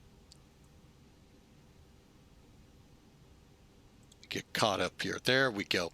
Hawker, you don't have to run DCS to update the whole... What? You don't have to run DCS to do the update while flying X-plane. I'm confused, but then again... Oh, okay. Sorry, we've been having a bad day with sim data and nav data and all of that today. So, all right, so let's get this going. So we'll go to the init page, request, hopefully. Good, it's working. But welcome in. I'm going to go ahead and fire up my phone.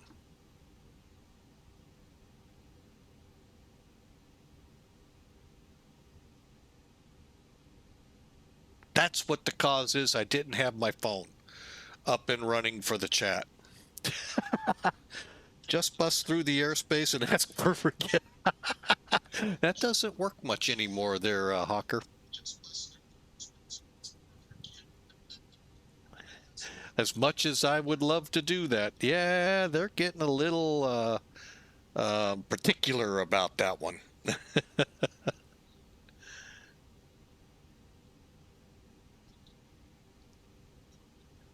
It's just remedial training. Oh, that's good. That's good, sir. Do we have... No, we don't. Let's see if we do over here. No, we don't. I was looking for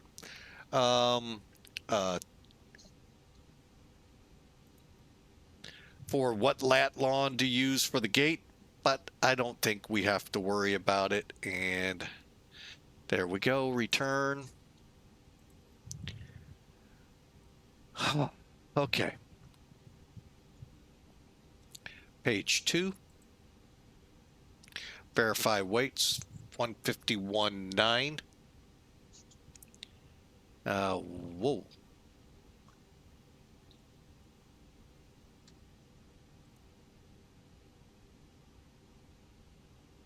All right, so we'll go 151.9 diagonal 26. Oh Lord. Okay. Blocking out with 14 point, whoa, not 17, 14.2. But hey, by the way, welcome in, Hawker. Thank you so much. We appreciate you on the mod. We're getting ready to fly from... Love this place. I got to look at the title on my sim. Lesotho, which is actually in South Africa, up to Johannesburg. It's kind of like, it looks like a country, maybe a state. Okay, we'll see you in a minute. All right, so we got the fuel page set up. Go to flight plan. Good luck with this, guys. Well, at least on my sim. Departure, runway 22, no SIDS, no stars, insert. And what I'll do is put this on plan and keep it about there, run it over a little, and hope we can see the whole route. It's not much. NEVEN, NIBEX, and then we head for our airport. again, we're only 239 miles away, as the McDo says here on the bottom line. Okay, we're planning the NIBEX 1 Bravo. To what runway? I have no idea. 070 at 13, so I am thinking we need to come in on the NIBEX 1 Bravo for 03, whatever that is. 1 Bravo 03 right. Okay, so we click the line select by there, then arrivals, and oh, he was using which one? We don't have his ATIS anymore, so we're kind of SOL here.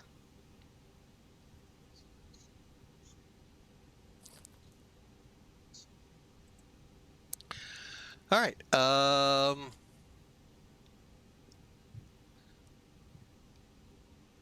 Let's look. Yankee.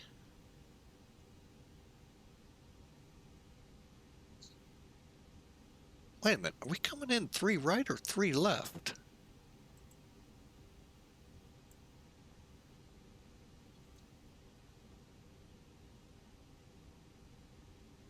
Okay, let's look at the airport. If we can get 3 left, that would be awesome.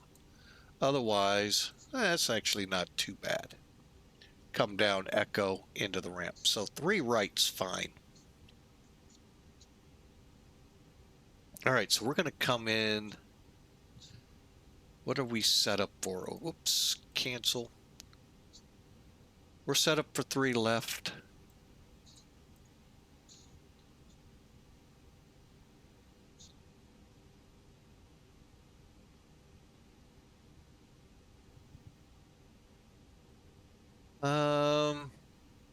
Yeah, we'll stick with it. Let me just look at our arrival again. We're supposed to land 3 right. Okay.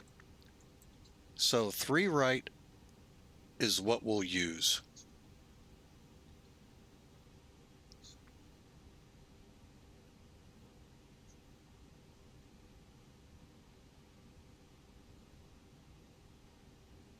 Now, let's do our approach selections. Are you serious? There's no ILS. Really? There's ILS X-ray. What's this? Works for me. Sold. Didn't show up right on that initial chart. Okay, so we're going to do the ILS 3 right X-ray. Boom. We're coming in on the NIBEX.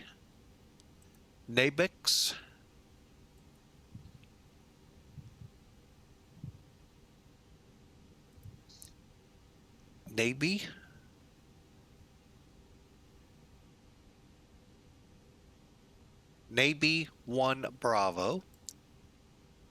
Via, I don't think we have a via. No. So, no via. And,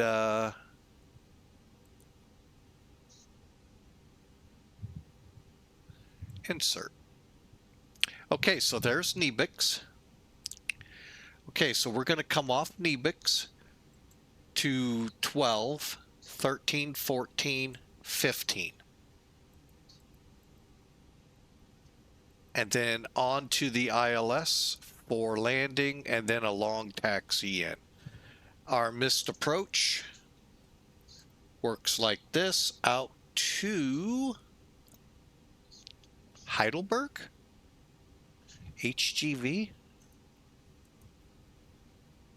Oh, they just send you that way and then they'll call you back in when they're ready. Then we're off to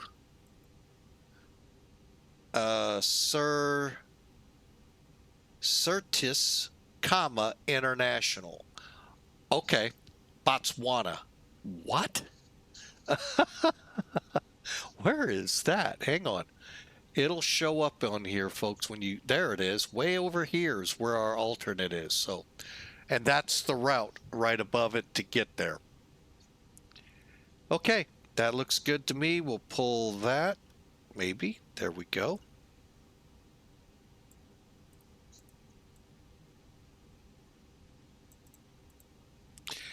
All right, next up is the RadNav page. Looks good. Now 1089 comes in. It would not tune in before. That is weird. Huh. Glad I flew what I ended up flying. Wait a minute.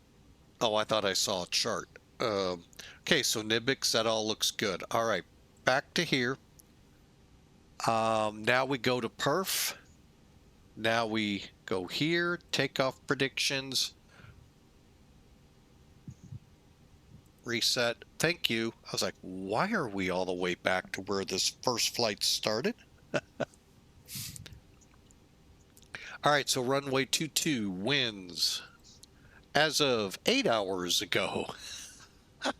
I wonder if that controller picked up on that. 270 and 8 knots. Temperature at this time at 8 hours ago was 29 degrees, and the altimeter is equivalent to 3018.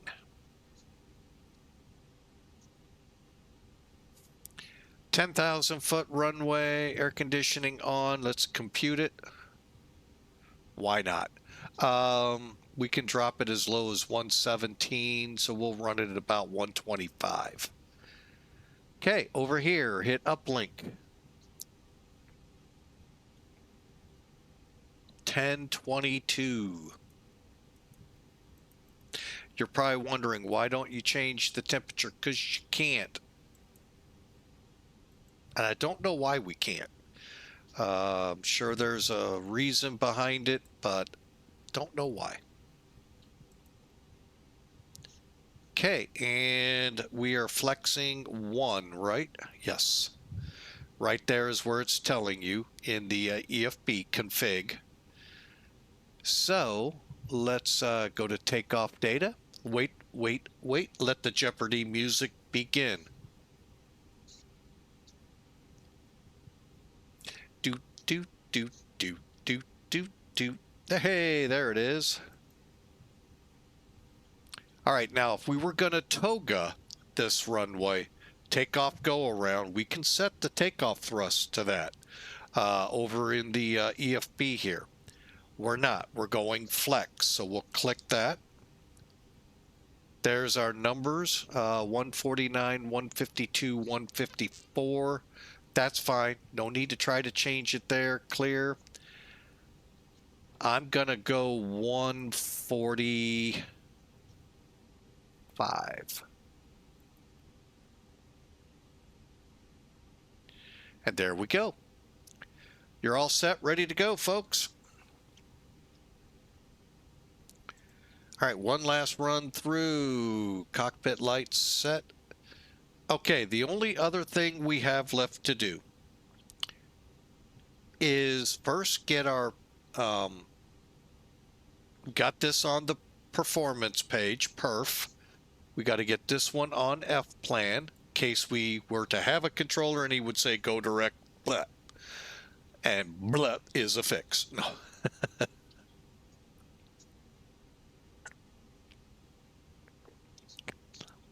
Okay, we're ready to go, folks. I have no idea how long that took. We didn't shut the sim down or bring it back up or shut the stream to YouTube or any of that off. So we're ready to start up. Cockpit lights as required. Let's take a look outside. We got to get rid of the loaders. So go to the mechanic.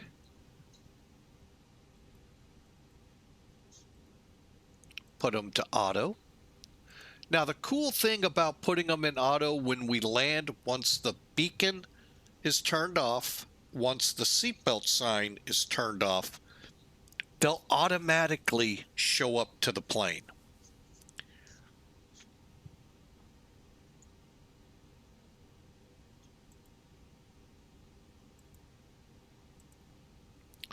All right, we'll put this one to auto to close the back door. And if you all are ready, I'm ready. I'm going to ACARS. And oh my gosh, I'm actually not going to have any bitted flights. Oh, Lord.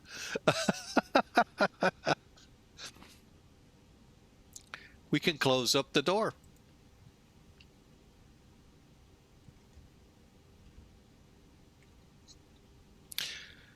All right, all doors closed. All vehicles are moving away.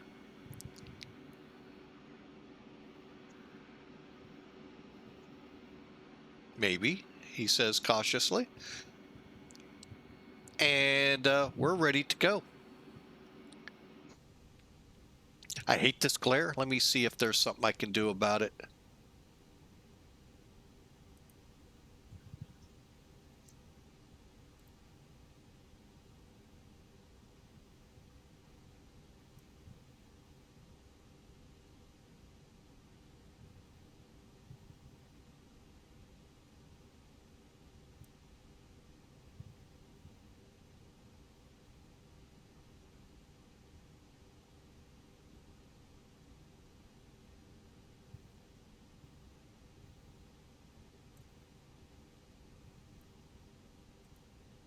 There we go.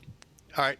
And again, you can see where I did that. Also, real quick for you guys, if you look for the accounts add-on sound, however it's stated, that's where you can put your SimBrief ID in so you can do the init request. If you want to, and I have yet to run into many controllers that do it. Hoppy is where you could converse via the ACARS system. Read the manual, though, is highly recommended here to understand. I am still trying to figure out why I still have charts up. I don't know why. Sorry about that, folks. All right, so here we go. All right, all we got to do is remove chocks. Godspeed will help you out with the A330, no worries. I do have it planned for tomorrow afternoon. Aruba, if I can find the right flight, Aruba to Bogota. And we'll walk through it. We can either do it on stream or we can do it, me and you, doesn't matter. But yeah, I can help you with that plane, no problem. Because I don't seem to have been very much help here. Beacon, seatbelts.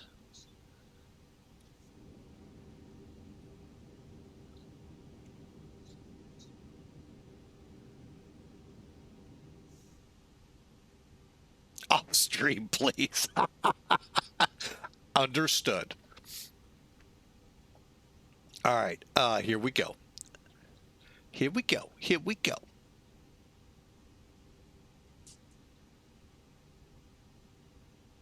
Engine starts real simple. I think even simpler than the Boeing aircraft. Why? I don't have to turn the packs off. Fuel pumps. Look for fuel. Make sure there's no white in here. And there is not. Push clearance. Well, we're not pushing. We're going to pull, turn out. And then all we do, come down. Again, let me first off make sure beacon's on. Okay. Come down, turn the ignition switch on. Make sure. Another way to make sure the bleed's on is right here. You got pressure on your engine and then start it.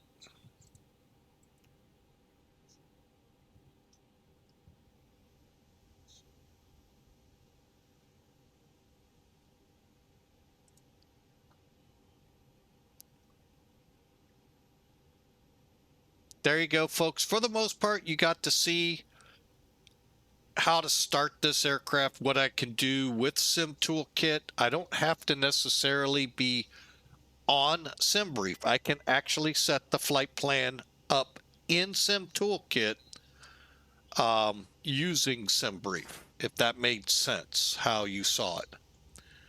Uh-oh, Hawker's back.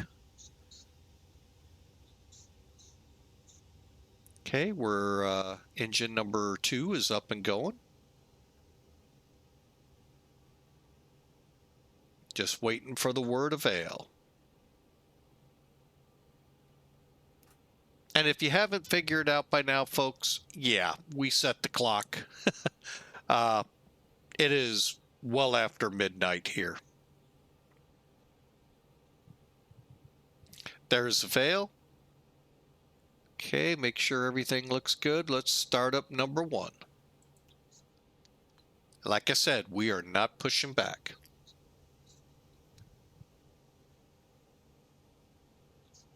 Check them. Okay, chocks are indeed off.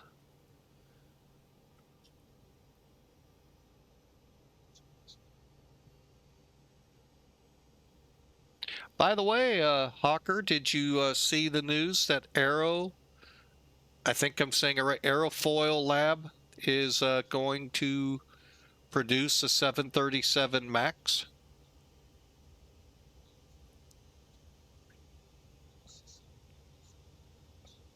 Yes. I think I got the right name to the company. If not, I'm sure Original Godspeed'll. I'm quite content with the Dash 800, but I know a ton of people that love the Max. I love to watch doors fall off of it, but anyway, I know only one door fell off.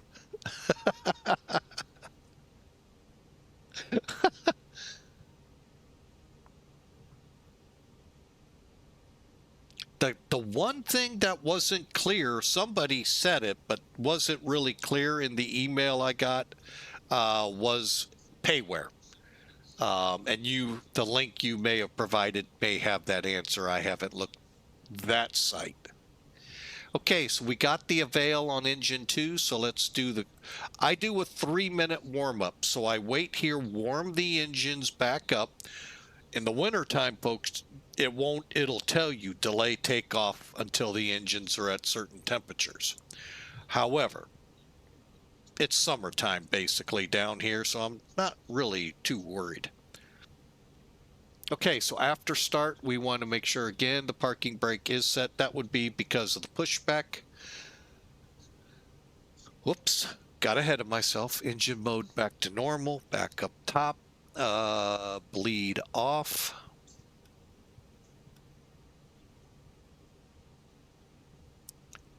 Master off. Okay, nav display is set, ready, constraints, okay. Flight directors are on, auto brakes to max. And I think we're ready for taxi. Flaps to takeoff configuration, which is 1, and we can arm up the spoilers. And we'll get our TARA on. Transponder, cockpit doors closed, locked, and into the middle we go. We want up a 04.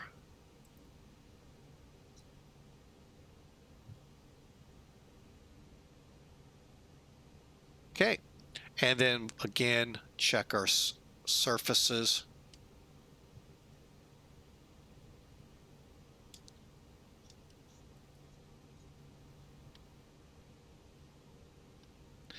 More I do this for is the fact that my SATEC, now Logitech flight controls, I find that if I move them through all of their paces, they don't snap roll me on when I need to use them on approach, which they sometimes do, and it's kind of scary sometimes, and not necessarily this guy doing it. So I find that if I do it now, it kind of helps prevent that. Flight controls checks, taxi clearance, we're ready to go. Taxi lights. and away we go.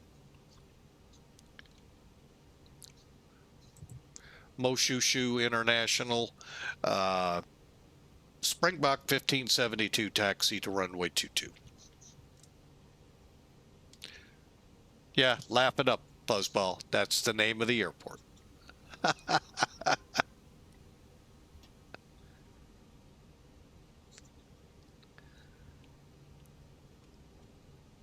Okay, since we're going to probably have to back taxi, guess what? We want to get all of our takeoff checks ready to go.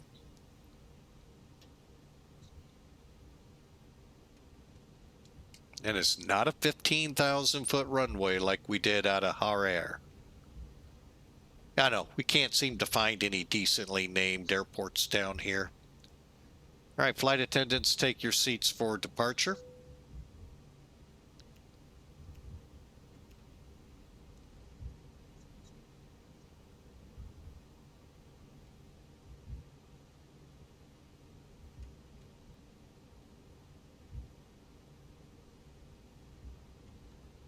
All right, terrain on. Weather radar on. PWS on, door locked. Tiara, we're ready here. Rudder, trim, transponder, briefing, clearance lights. Hang on.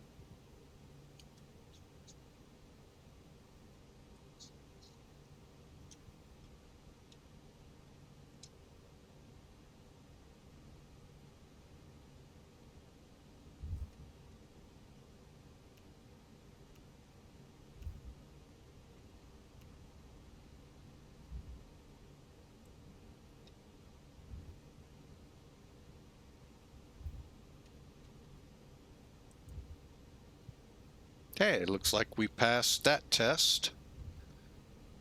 Where are we set here? 40. A lot of high terrain here, so we're already at 5,000 feet above sea level. I think might even be a little higher, and we've got that much more around us.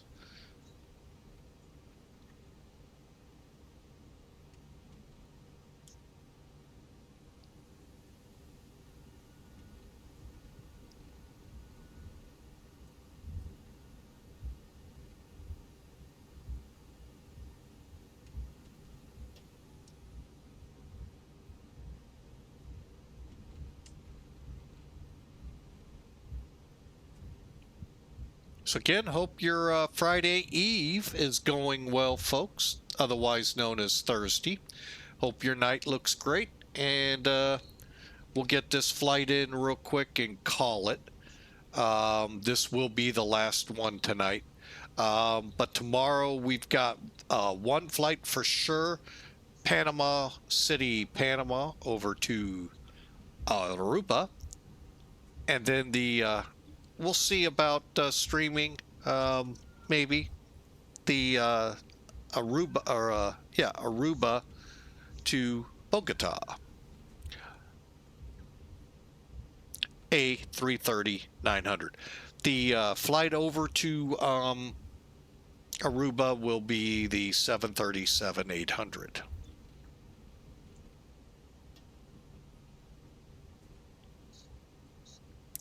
Kind of changing the schedule, gonna push that flight back a week or two, so you know you're just not constant on this. This series of flights here touring Africa is one of 3 parts, and it's taken us almost a year, maybe a little more, to do all 20 flights. I'm not planning that with life as a brat, military brat. But I don't want it to be right on top of each other either. So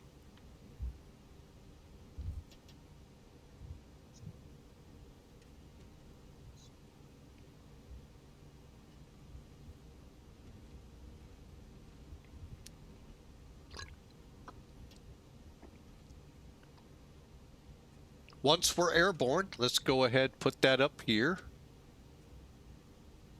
We're going to run with the Sim Toolkit overlay. It's really a quick flight, folks. We're only like 200, 300 miles away, so less than an hour to get there.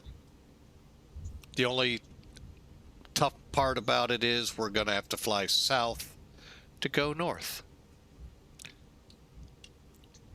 It's kind of like when I drove the truck, I'd tell people ahead of me, you know, if you turn right and then you can come back around and go left when you can't get out of an intersection.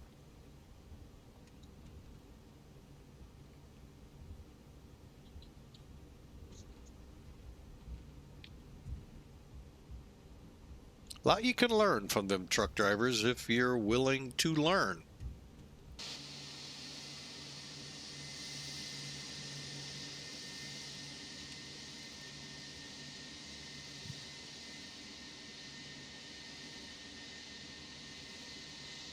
Moshoeshoe International, Springbok 1572, taking off, departing runway 22.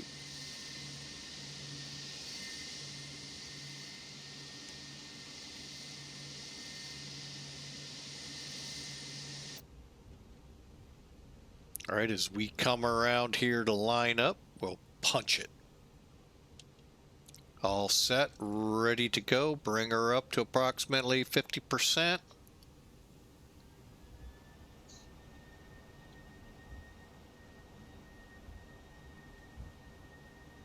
Planning flex. SRS runway blue climb, blue nav. Here we go. Airspeed alive.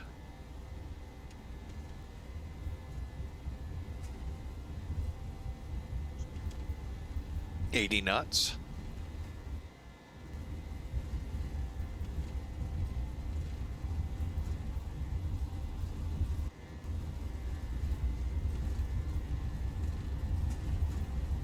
V1.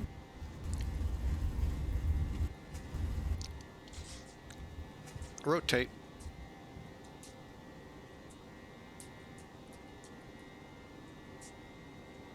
Positive rate.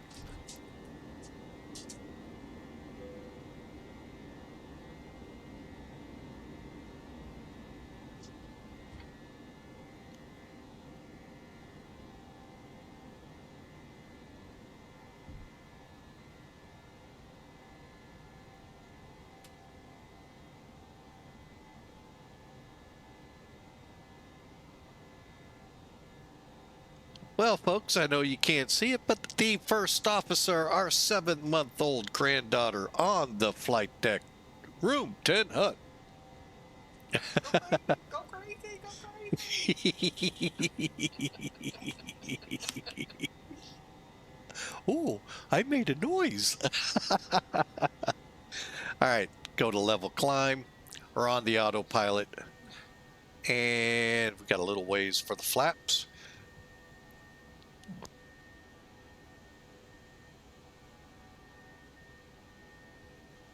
All right, and the first officer has left the flight deck. At ease. All right, let's swing this pig around.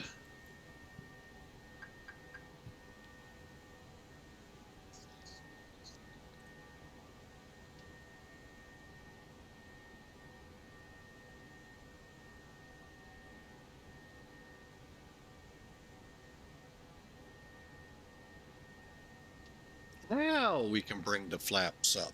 Get past S speed. Swinging it around.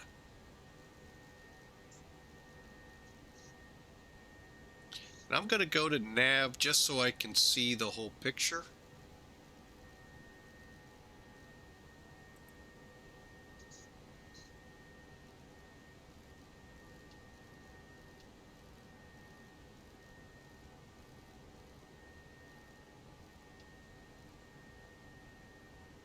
Watch the mountains.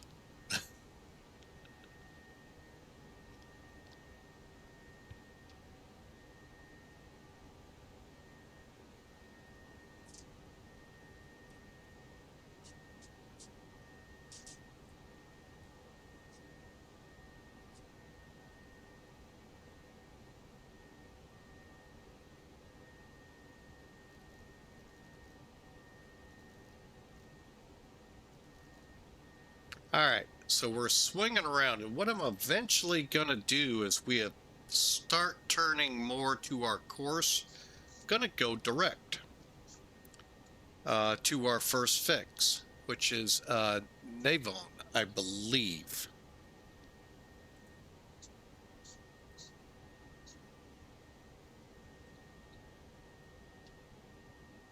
NEVEN. I'll get the right pronunciation. We're through 10,000 feet already. It's a high altitude airport, folks. What'd you expect?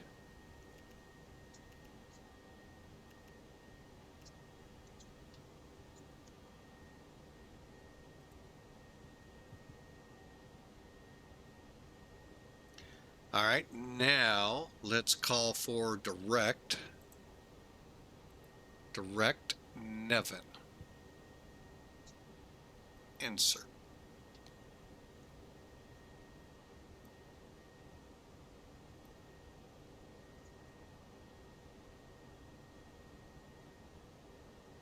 Okay, we're heading direct to NEVEN right now. So there you have it, folks, and we're pretty much overflying the airport again. But we're headed straight out to our first fix. Should be at 29,000 pretty quick. Well, I say that, we're in the A321. Sometimes feels like a pig getting it to climb like that. All right, brake fans, we're going to go ahead, give them a break. De-arm the spoilers and press on. I'm going to go ahead and put us back in arc, and we'll be tracking the line. Over here, we'll go to 80 for now. And we're on our way, folks. I hope you enjoy.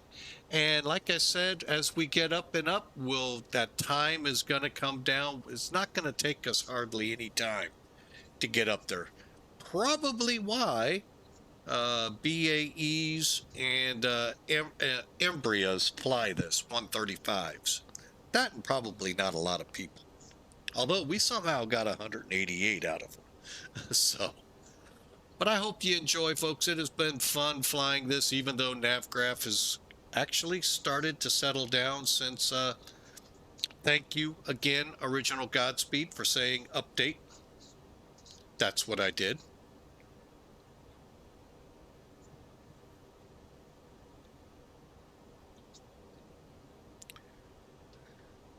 So, and things seem to have calmed a tad. And I'm also not updating one of them that I use, so. All right, looking in the South Africa area, there is absolutely one airplane besides me in it. And that's actually up probably in one of the countries above.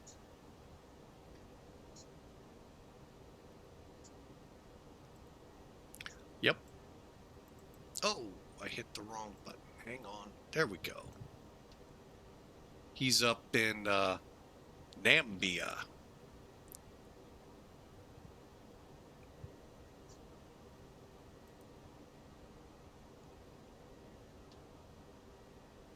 But thank you, sir. Thank you so much for that. Hopefully that cures everything. Why can't it come out and just tell you that? That's I know. There I go thinking. Gotta stop that.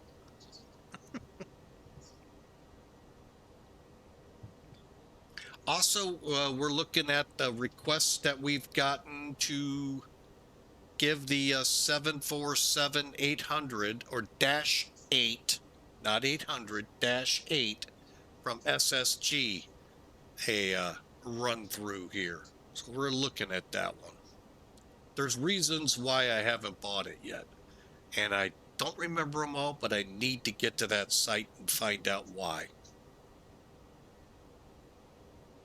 Probably because I was flying the 747-400 from the Sparks 43 group, and found that to be very well done, and probably still is. So, all right, we are Getting up there, folks.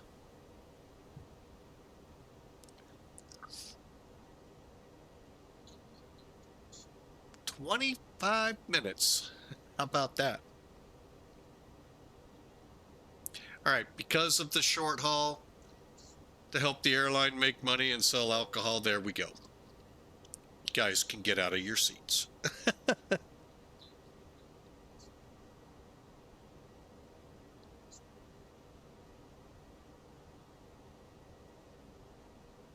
I got this, turning that off before top of climb, actually from American Airlines.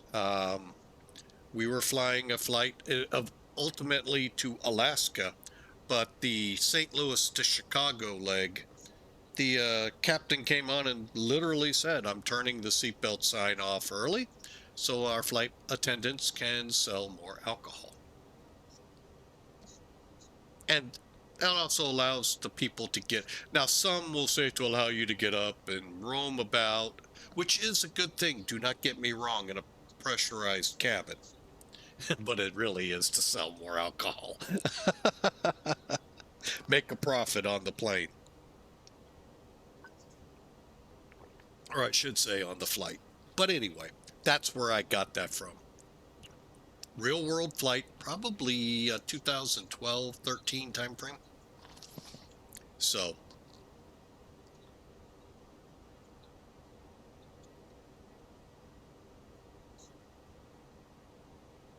So again, hope you all have a great day. Friday tomorrow. Hope you all enjoy. And hope your weekends are looking good. Hawker, looking forward to whatever flight you are thinking of. Hopefully on Saturday. I don't yet know, haven't talked it over yet with the missus, but usually I can find time. So, usually.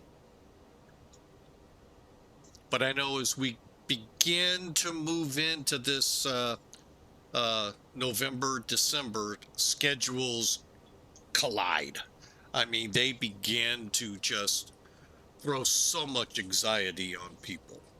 And it's unreal sometimes. I'm going to throw a tip out there. Ooh, the JFK. Ooh, he's really looking for a long haul. Are we flying the Piper Cubs?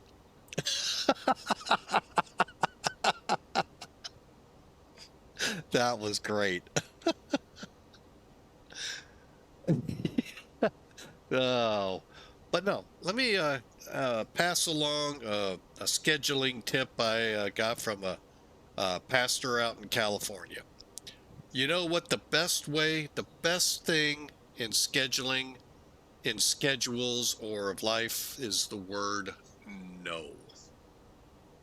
You don't have to do everything, folks. Just remember that. There is no reason to stress yourself out like that.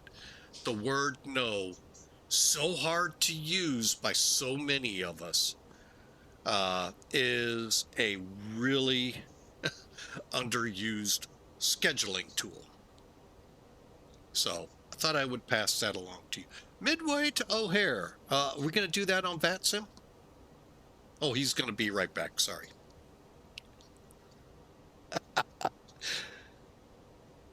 Poor Hawker. All right, we're about 5,000 away from top of climb. Give you all a great look at this bird. It's a nice, folks, if it says ToLiss, you're expecting and will get a phenomenal aircraft. And they didn't spare anything here. Boy, love this. The only thing, and I think it's real world, what a pig in climbing is this aircraft. Throw the Neo engines on it, she is out to the races on the climb. Just like the other Airbuses. This one, oh my gosh. Which I have a feeling the A340 is a lot like this. 300, 200s.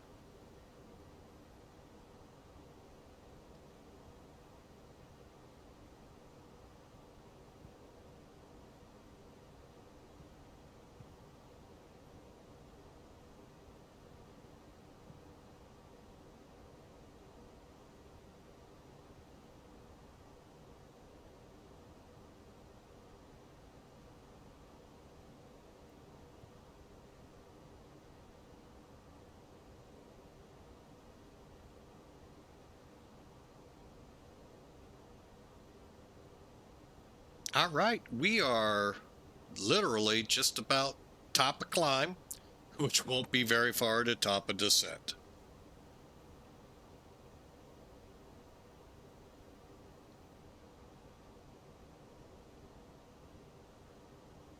Real quick recap while it's working. Sorry, folks. NIBEX 1 Bravo. So we come off NIBEX no faster than 250. Go to JS12 no faster than 210 above 11,000. Over to JS 13, 14, 15 no lower than 8,000. No faster than 210 though. All right. Get on the ILS X-ray. We'll pick it up here 7.5 or 8 miles out. At or above at 8,000 descending. 3.7, we should be at 6,700 and 1,100 above the ground. There's our frequencies across the top here of the chart.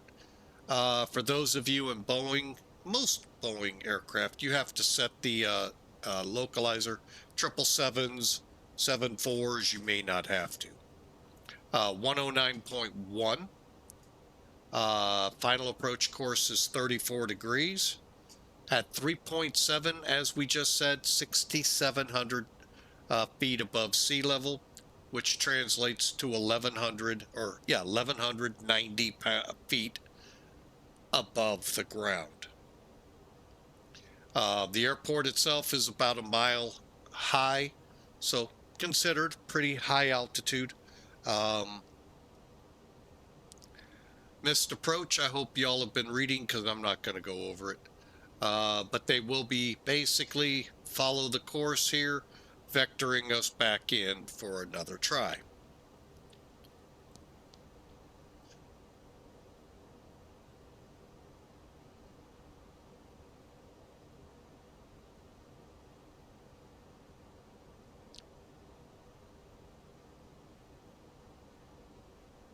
All right, descent, again, 8,000 to 7.8 DME, 3.7 DME, be at 6,700 on the glide path. We're going to have high ALS, 2, PAPIs both sides, and our minimums for today. We're that fun class, C and D, so 200 feet, we'll call it, all right? And 600 meters of visibility. We'll go with the highest. If the lights are out, approach lights, we go to 1,000 meters. They won't be, it's daylight. But yeah, 600 meters, we'll go with the higher. And that's our approach once on the ground. Like I said, we'll use Echo to get to the terminal, and we'll park somewhere in here. Not sure yet where, but somewhere.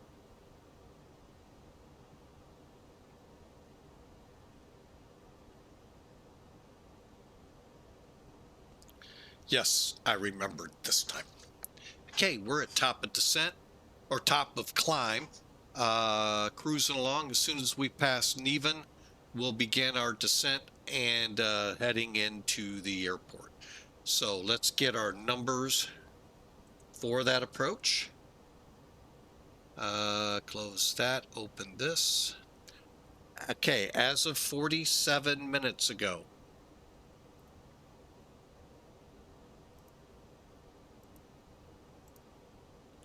QNH 1027.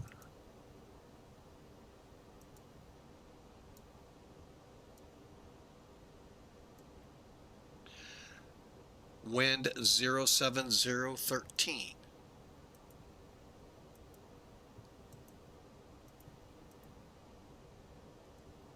And the temperature there at Johannesburg, 14 degrees. 2001.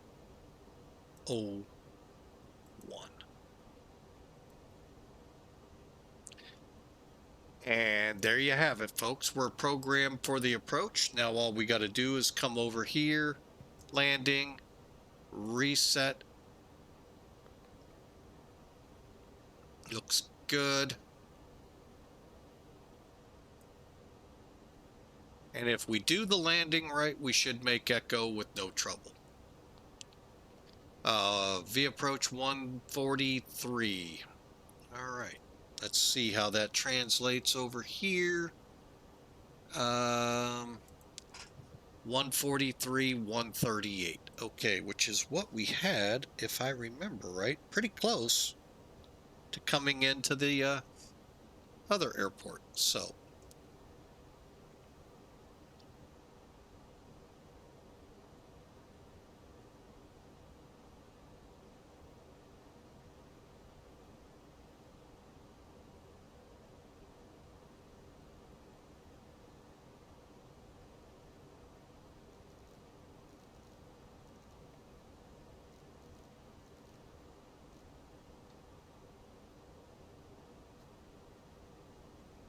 as soon as we make the turn off NEVEN, I will probably push us into a managed descent.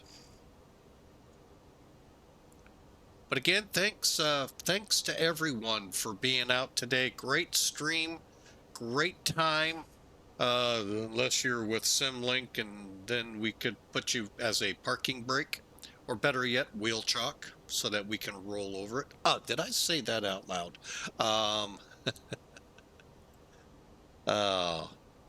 Problem child that it was, is probably still, if we were to continue on another flight. Right, there's the turn. Now I'm setting 8,000. Theoretically, I didn't even look. Let me look. We should.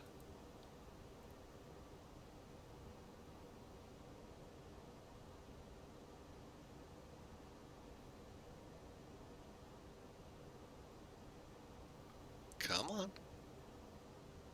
JS12. That is not correct.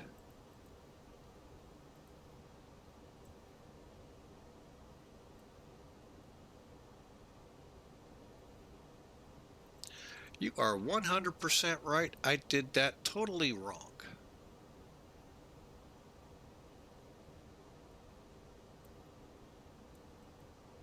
That was the Boeing way.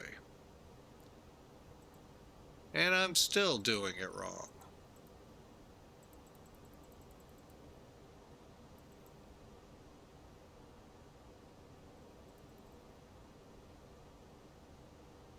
Okay, it is set right. Okay. All right, we'll leave it. It is set right, so not gonna deal with it. Okay. That's above 11,000, so we'll do it. All right, let's go ahead. Start that descent.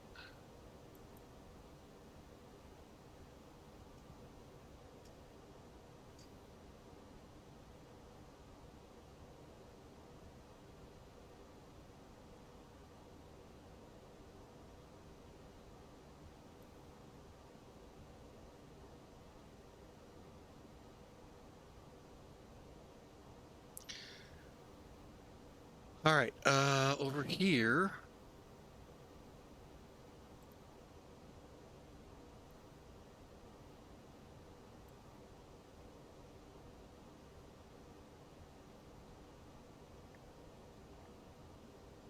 All right, so we're planning 143, 138. Okay.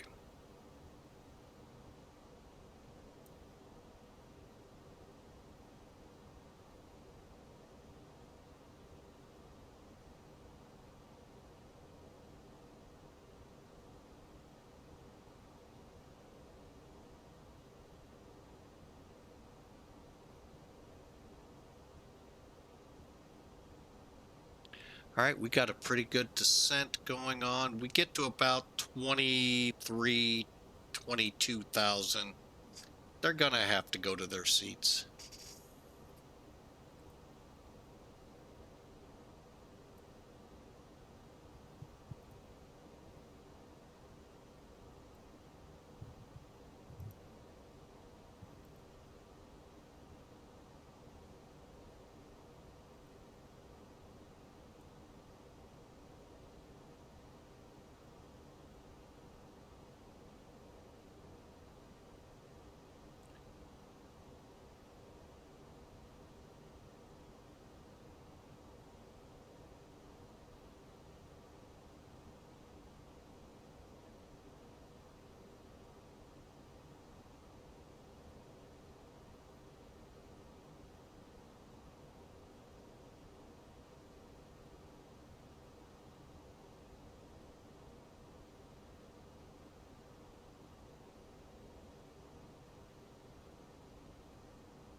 All right.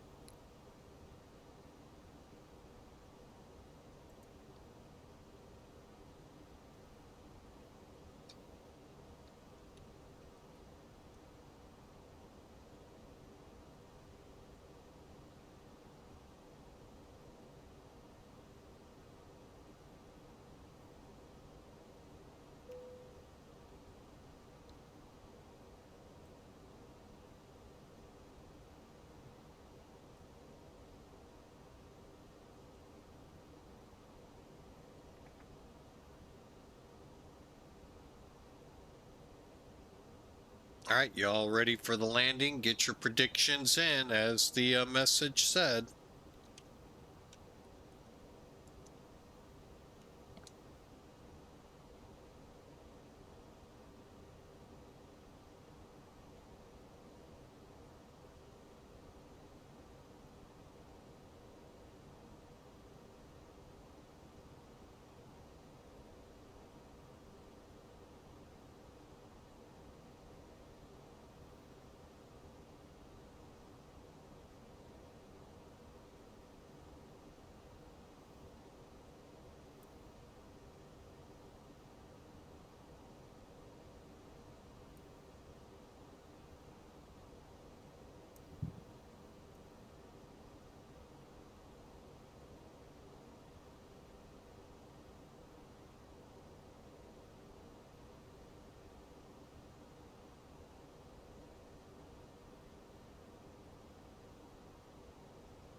Oh, I forgot what he's. I think he said transition 9,000. Okay.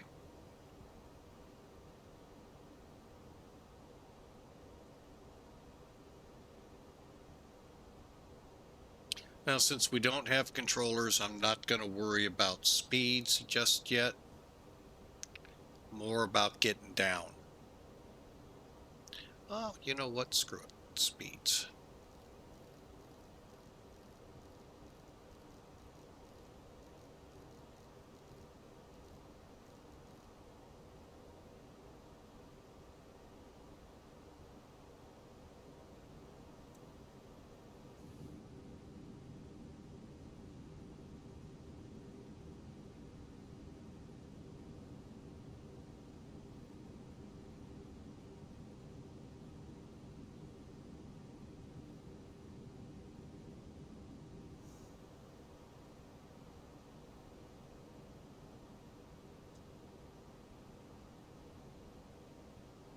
All right.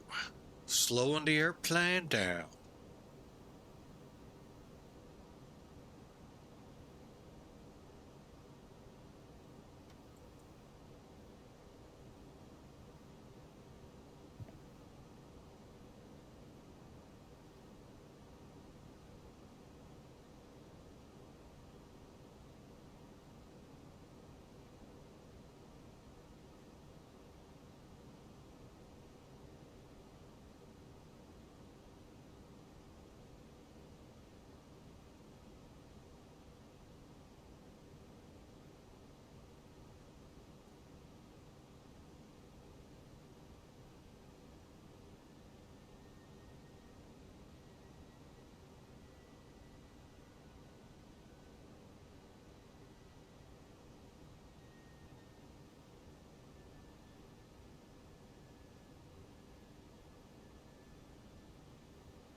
Yeah, that was weird.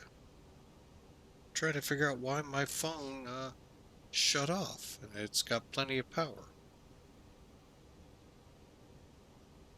But again, thanks for being a part of Flying with Mike today. It has been my pleasure. We're looking at about 5 minutes into Johannesburg, somewhere out there. And get this thing slowing even more.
Okay, I'm gonna try to figure out what's going on here with Twitch.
Okay, we're on the localizer.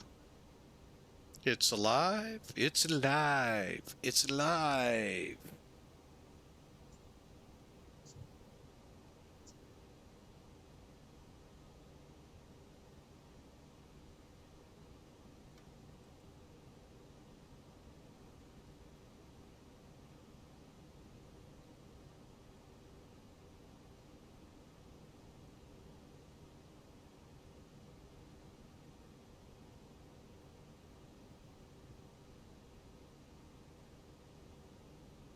Who knows? We might actually see the runway before the glide slope just came alive.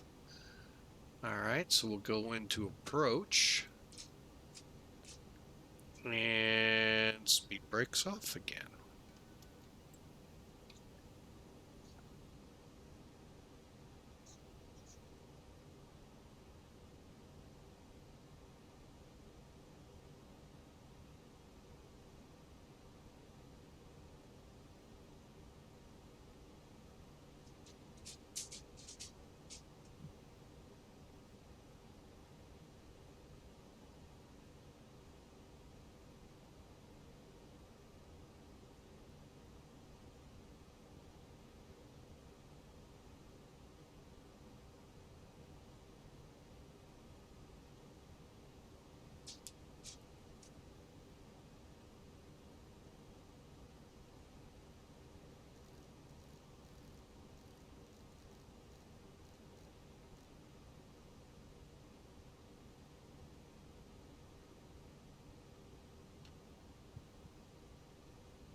Okay, gears coming down. Hope you all have your predictions in.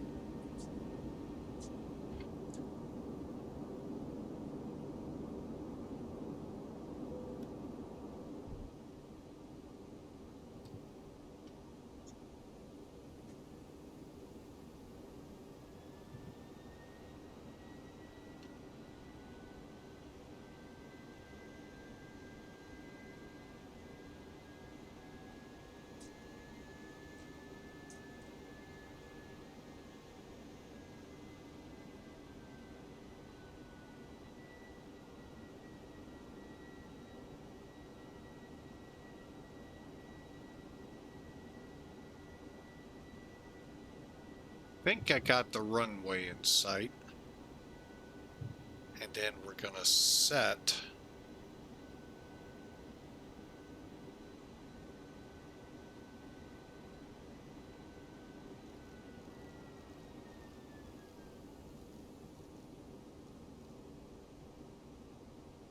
flaps 3, gears down, 3 green, brake low, speed brakes armed.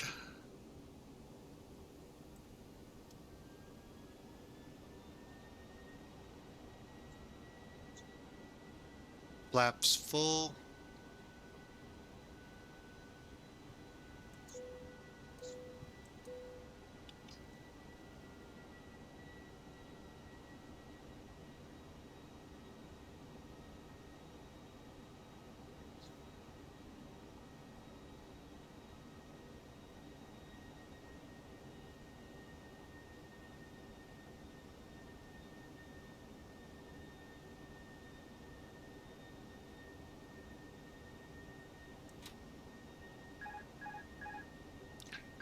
Johannesburg traffic, Springbok 1572, 8-mile final, runway 3 right.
And Johannesburg traffic, 2-mile final, runway 3 right. Springbok 1572. 100 above.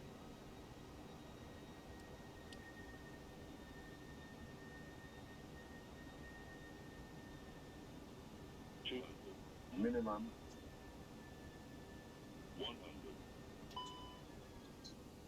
50, 40, 30, 20.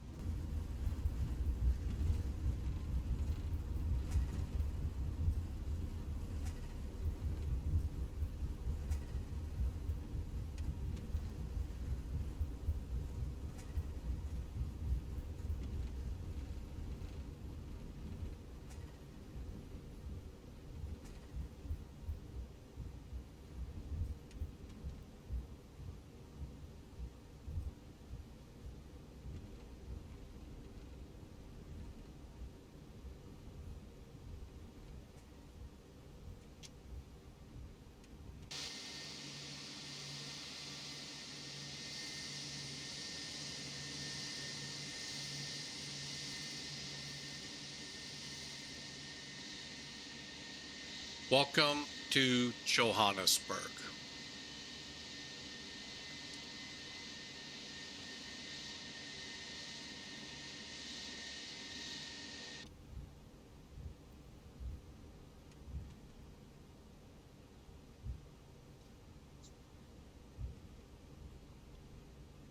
Roger, taxi to the gate, Springbok 1572.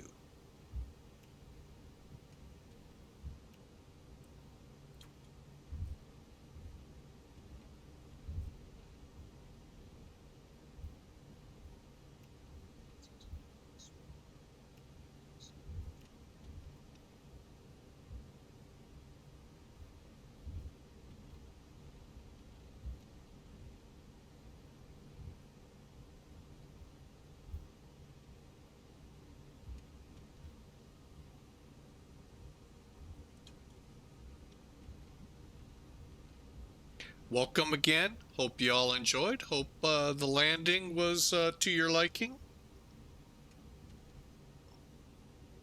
We try our best. Sometimes we fail. After landing, flaps, spoilers, lights, flight directors, LS. Okay, we can turn these off. And constraints. Chrono stopped. Okay.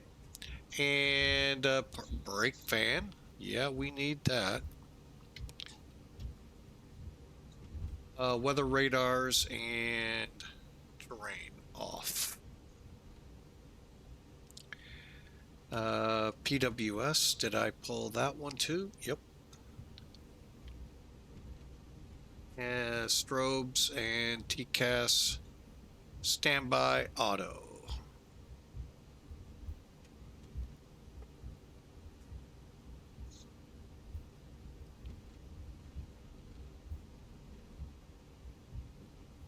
So I hope you enjoyed the stream today, folks. 4 hours long at least, that I can tell, maybe longer. But I'm glad to have all of you here. Thank you so much for a wonderful stream as we bring this sucker into the gates. We've got a long taxi, as you can tell, but yeah, we chose to go this route. So we took this, and we'll just be up there shortly. But I hope you enjoyed. Thank you so much. Again, tomorrow we're in Panama City to start off. So, Panama.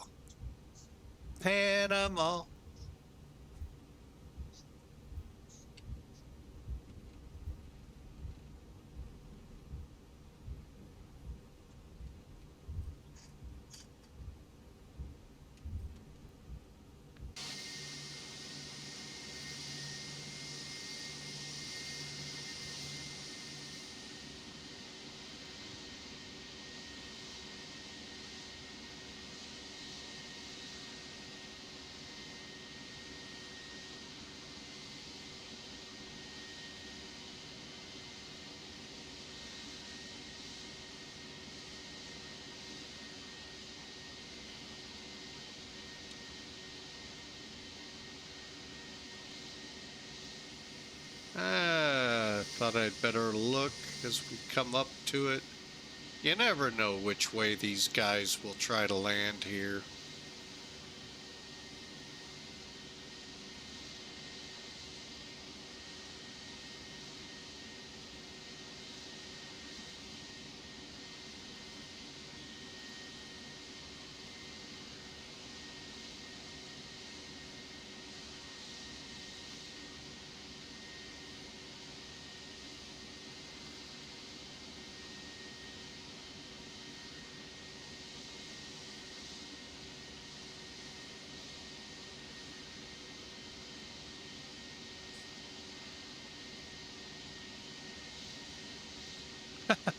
Would this be considered international?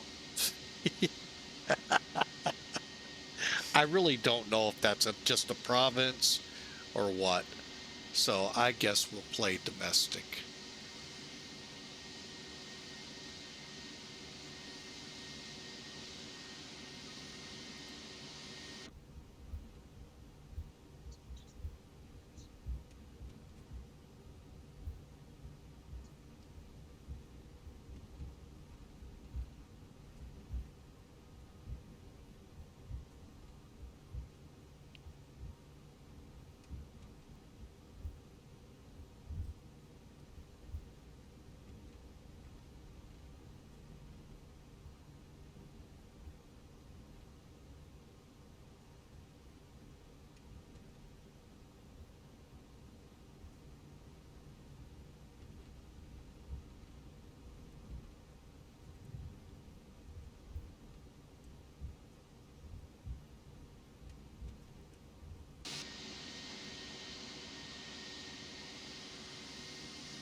Gonna take this next one. A9.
Okay, we're into blocks.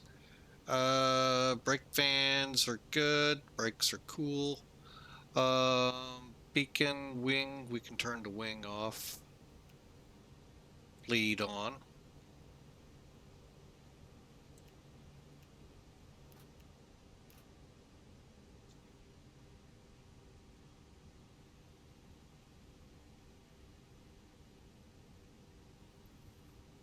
All right.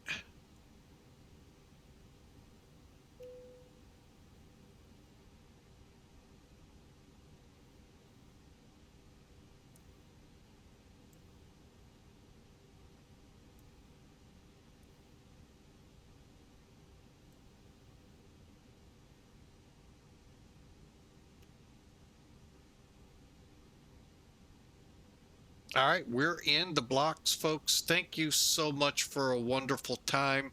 115 feet a minute, the airline, Mac Air, got us for on this last leg of this. And here comes the brigade. That's what the stutter was there. Bear with me here. I am going to...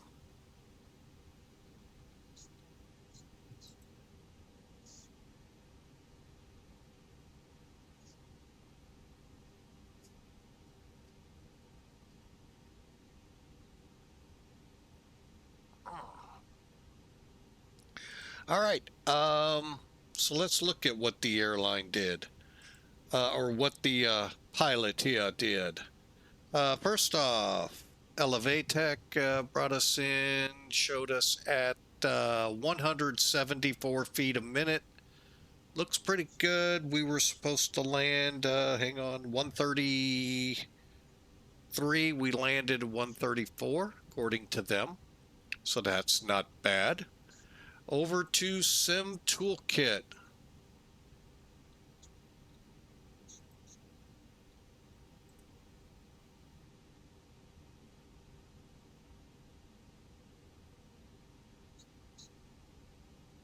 Hang on, I'm just rolling back, see who won. Original Godspin wins with a guess of 350 feet a minute. Awesome. Awesome. Awesome. Awesome. All right. So it's official 292 feet a minute is what we're calling this, and I just went to the wrong one. Go back to my logbook. Click on it. And we'll view the details. Again, of super short flight, 200 miles, 55 minutes, 2,400 kilos of fuel, and call it 1.4 G's on the landing. 292 feet a minute at 134. Just perfect. Now, where did we actually touch down? 1,700 feet, 8 feet down the runway, call it 9 feet off the center. Beautiful, beautiful numbers, look good. Again, original Godspeed with the win. All right, folks, we're going to wrap it up here. and hope you all have a wonderful day. We're going to try and back this up. We forgot to disconnect from VATSIM. It does it for you. Waiting for it, waiting for it. As soon as it clears off the screen, let's see if we can't take this back a little bit. Hopefully.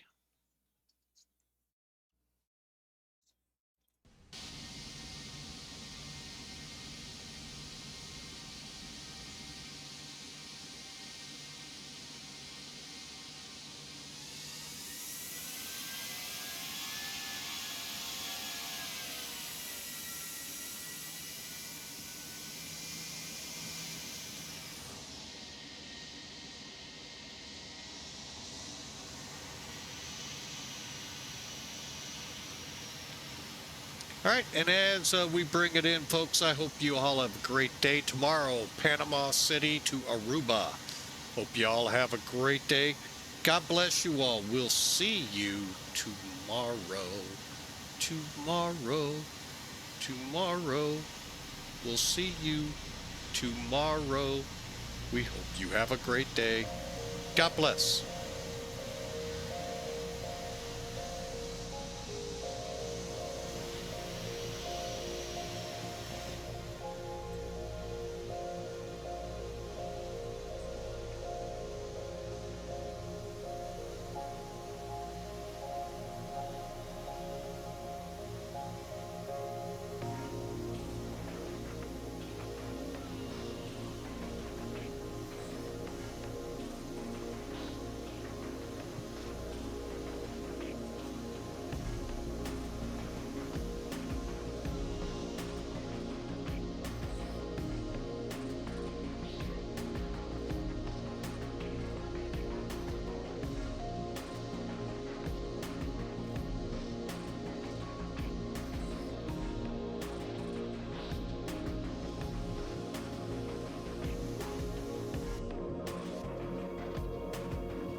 Thanks, JMKDB33 for the follow. Y'all have a great night. We'll see you tomorrow. Sorry for the fact we're heading out of here. But thank you, sir.